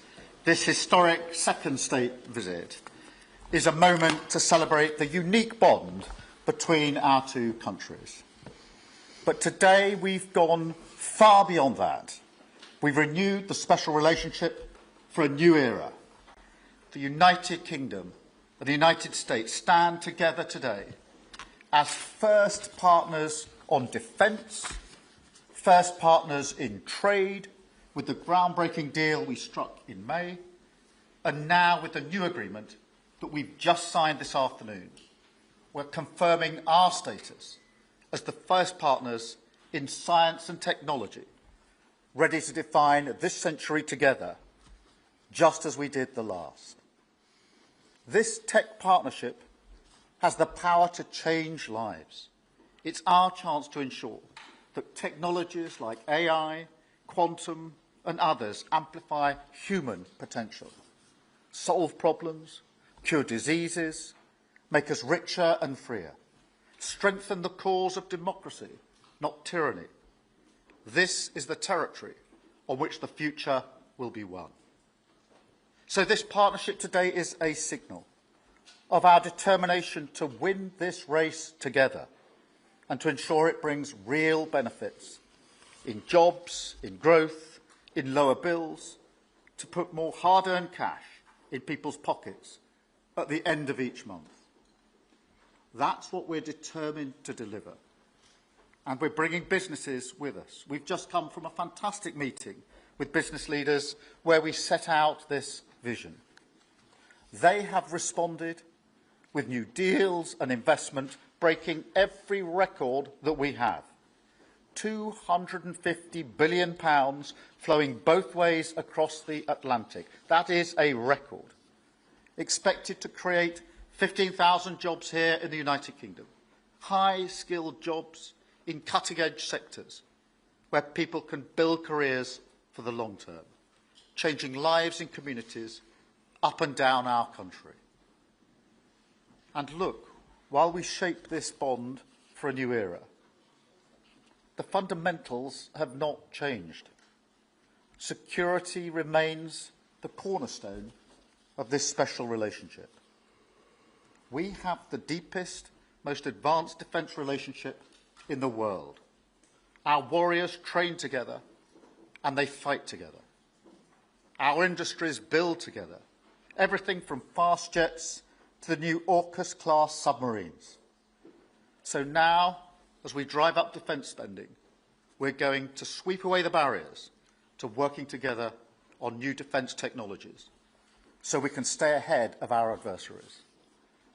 We're united in defence and security. Yes, absolutely. But we're also united in the pursuit of peace.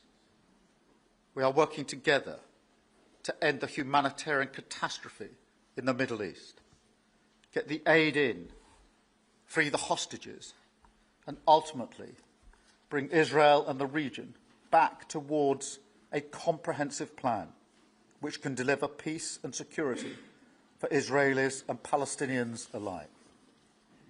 We're also working together to end the killing in Ukraine.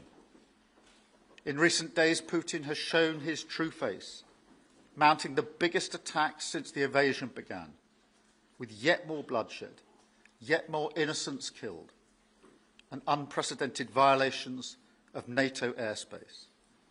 These are not the actions of someone who wants peace. So we've discussed today how we can build our defences further, support Ukraine, and decisively increase the pressure on Putin to get him to agree a peace deal that will last. And President Trump, you have led the way here, and we will continue to stand and work together for security and for peace. Mr. President, next year we'll celebrate the 250th anniversary of the United States. We've come on a long journey together since 1776. But it's no exaggeration to say that the partnership our two nations have built has shaped the world from the beaches of Normandy to the founding of NATO, to the creation of technologies that have revolutionised our lives. Time and time again, it is British and American men and women side by side, changing the path of history and turning it towards our values, towards freedom, democracy, and the rule of law. In Britain, we take huge pride in that. And let's be clear, this relationship is not just about history, it's about the future. It's about the benefits it delivers now and for decades to come, to make our people safer and better off. We've shown today that we're delivering those benefits, improving people's lives. So we will go into that anniversary year more optimistic than ever and more confident than ever about our two great nations and what they can achieve side by side. Thank you. And it is now my pleasure to give the floor to Mr. President Thank you. Thank you very much, very much. Prime Minister Starmer, Melania and I are tremendously thankful for the wonderful hospitality that you and Lady Starmer have extended today at Chequers. Quite the place, I must say, quite the place. And we're grateful beyond words for the spectacular honor of the state visit yesterday at Windsor Castle, hosted by His Majesty King Charles III and Her Majesty Queen Camilla. These are two fantastic people. We will never forget it. As I said last night, the bond between our countries is like no other anywhere in the world. The United States and the United Kingdom have done more good on this planet than any two nations in human history. That is thanks in large part to the traditions of British liberty, which grew up on these isles, these beautiful, magnificent isles, and were carried by our ancestors to the New World. We're forever joined, and we are forever friends, and we will always be friends.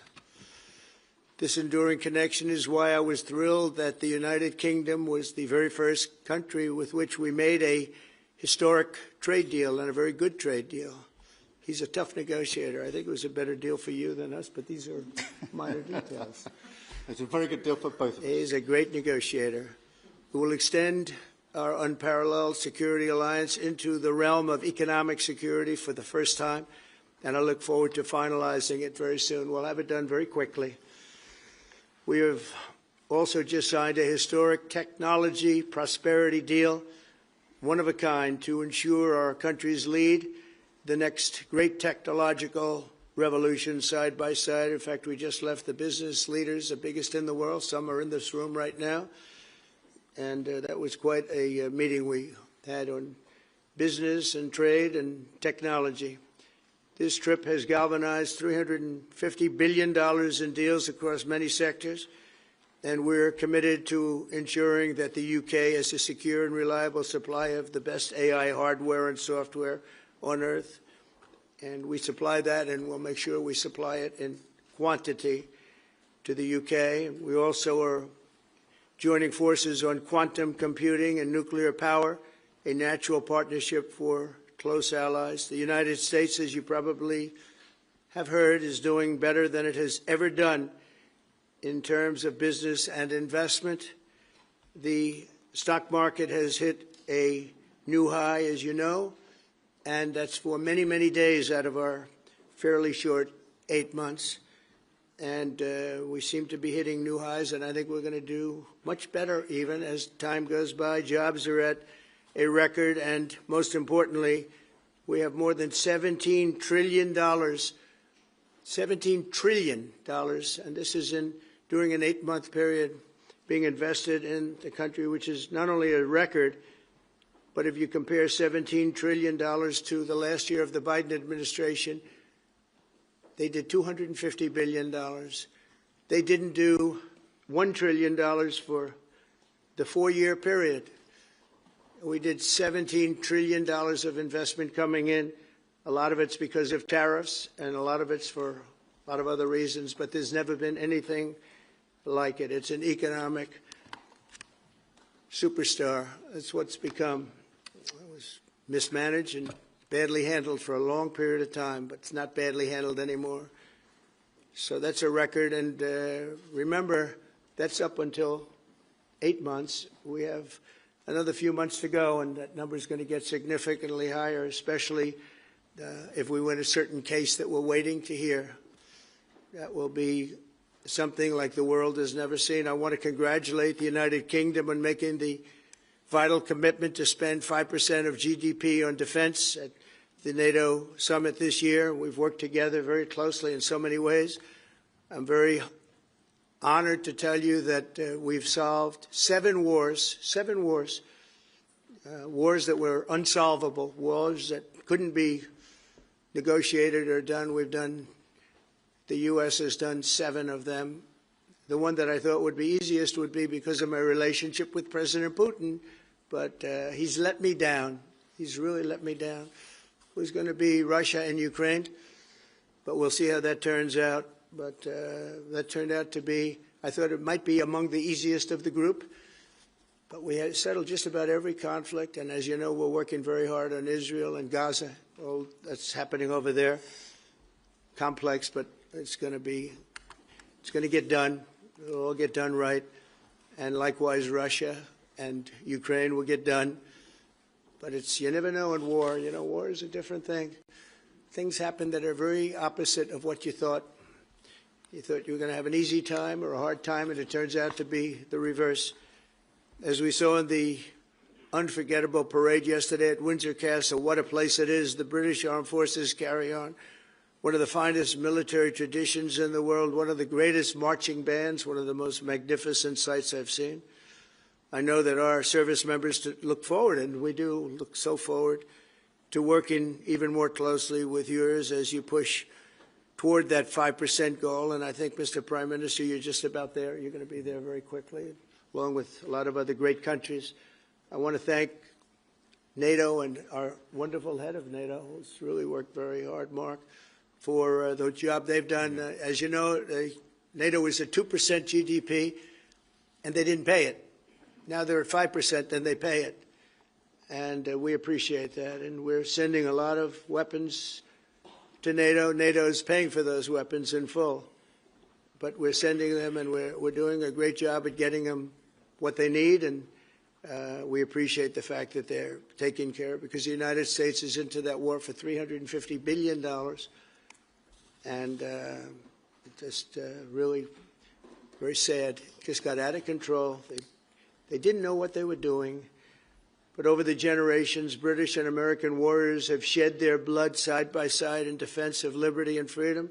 And that's why it's so imperative that the United States and the United Kingdom stand together for these fundamental rights and values of the English-speaking world. And we've always stood together, and we will continue to.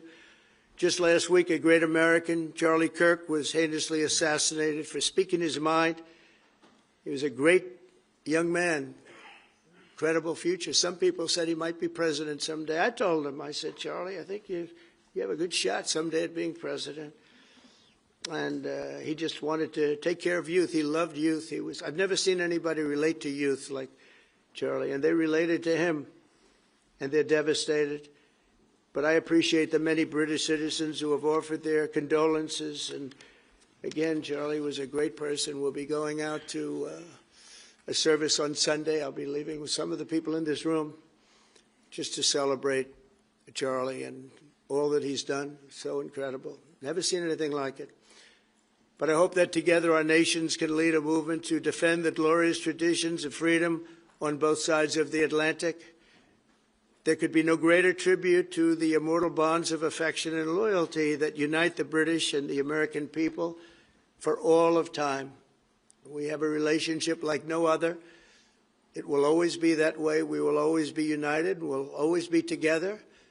And I just want to thank you, Mr. Prime Minister, for the great job I think you're doing. Thank you very much. Thank you.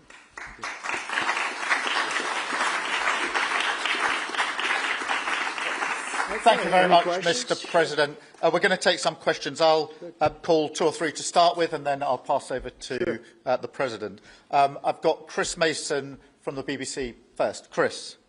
Thank you both. Chris Mason, BBC News. Mr. President, the UK is expected to recognise a Palestinian state in the coming days as the killing in Gaza continues. It often seems that you're the only person that Israel will listen to. What more can you say to them to tell them to stop? And why is the UK's position on a Palestinian state, in your view, wrong? And Prime Minister, what will the recognition of a Palestinian state actually achieve? Is it not just gesture politics to appease people in your own party? Thank you both. Well, Chris, let me just start with that, because we discussed this amongst other things. We had the best part of an hour, I think, upstairs earlier today, just one-to-one, going through a number of affairs, world affairs, in private. And we absolutely agree on the need for peace and a roadmap, because the situation in Gaza is intolerable. The hostages have been held for a very, very long time, and they must be freed. And we need aid to get into Gaza at speed. And so it's within that context of a plan for peace, which we're working hard on, which not only did we discuss this morning, but our two teams have been working together on, that the question of recognition needs to be seen. And so it's part of that overall package which hopefully takes us from the appalling situation we're in now to the outcome of a safe and secure Israel, which we do not have, and a viable Palestinian state. Thank you.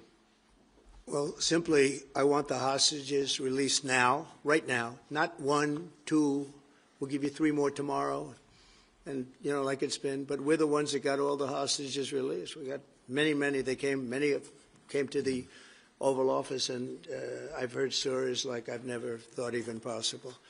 There was no humanity, no anything. I said to them, I said, was there any warmth shown during this stay? Like they offered you a little extra meal, they gave you a little smile, and they said, don't worry, you'll be okay. And every one of them said, not even a little bit. Amazing, you know, to think that during this stay, long stay in some cases. We had a man the other day, 451 days he was there. I always ask that question. And was there any warmth shown? Just a little word of, you know, encouragement.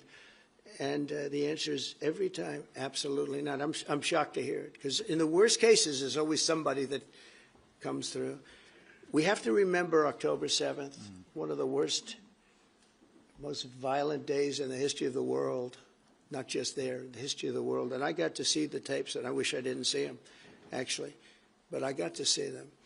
And I want an end. I want the hostages released, and I think it's going to be okay. But it has been a brutal period of time.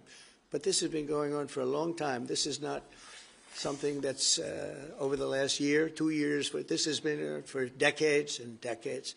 But we want it to end. We have to have the hostages back immediately. That's what the people of Israel want. They want them back, and we want the fighting to stop, and it's going to stop. But a lot of bad things. You know, Hamas said that they're going to put the hostages up as bait. They're going to put the hostages in front of any attack. And that's pretty brutal. We haven't heard that one in a long time. So we have to remember that. So I have a disagreement with the Prime Minister on that score. Okay? One of our few disagreements, actually. Great. Can I take Jack from The Sun? Jack. Thank you both. Jack Elson from The Sun. Mr. President, in the 9 months you've been in office, you've been incredibly successful in all but eliminating crossings on your southern border. Yeah. Meanwhile, illegal migration is at record levels in Britain. The Prime Minister is trying to tackle that. What advice would you give to the man standing next to you on trying to stop illegal migration in Britain? And Prime Minister, if I can just ask, the President is all about drill, baby, drill in terms of trying to secure American energy and cut bills for Americans. Meanwhile, you are turning Britain's back on oil and gas in favour of renewable energies, such as wind turbines. Why do you think that you are right and he is wrong? So we had millions of people flowing in, totally unchecked, totally unvetted from the Biden administration. 25 million, in my opinion, that would be about 25 million. They came from prisons. They came from mental institutions. They were gang members. They were drug dealers. They came from the Congo. They came from all parts of South America. They came from everywhere. Think of it. Prisons from the Congo being released into the United States. Prisons opened up in Venezuela and many other countries pouring into the United States.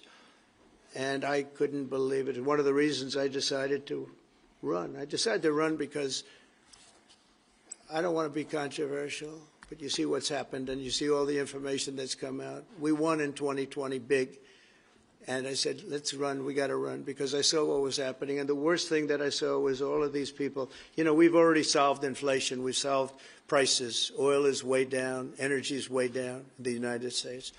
But what I saw happening with millions of people pouring into our country, I couldn't stand to watch it. And we've done a great job. Nobody, if you've seen the last, I appreciate your question, by the way, nobody, absolutely zero, and I'm not even sure that's possible, but it's a very liberal group that come out with those statistics. The last 3 months, we had zero. From millions of people a year ago, we had zero people enter our country illegally. And we do have people coming in legally through a legal process and testing and lots of other things. I think it's very important, and we speak about it, and I think your situation is very similar. You know, you have people coming in, and I told the Prime Minister I would stop it, and it doesn't matter if you call out the military, it doesn't matter what means you use, but it's going to destroys countries from within. And we're actually now removing a lot of the people that came into our country. It's a very hard chore. We were given a very, very bad hand. Millions of people came in from prisons and mental institutions. We have to remove them. And we are removing them. We have no choice, and I feel very strongly about it. Thank you very much. Jack, let me just deal with the question of returns, because this is obviously an issue we're taking incredibly seriously. We've struck a number of deals both on cooperation with other countries, because this is a problem right across Europe, to tackle the problem of actually breaking up the gangs that are running this trade. We have had a record number of returns, over 35,000 now, since we came into office. That's the highest number for the best part of 10 years. We struck the returns arrangement with France, and notwithstanding the challenges to that scheme, which you've seen in the last few days, a flight went off at 6:15 this morning, successfully returning someone under that scheme. So that is an important step forward. Obviously, there's no silver bullet here. There's a range of things that need to be done. But given the challenges of returning people, it is important that we're able to prove it can be done. It was done. It was done early this morning. So I can confirm that that flight went. It went successfully. And I'm pleased about that. Now we need to ramp that up at scale, which was always envisaged under the scheme. But it's very important that we have been able to prove that the proof of concept, if you like, that this can be done, and will continue in that way. On the question of energy, firstly, let me be really clear that I am absolutely determined to ensure that the price and cost of energy comes down, so that bills come down both for individuals, for families, with their household bills, but also for business, because this is so important. The mix will include oil and gas for many years to come from the North Sea. We've been clear about that for some time, but we also need to mix that with renewables, and it's the mix that's really important. And the approach I've taken on this is the same approach that I take to many other things, a pragmatic approach. Thank you, Jack. I would like to say that we inherited the worst inflation in the history of our country. We had inflation, the likes of which we've really never seen. They say 48 years, and I'll accept that, but I really don't. We had the worst inflation in the history of our country. And we had an expression that I used a lot, drill, baby, drill. And as you know, we brought fuel way down, the prices way down. And we don't do wind because wind is a disaster. It's a very expensive joke, frankly. And we got our energy prices way down. That brought the inflation way down. And now we have very little inflation.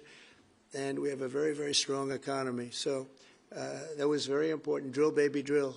And you have a great asset here. We spoke about it. It's called the North Sea. The North Sea oil is phenomenal. And I hope, because I love this country, you know. My mother was born in Scotland. And the Hebrides, Stornoway, that's Syria, Scotland. We were talking about it.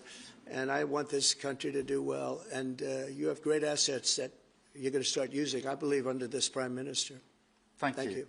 And I've got Matthew from The Economist. Matthew. Thank you, Prime Minister. Mr. President, you say that President Putin has let you down.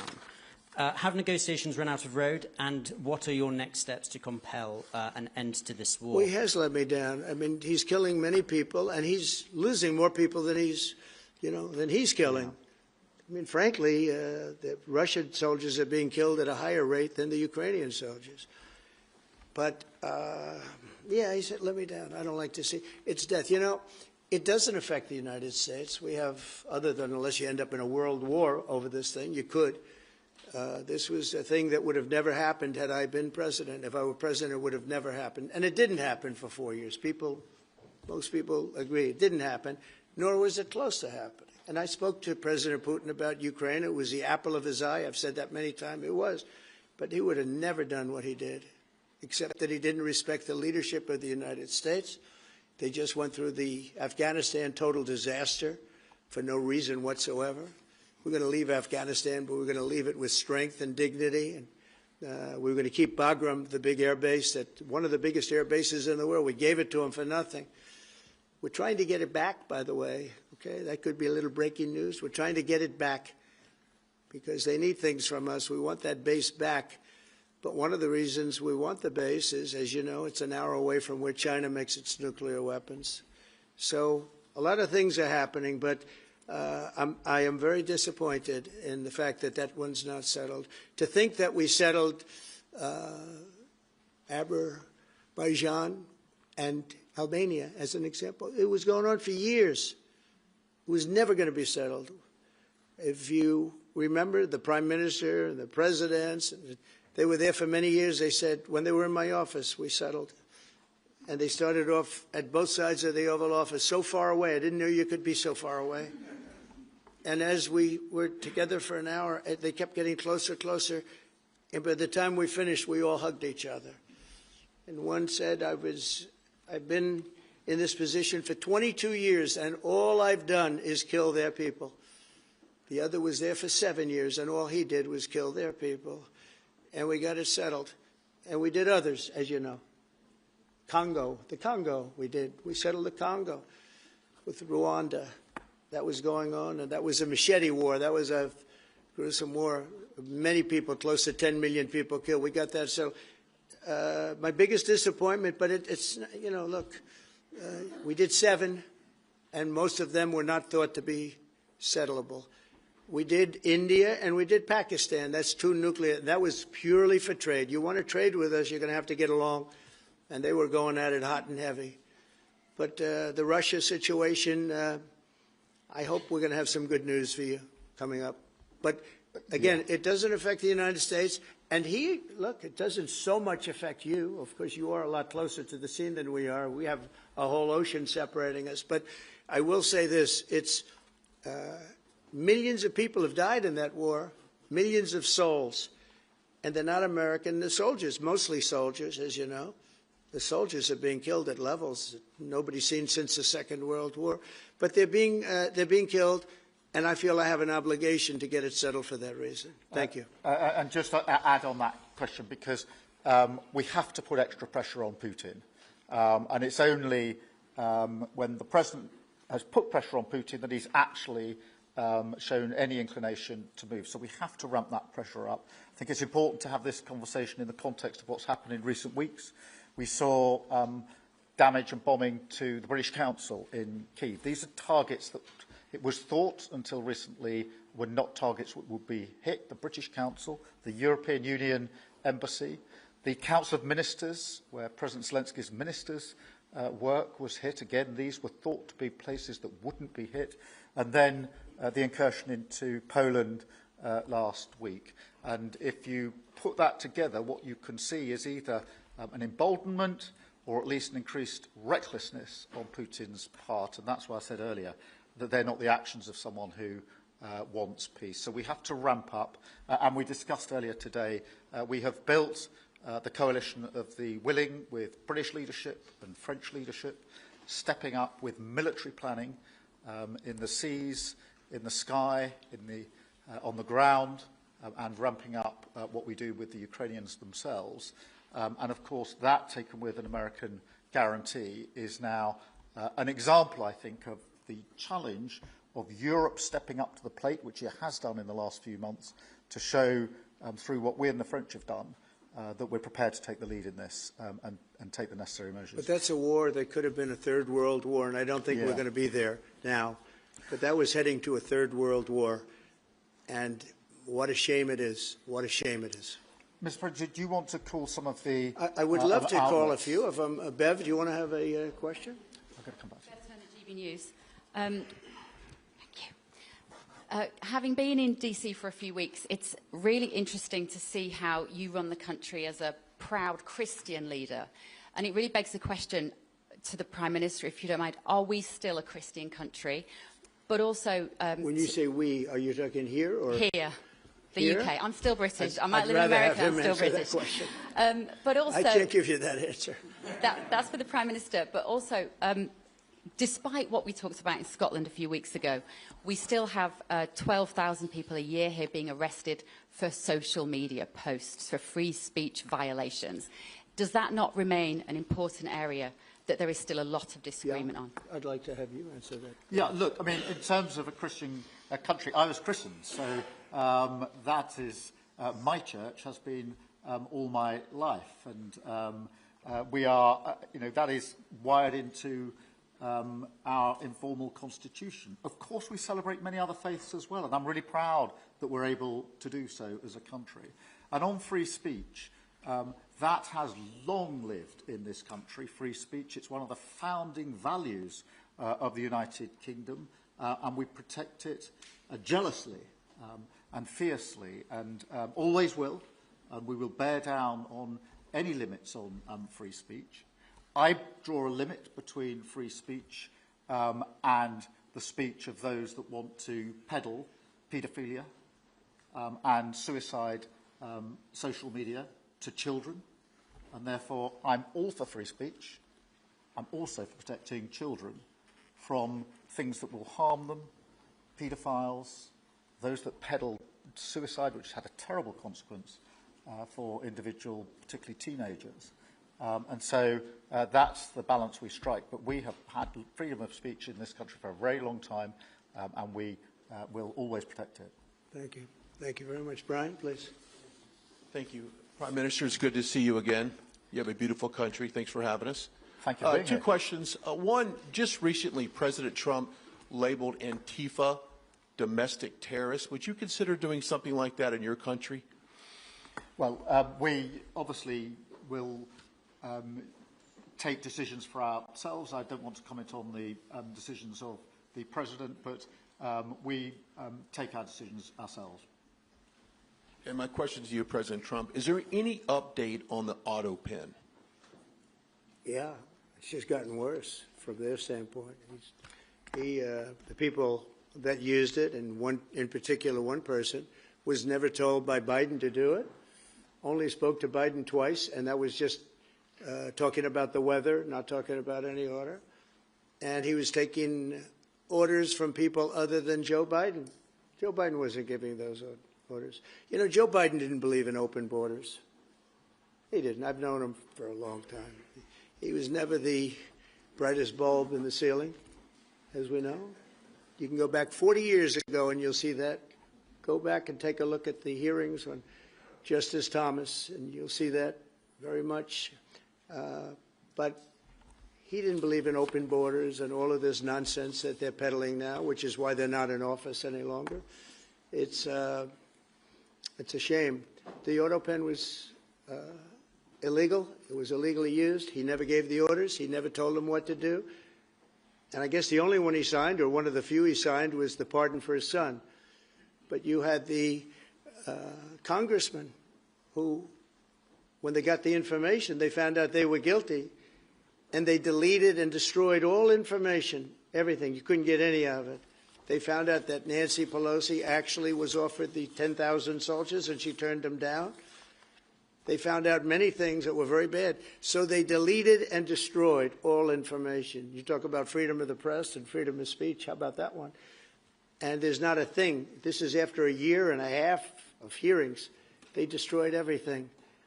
And somebody's got to be held responsible. So Biden, what he did is they knew, I don't think he knew, but somebody knew. I don't think Biden had a clue about anything, if you want to know the truth. But they gave a pardon to those congresspeople. They gave a pardon. Those people are so guilty. They gave a pardon. But Biden didn't know about it. The people, whether it's Lisa or any of those people in there that really ran it, I know them all. And they're sick people. They're smart people. They're very smart. They're probably brilliant, but they're sick in ideology.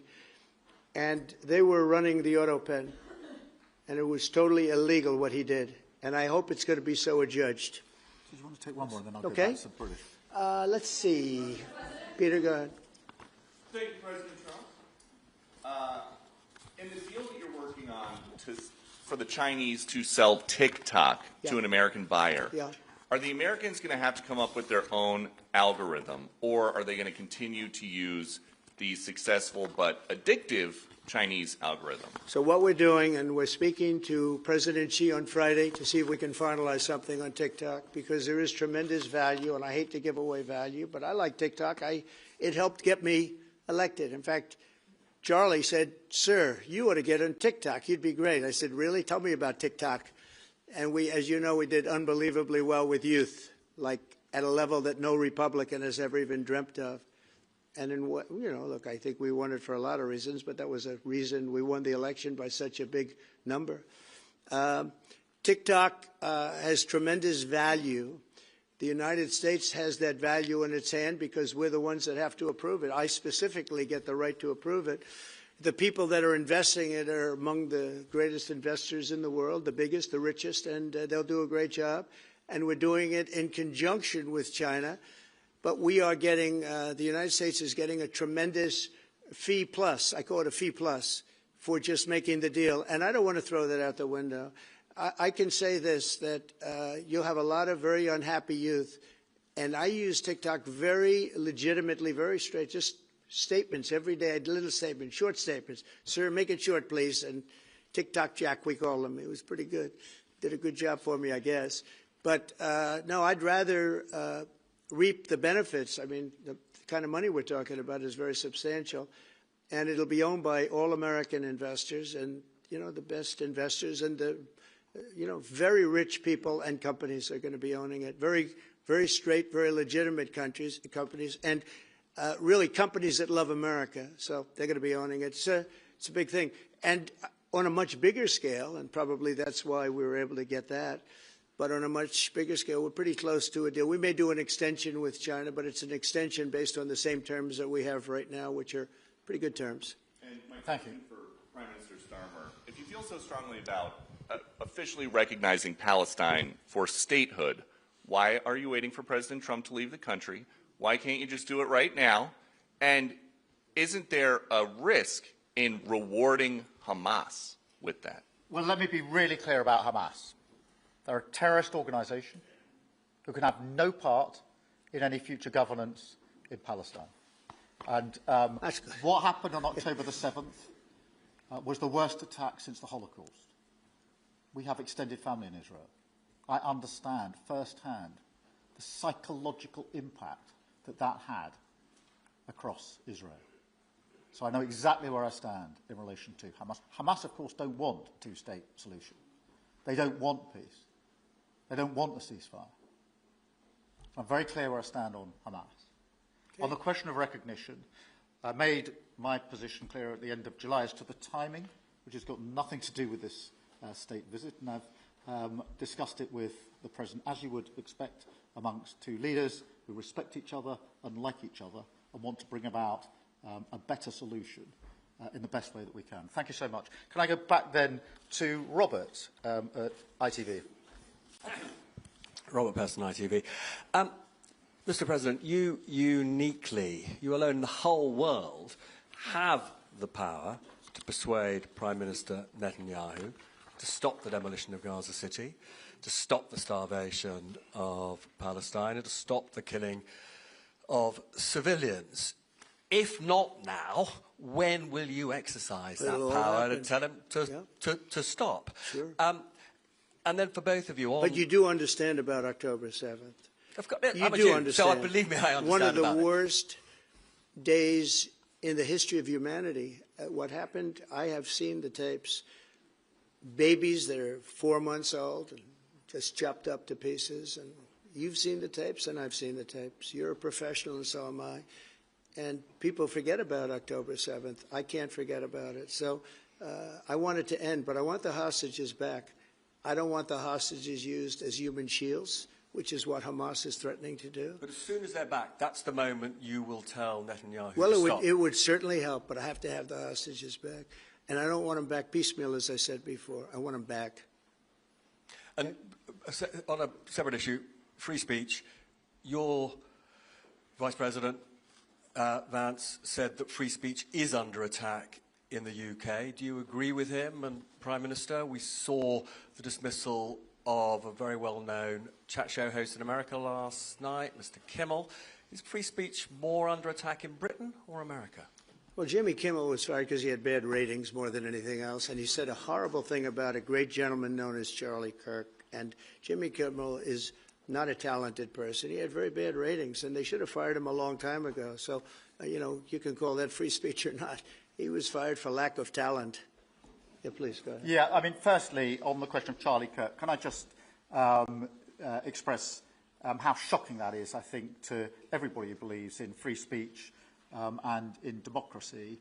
It sent shockwaves through the world, and I know that he was a friend of the President, and I reached out straight away to the President because I understood how impactful it would be on him and his family. And we all need to be absolutely clear about that. Whatever our political views, it is shocking and is to be condemned. On free speech, not much to add to the answer I gave earlier. This country's had free speech for a very, very long time. It is part of who we are as a country, and it is the values that we fought for. We fought for it during the Second World War alongside each other. So we need no reminding of the importance of free speech in this country. Thank you, Robert. And I go to Beth for the final question, please. Beth. Thank you so much. Sky. Thank you, Beth Rigby, Sky News. Thank you, Prime Minister. If I could start with you. Prime Minister, President Trump has said he's ready to impose major sanctions on Russia if NATO countries stop purchasing Russian oil. He's got a point, hasn't he? Is that what you now believe is needed to bring Putin properly to the table? And what's your message to the President on US sanctions? And, Mr. President, if I may, the King praised your personal commitment last night to finding solutions to the world's most intractable conflicts. You have invested much of your time and effort in Ukraine. But even as you seek to broker a deal, President Putin is escalating the war. He's firing drones into NATO airspace. You say he has let you down. Was it a mistake to invite him to Alaska? Do you regret it? No. And is it time to squeeze him, sir, and scare him and impose sanctions? And finally, if I may, the elephant in the room, Lord Mandelson, he is no longer the ambassador. Do you have some sympathy with him that he lost his job over historic links to Jeffrey Epstein? Thank you very much, sir. I don't know him, actually. I had heard that, and I think maybe the Prime Minister would be better speaking of that. That was a choice that he made, and I don't know. What is your answer to that? Well, I mean, it's very straightforward. Some information came to light last week which wasn't available when he was appointed, and I made a decision about it, and that's very clear. On the question of the pressure on Putin and on Russia, which is obviously really important, look, I think it is a challenge to Europe. There are a number of European countries which are too reliant on energy from Russia. The UK actually obviously has almost got nothing at all, but we do need to bear down and work with our European counterparts here. There are one or two countries, I think, that do need to look again at the question of energy. There's no one silver bullet here. We do have to have a wider suite of sanctions, which we've put in place a number of times, working across Europe and with the United States. And, of course, we must, and we are, making sure that Ukraine is in the strongest position now, because one of my long concerns here has been that whilst we talk about a ceasefire, and we all want a ceasefire, and we talk about what might happen after a ceasefire, we mustn't forget that Ukraine needs our support now. And we've said we stand with Ukraine from the start to finish, and that means we must continue to supply them with what they need in order to fight this war, which, of course, resulted from and is a result of Russian aggression. We have particularly done the sort of leadership role in the coalition of the willing, so that if there is a ceasefire and if there is a deal, and I do hope there is, that is then lasting and not then broken, because given previous history, I don't trust Putin. Thank you. Very simply, if the price of oil comes down, Putin's going to drop out. He's going to have no choice. He's going to drop out of that war. And when I found out that the European nations were buying oil from Russia, and as you know, I'm very close to India. I'm very close to the Prime Minister of India. I spoke to him the other day, wished him a happy birthday. We have a very good relationship. He put out a beautiful statement, too. We have But I said, you know, I sanctioned them. China is paying a very large tariff right now to the United States. But I'm willing to do other things, but not when the people that I'm fighting for are buying oil from Russia. If the oil price comes down, very simply, Russia will settle.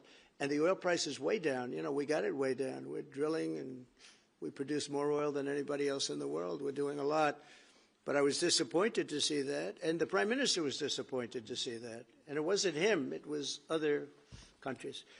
And you can't do that. You can't do that. You can't. That's not playing fair with the United States. And we can't have that. Thank you. Thank you very much indeed. Thank you. Thank you. Thank you. Thank you.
Say hello in person.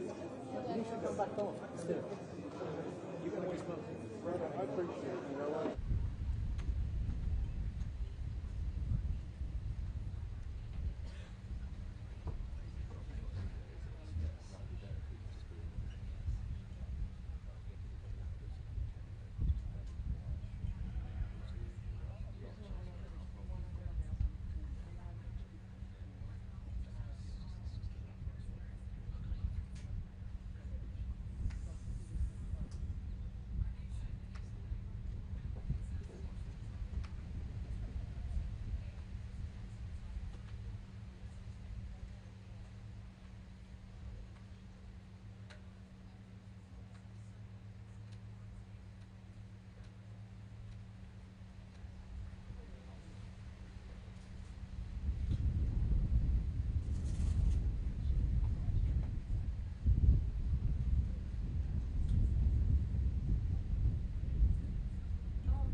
basically, it's not really quite good. The whole point is it's a double break. And it's fine, it's a good idea, it's just I've got every arm's length. Yeah. She's coming. Sorry, guys. Go on, go.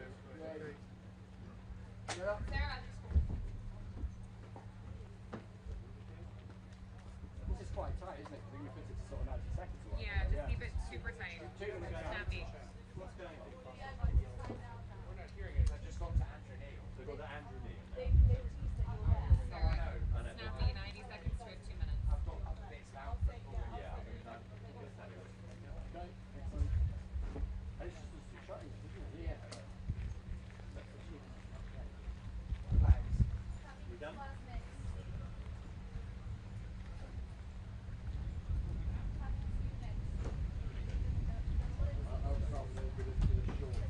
Tell me when you're rolling. So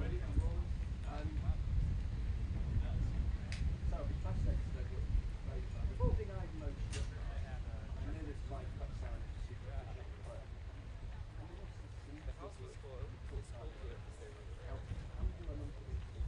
and do this without it being Really? Yeah, I thought that was absolutely the central message of this was that these are two men who do not see eye to eye. Clearly, they've pretty much said that on Israel, on Gaza, on free speech, on a number of things. Questions were asked for which they clearly disagreed, and they didn't criticise each other. They stated their own positions, but at the same time, the language was all warm, wasn't it? We have to do more of this ourselves now. It's all the fashion, isn't it? Yeah, I noticed when I asked the question about the recognition of Palestine, you know there was a big discussion on that. They acknowledged the disagreement explicitly. It's like, and whilst acknowledging that they've had their discussion in private about why they are where they are on that particular issue. We saw it similarly, I guess, with the conversation about Russia and Ukraine. And the fact that the president and the prime minister totally shut it down. Yes, yes. In fact, I mean, when I asked if there was a problem with the British ambassador had been sacked over his Epstein connection, Lord Trump said, I don't know him. Talking about Lord Manson, absolutely. Even though the Ukraine speaks his accent in the White House. Yes, and they've met many times. They've met many times. Yeah, yeah. No, I thought if that, though, is what the Prime Minister won out of this visit, the right to respectfully disagree with the President, but not to change his mind, was it worth it? Well, that's the thing, isn't it? Well, I think Dan's calculation would be in the end that they got through that meeting. So, if you like, the positive feeling, and that they have a sufficiently good relationship with the President that he will hear them out in private specific political issues that might be at odds with America. But the question about the extent to which the UK, and perhaps other European allies in similar positions on some topics, can persuade the President, it seems to me is the more open question. I didn't get the impression that Keir Starmer had changed the President's mind on anything at all, except perhaps a few amusements of that. Which he was probably fairly well sort of Hi, disposed Andy, to. good. Thank you, guys. Thank you, Chris. Sorry, Cheers. we got to go. No, not at all. Right, I'll charge. See you guys later. Thanks so much. Is it? What you did tonight? Just talking to Aaron. Get them on as soon as we can, yeah? What time is it? Let's try and get them on now. Try and get you on top of the hour. I don't know if they'll have cut that clip yet. They have the answer to your question, but they don't have the No, he didn't have a question. Bev's question. Who's No, not Bev's Bev's question. I asked them to cut the son's Small Bev's, that was the best question. That's fine, the answer. That's what Yeah, they've only got the answer, not the actual. Yeah, no, I don't want the topic question. is small boats. Yes. Is it Christian? Now, it is. They're going to interact this interview, toss this interview, and come straight to you. I'll be in yeah, the I press asked them room. to cut something if they asked. They're still being punished for morphing screen. Not yet. Have they got that clip then? The answer to the son's question. On what topic? What topic then? Yeah, that's good. That's we right. don't want the we don't want the question. Send in So the it's the army. one about, it's the first question. Thank you. So can I photo that, please? Can I photo that? Yeah, it's called military. Yeah. Already? Okay. That's fine. That's fine. Yeah, that's fine. Yeah, 30 seconds is fine. Thank you. They can cut that for later. Yeah, it's on replay. It's fast and ready to go. The answer. So you can just do the precursor to it, yeah, Chris? What's the play? Just do the precursor, because obviously it's knocked up on the answer. Yeah. So just, Talk about it going just lead into it with the question, the president's asked, what would you do in our situation? Yeah? It's really helpful what you did there, because I've got my notes all over the place. So. Literally just the key things I've got extracted key lines. And you can't flash it. I think I'll be delighted with that. President Trump disagreed with Keir Starmer, sure, lost quite a few areas. Yes, it's our pleasure to be told to rush back and maybe cooperation energy policy. All good, mate. All good, thank you.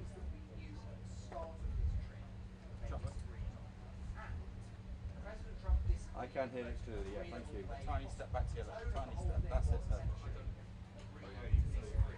And then there were the unexploded ordinances. There was nothing really quite contrary on the FTC and like Manchester. In fact, Donald Trump faces Google Manchester slots, and nothing at all on Nigel Farage. So I think chalking this one up makes sense. Oh no, it's fine. I'll hit it. I'm going to sit here and recommend it quickly. Yeah. Can they see me? Point the camera down, they can see me. So they know I'm here.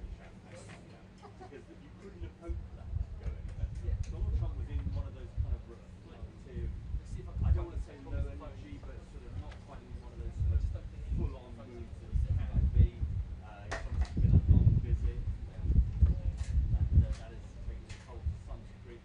And as Henry was saying, there were opportunities for fireworks there. Late statements in terms of freedom of speech a couple of times. That wasn't taken in terms of attacking the UK.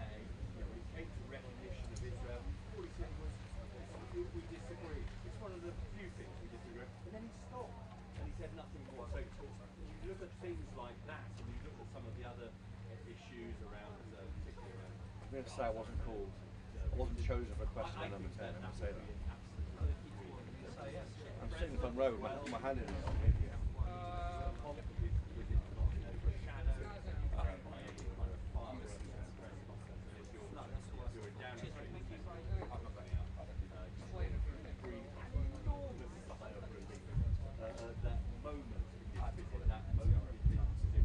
Didn't really have control over what was happening. And the Prime Minister, he kind of bossed the whole 45 minutes. He bossed it. Yeah, he felt completely in control, Gary, of the way in which the press conference Jesus Christ, who was asked to things 3 times.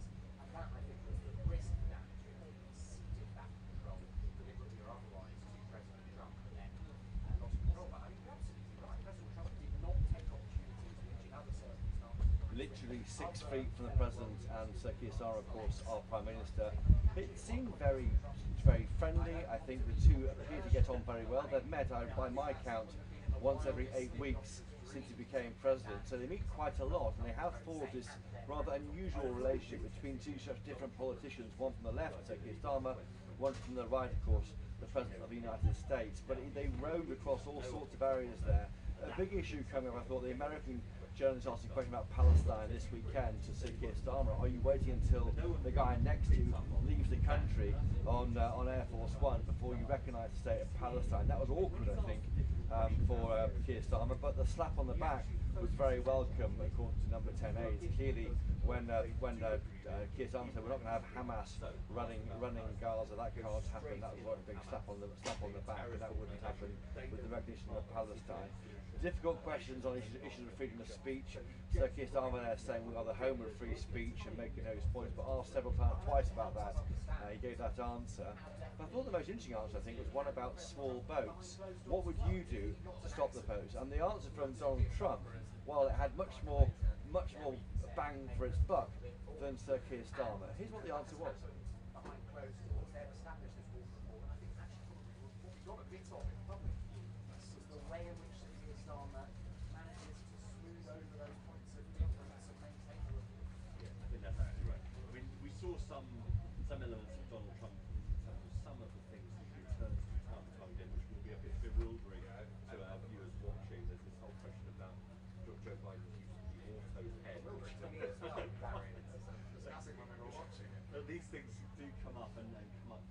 Donald Trump there saying, why can't you be called the military, and something which has been said often by reform UK politicians here. And also news there on Afghanistan. The UK is trying to get back the Bagram Air Base, which Joe Biden, when he was president, he surrendered that to the Taliban, didn't he?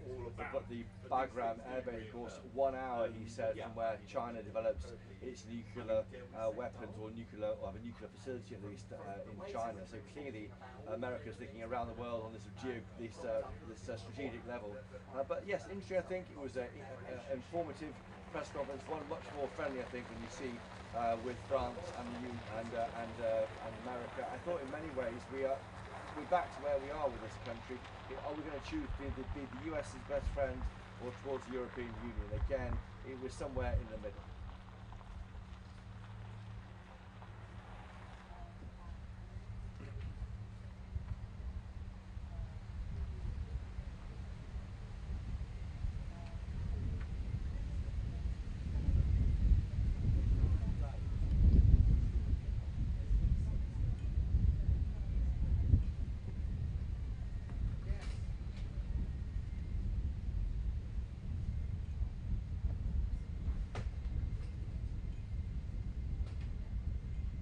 So you would want to.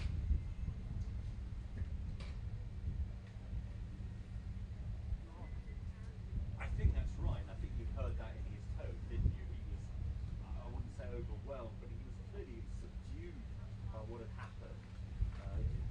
Elated perhaps, but also subdued. Exactly right. He did say there, drill baby drill, wind is a disaster, a very expensive joke. He said you have these huge assets in the North Sea, and he sort of implied though that the PM would start exploiting those assets. We haven't seen any sign of that, and of course Ed Miliband, the Climate Change Secretary, would be a lot against that. But yeah, there are divisions here. I think one of the few real divisions was over Palestine, and that's likely to be recognised by the UK government this weekend or early next week before the UN General Assembly meet. But yes, it was a friendly conversation between two close allies. I had my hand in the air, Martin, with your best question.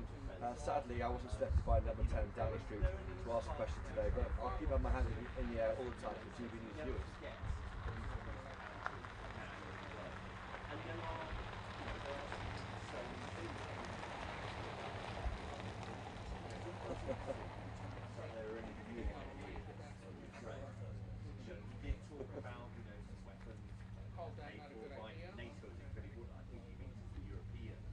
I thought though. So there's maybe some movement on that. Well, I thought the question, Beth Turner's question was brilliant, of course. It was asking about the issue of Christianity, and the America is a big issue in America, laying out your faith on your sleeve. We don't do as much amongst our leaders. But I did hear, I never heard Sir Keir Starmer say that I am a Christian. I've been Christian or Christian all my life. He said he had been christened, and that's not what we hear from him. We do know, of course, he observed the Jewish faith on Friday with his wife, Lady Starmer. But I think I've never heard him do God, if that's how you describe those remarks. And that was quite interesting. And I think Bev Turner pressed him, of course, on issues of freedom of speech, which was so important to us.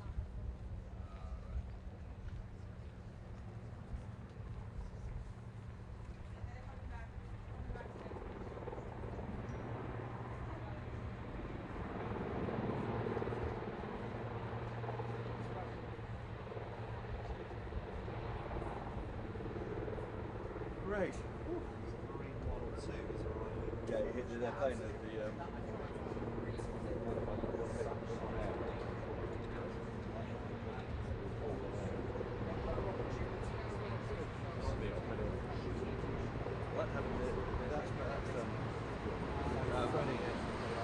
I liked having the in my hand the stick. It looked good that it pissed off the little podcast. Oh, really? No, she was kind of hot now, but I was so keen to hold the boat up. Anyway, she looked ready to me. She's the fashion. She's not used to this process. Like you or I are used to the process.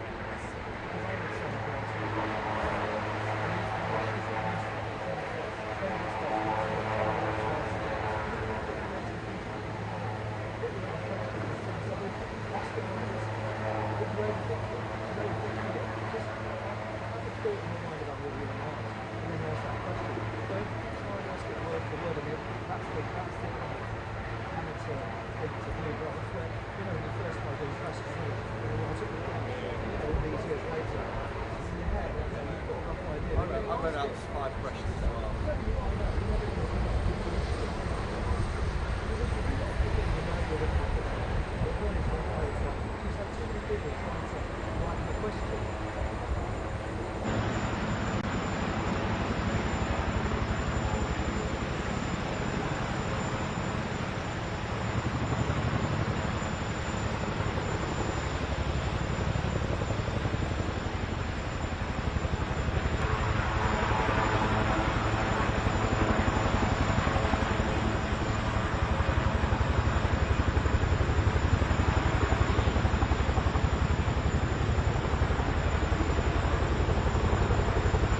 that one he'll go and sit.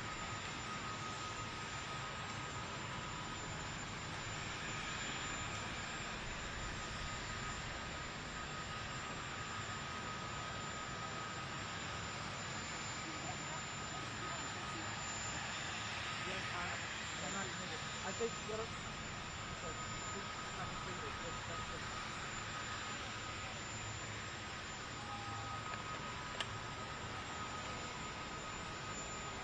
come up anyway.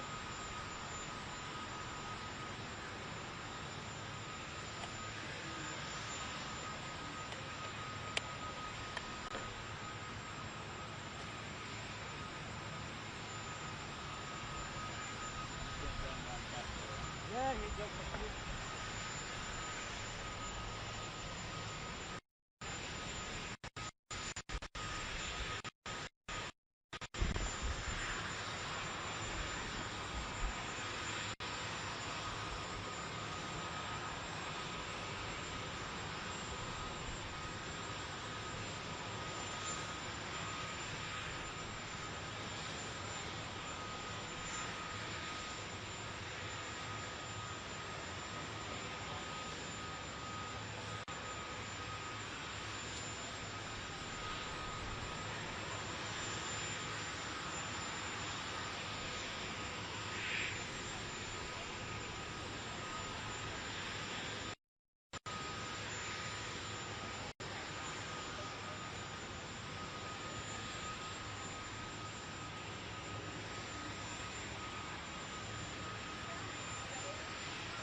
Palestine members, they had two flags hanging at the centre. I'm guessing it was him, but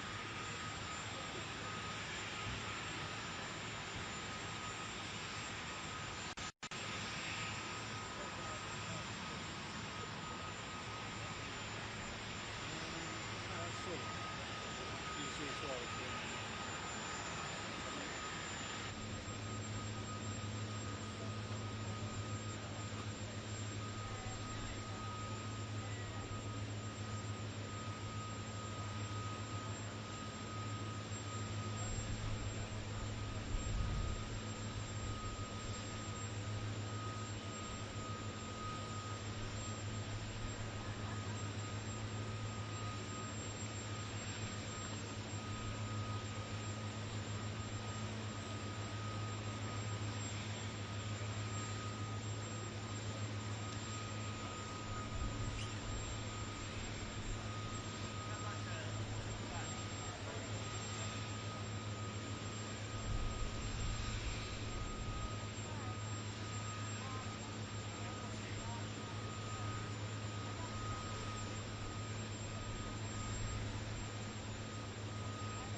when I delegation out of Washington.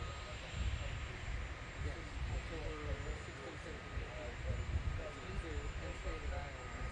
Iowa and it's on Big Ten Day.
Brilliant.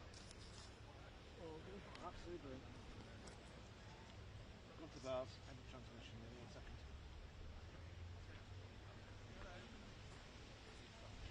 Got a gallery clear, just waiting for the technical clear, but I think I've got it.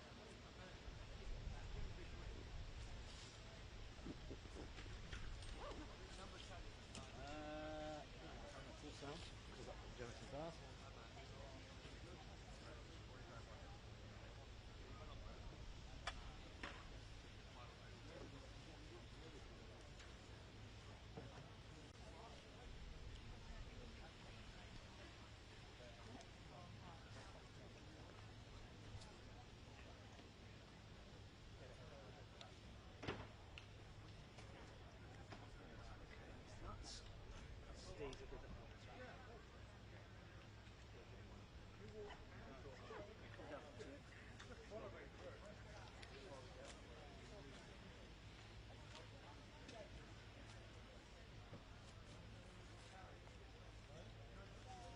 Clear, clear, clear, clear. Wonderful.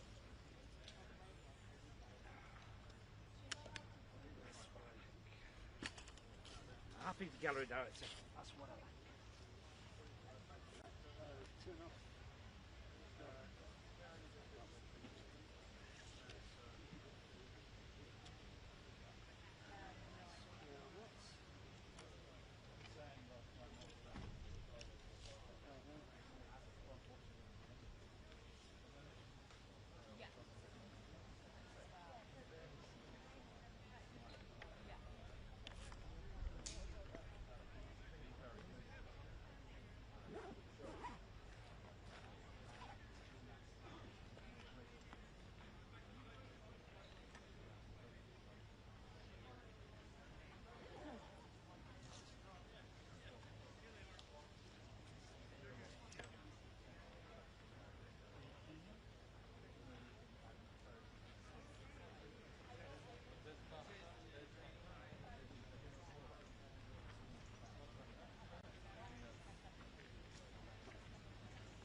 Yeah. 6 weeks ago. One pre-recall, and on the group there was some notes about the nation. Yeah. Remember? Yeah. The draft, so, yeah. so basically, one pre-record just for Prime, generic one for just the Antonio government, Yeah. to sum it up, and then the other one specifically for the late show. Yeah. With the points that you made. Do you remember you said?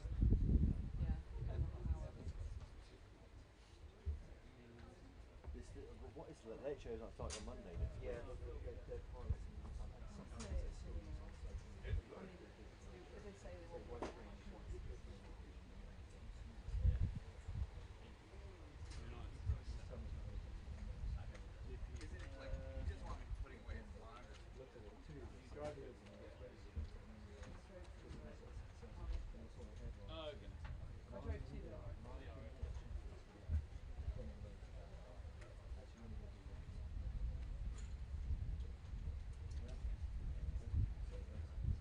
That's the one. Really good. We're just going to do this slide. Yeah. One has one.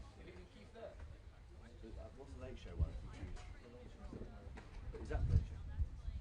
So one I've got two. One of them.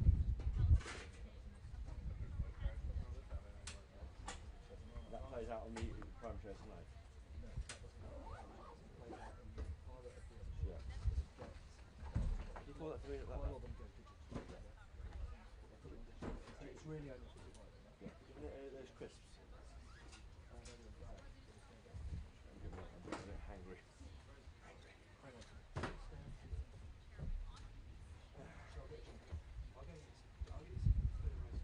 Yeah, or just a biscuit. It's a massive, what is it? Huge jungle. When you're sitting on a chair, as you're on air, that's a moment. Yeah. That's why I just leant forward my knee.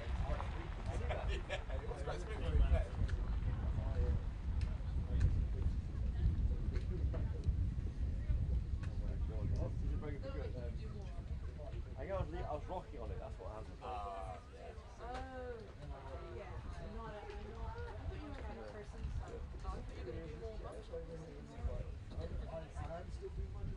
Yeah, you are, you're doing it off.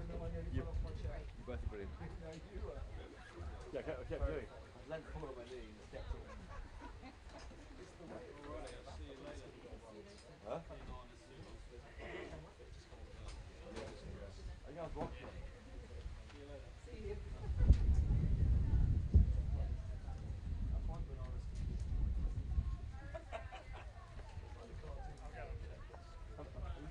Video here, you must have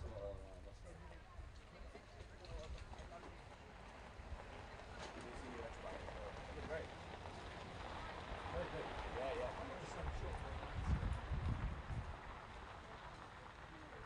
Yeah, program, okay, yeah.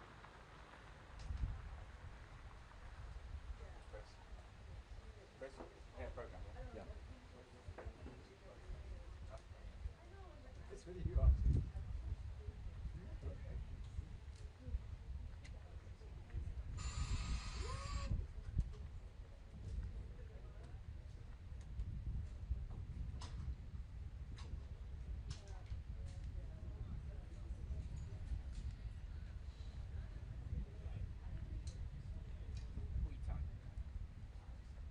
That's it. The plain dose. I think you're still talking into that song. I think you're still talking Into the immigration socks.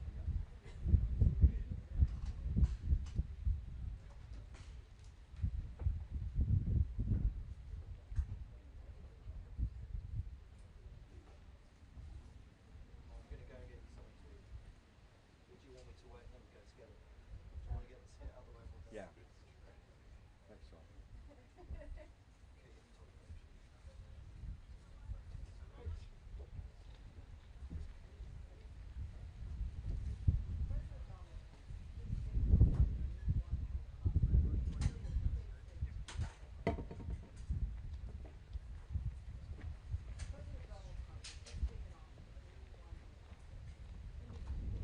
It didn't matter that I wasn't called because Ben was in there. We had a voice in the press conference. I always said, you know, we've got 50-50 chances because we've got two people in there that we're better off.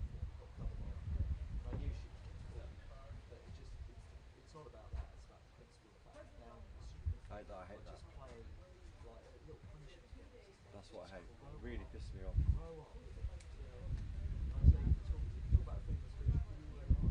There we go.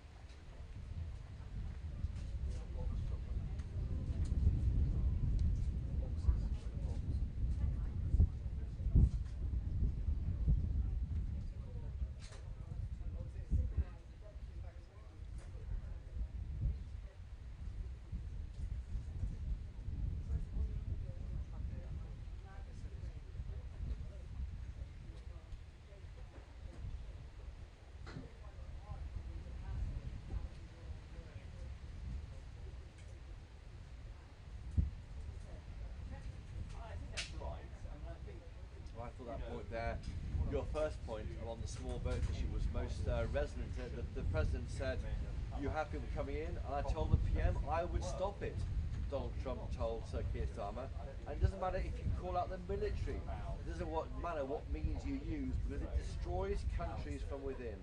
And now we're removing the people that came into the country in the US. That's what he means there. He's very clear. Why not call out the military? Listen to what I have to say.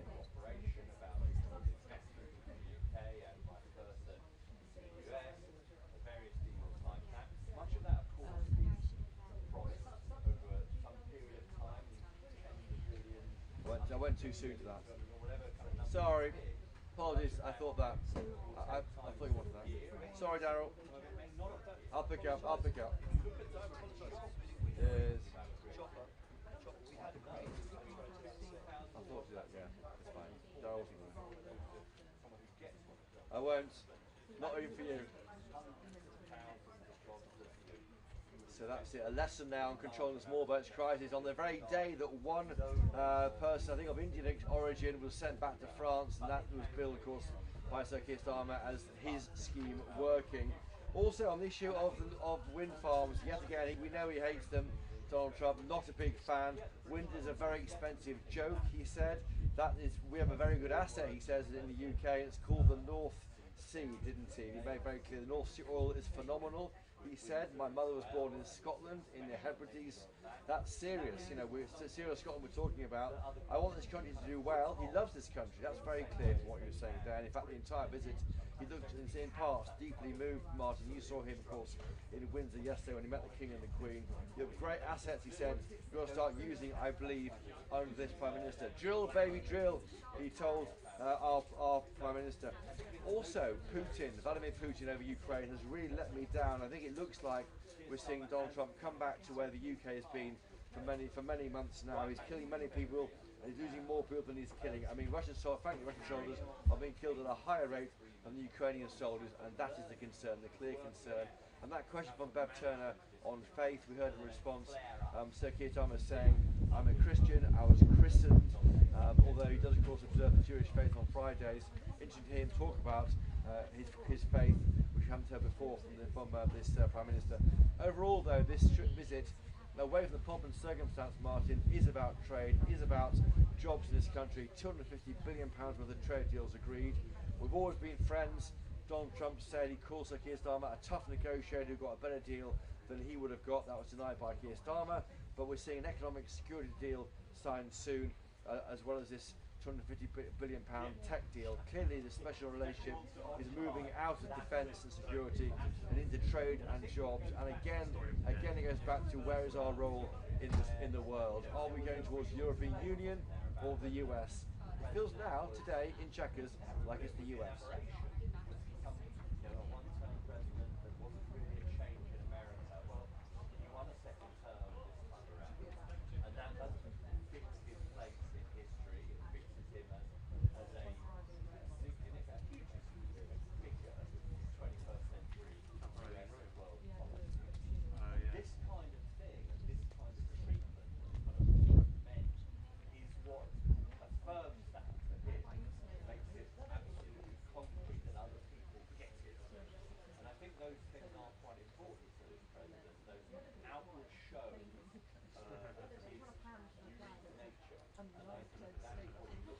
allies and his enemies, and that's what he got from the British government, the royal family, British establishment during this trip. Of course, he didn't really get it from the British public because they were kept more than arm's length from him. Here, checkers. Well, quite. That's a great question. I'd answered. I mean, we heard from the Prime Minister saying that around 6 a.m. today, the first flight took off, taking a single migrant arrived here in August back to France. This migrant, we understand, was originally from India. Why not fly to India? Well, he came here from France, so it's a French problem now. But yeah, if you step back, why can't we see firmer action involving the military? Nigel Farage, a reform UK leader, he has said as much. Zia Youssef, in charge of policy at reform, he has said as much. America is not tied into the European Convention on Human Rights, the right, Article 8, the right to a family life. That is one of the reasons why we have our efforts to take migrants back to the continent and frustrated. He hasn't got that problem in America. He's willing to use the military in ways we wouldn't.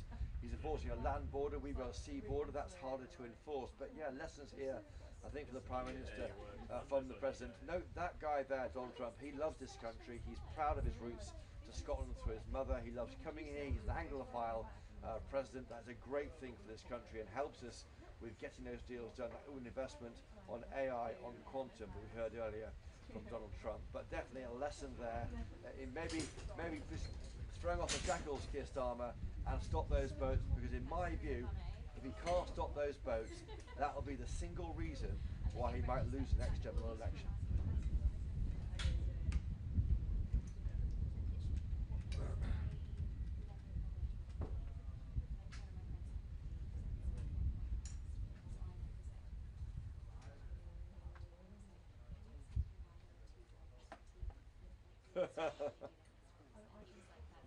Did you get the salute? I gave Martin the salute. Yeah, that's brilliant. Right. You should have leaned forward and saluted him before you shake his hand. Right, Well, it'd be great. Do these as do this as well, yeah, while you've got to do it. I said so you've got to do an aside and a tease. Look at your No, I know. And then tease. Thank you. Do you want me to get some food there? What? Okay, I'll do that later. That's fine. Let's have a go. Let's have one go. Yeah, I'll just go and do it.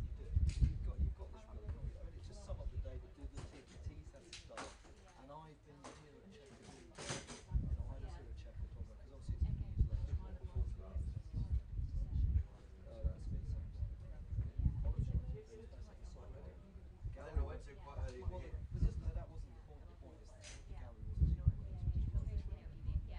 So is it ultimately It wasn't about the best part? Probably win. This is my first rule. Might as well make my food. No, but it was yeah, go. No, I said it to you personally. Yeah. So have a look at it.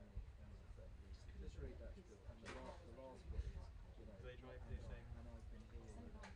Yep. Let's start with that, shall we? Yeah. Okay, I'll go into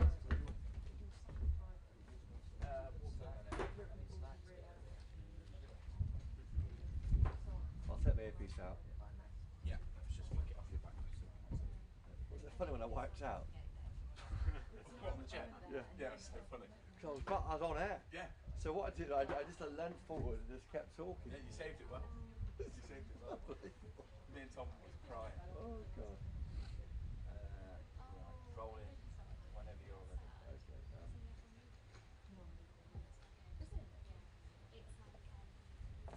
Think it through.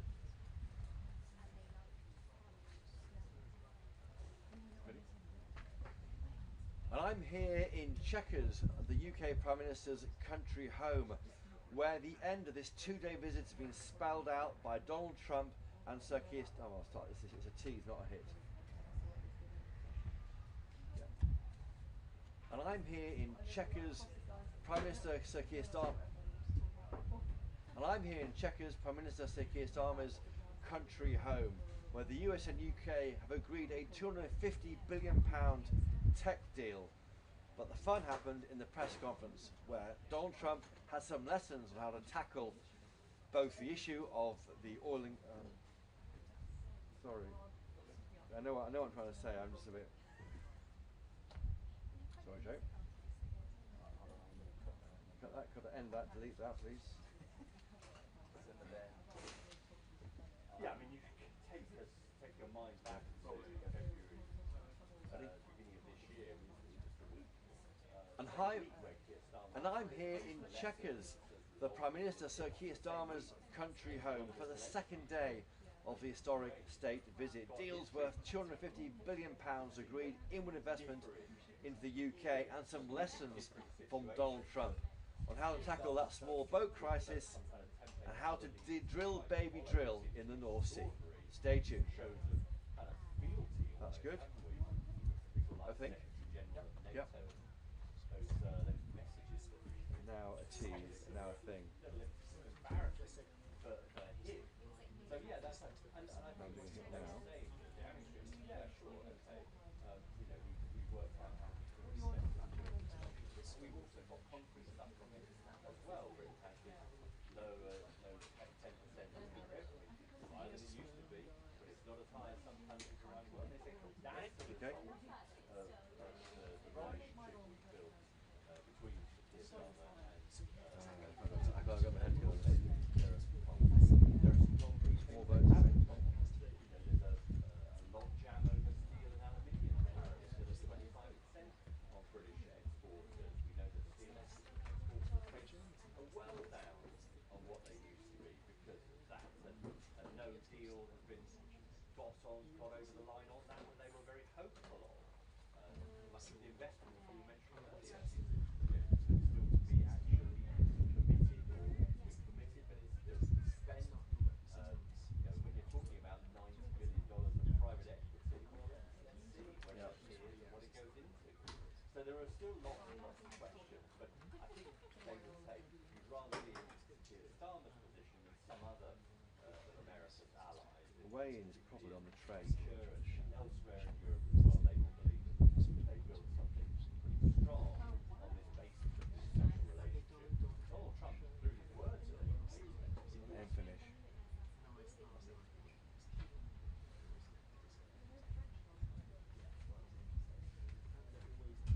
Sorry, Joe, bring your head together. So we've done the teas.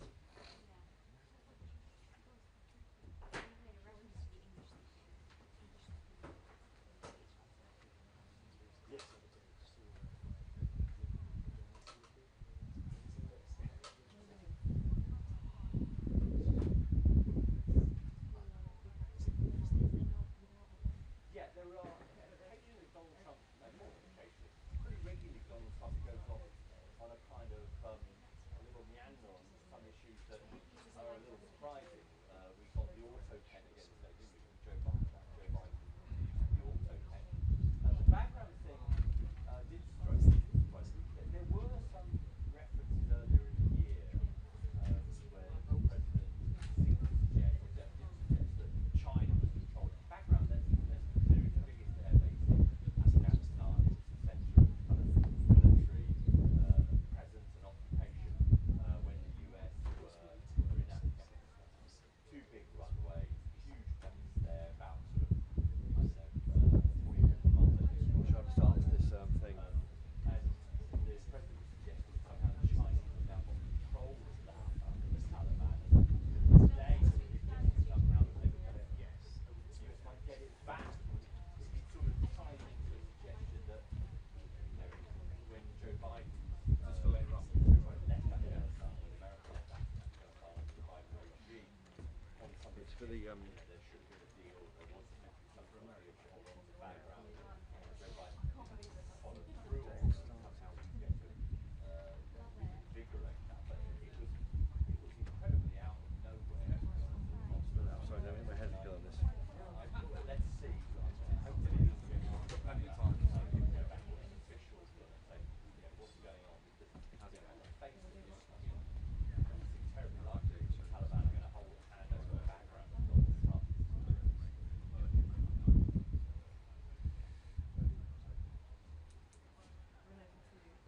Let's have a go. Let's go, everybody. Still here for a while. Yeah, ready. Okay.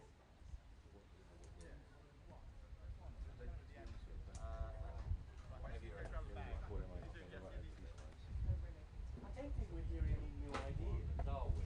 I mean, the one thing Donald Trump has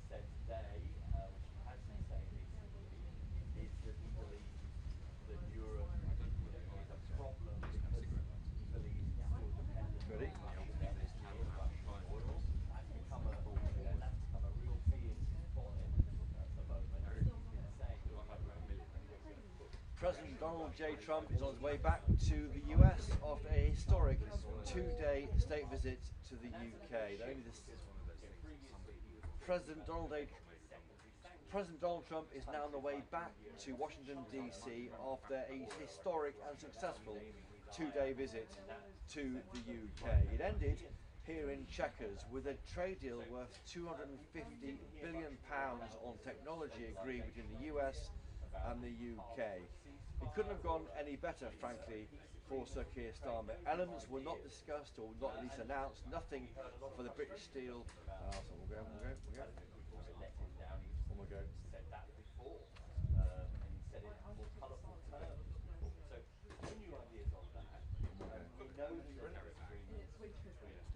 We've done the teas. I'm just struggling over the washer.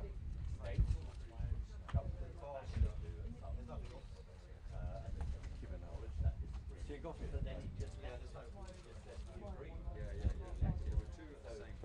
Mine. Rabbit two. What is this?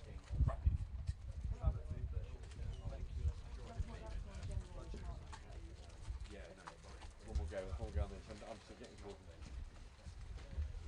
Okay. So Keir Starmer's on the way back to. Sorry. Donald Trump's flying back to the States. It's been a successful two-day historic visit. Yesterday, the King and Queen. Today, the trade deal covers everything from AI to quantum, etc. Nothing on steel, nothing on AI protections for creators here. But it was gone as well as it could, and even the press conference passed off with that. And he kind of,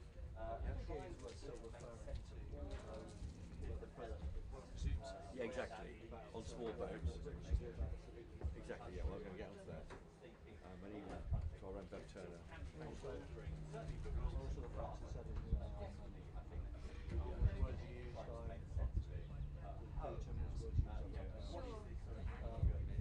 Historic. Yeah, he's let him down, felt let down. That's it. Okay.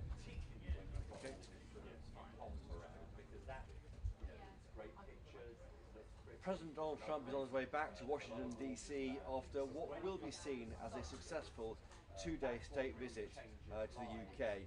In two parts. It started with his meeting with the royal family at Windsor Castle and the pomp and circumstance of a state dinner on last night. And today, here in Chequers, the Prime Minister's country residence, getting down to the brass tacks of a trade deal on technology. £250 billion worth of investment across AI, nuclear, quantum. A big deal for America and a big deal for UK countries. But also there was a difficult issue of navigating a press conference for Sir Keir Starmer. We know how they can go on and range across all sorts of areas when they're hosted by Donald Trump. This one was chaired by Keir Starmer and was much more focused, with a few chosen journalists allowed to ask questions, and Sir Keir Starmer taking them in good spirit. Some areas, though, of disagreement, notably over the small boats issue. Now, the government in the UK started trumpeting one person, one legally arrived migrant from India, sent back to France earlier today on a dawn flight, but that's about it. The question to President Trump was, what would you do differently? And it was clear he would send in a military, according to the US President. Other questions too about Palestine. The UK almost certainly about to recognise Palestine as a country in its own right. That's disputed by the US, although there was some welcome backslapping of our Prime Minister when it's made clear that Hamas wouldn't be allowed to run Gaza, according to Sir Keir Starmer. Also, the issue of freedom of speech was raised.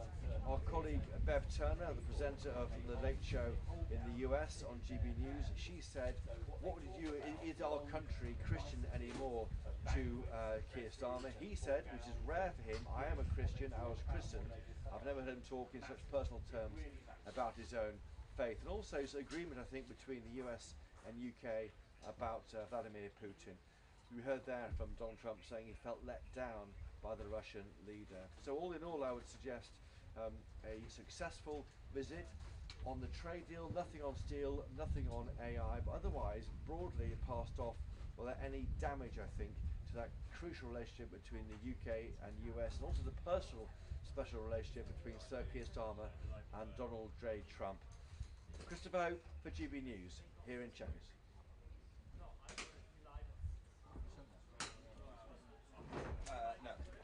think that was okay. I think that was okay. 3 minutes, I think. That's too long. So do you want to send those in? Right, 5:30. Have one with your Christmas.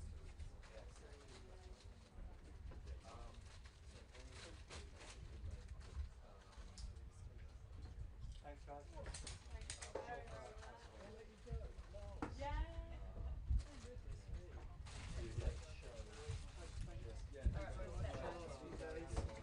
I hear they're giving you a holiday to gear towards you. Thanks, man. Safe travelling. See you later. The cheese is free as well. Checkers, chopper, as live plus teas. Double eyes.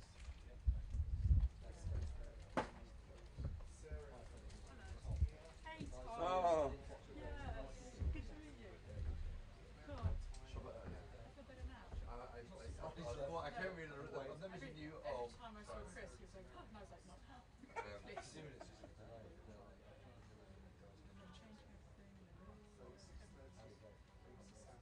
Yeah, I think.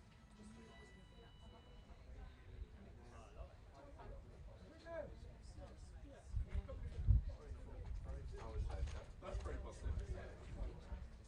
Sure. It's house. So yeah. No, this is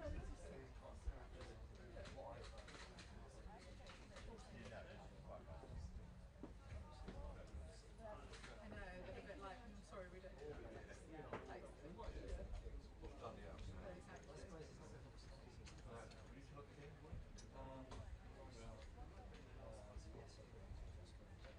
If I was sitting in the middle of something.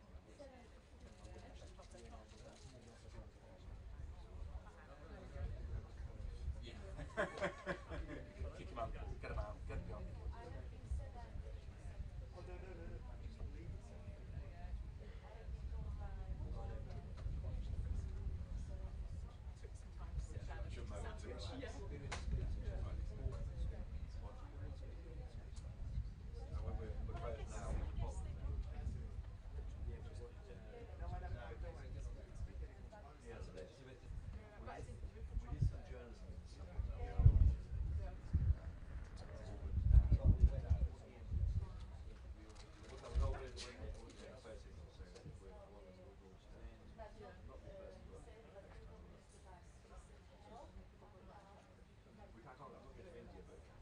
yes. No, fine. I drop a knock.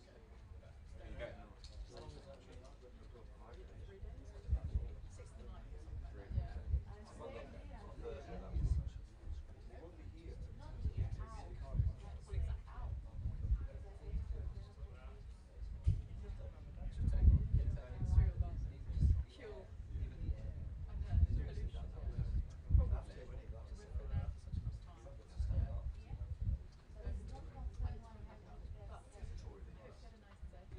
You've done really well.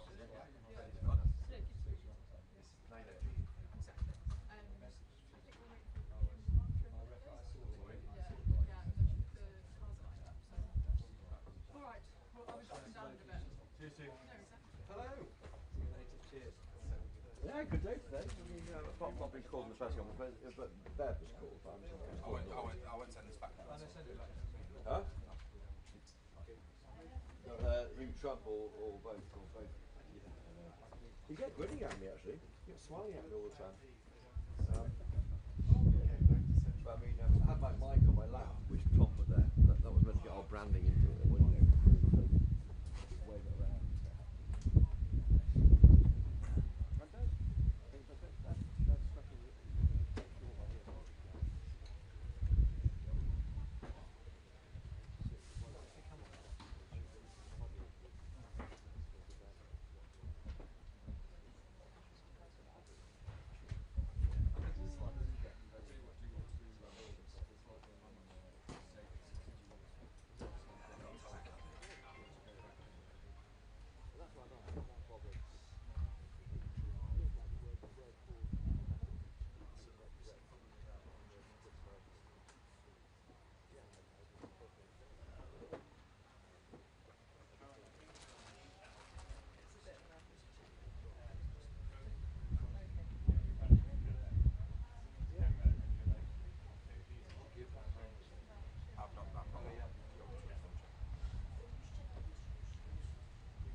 been one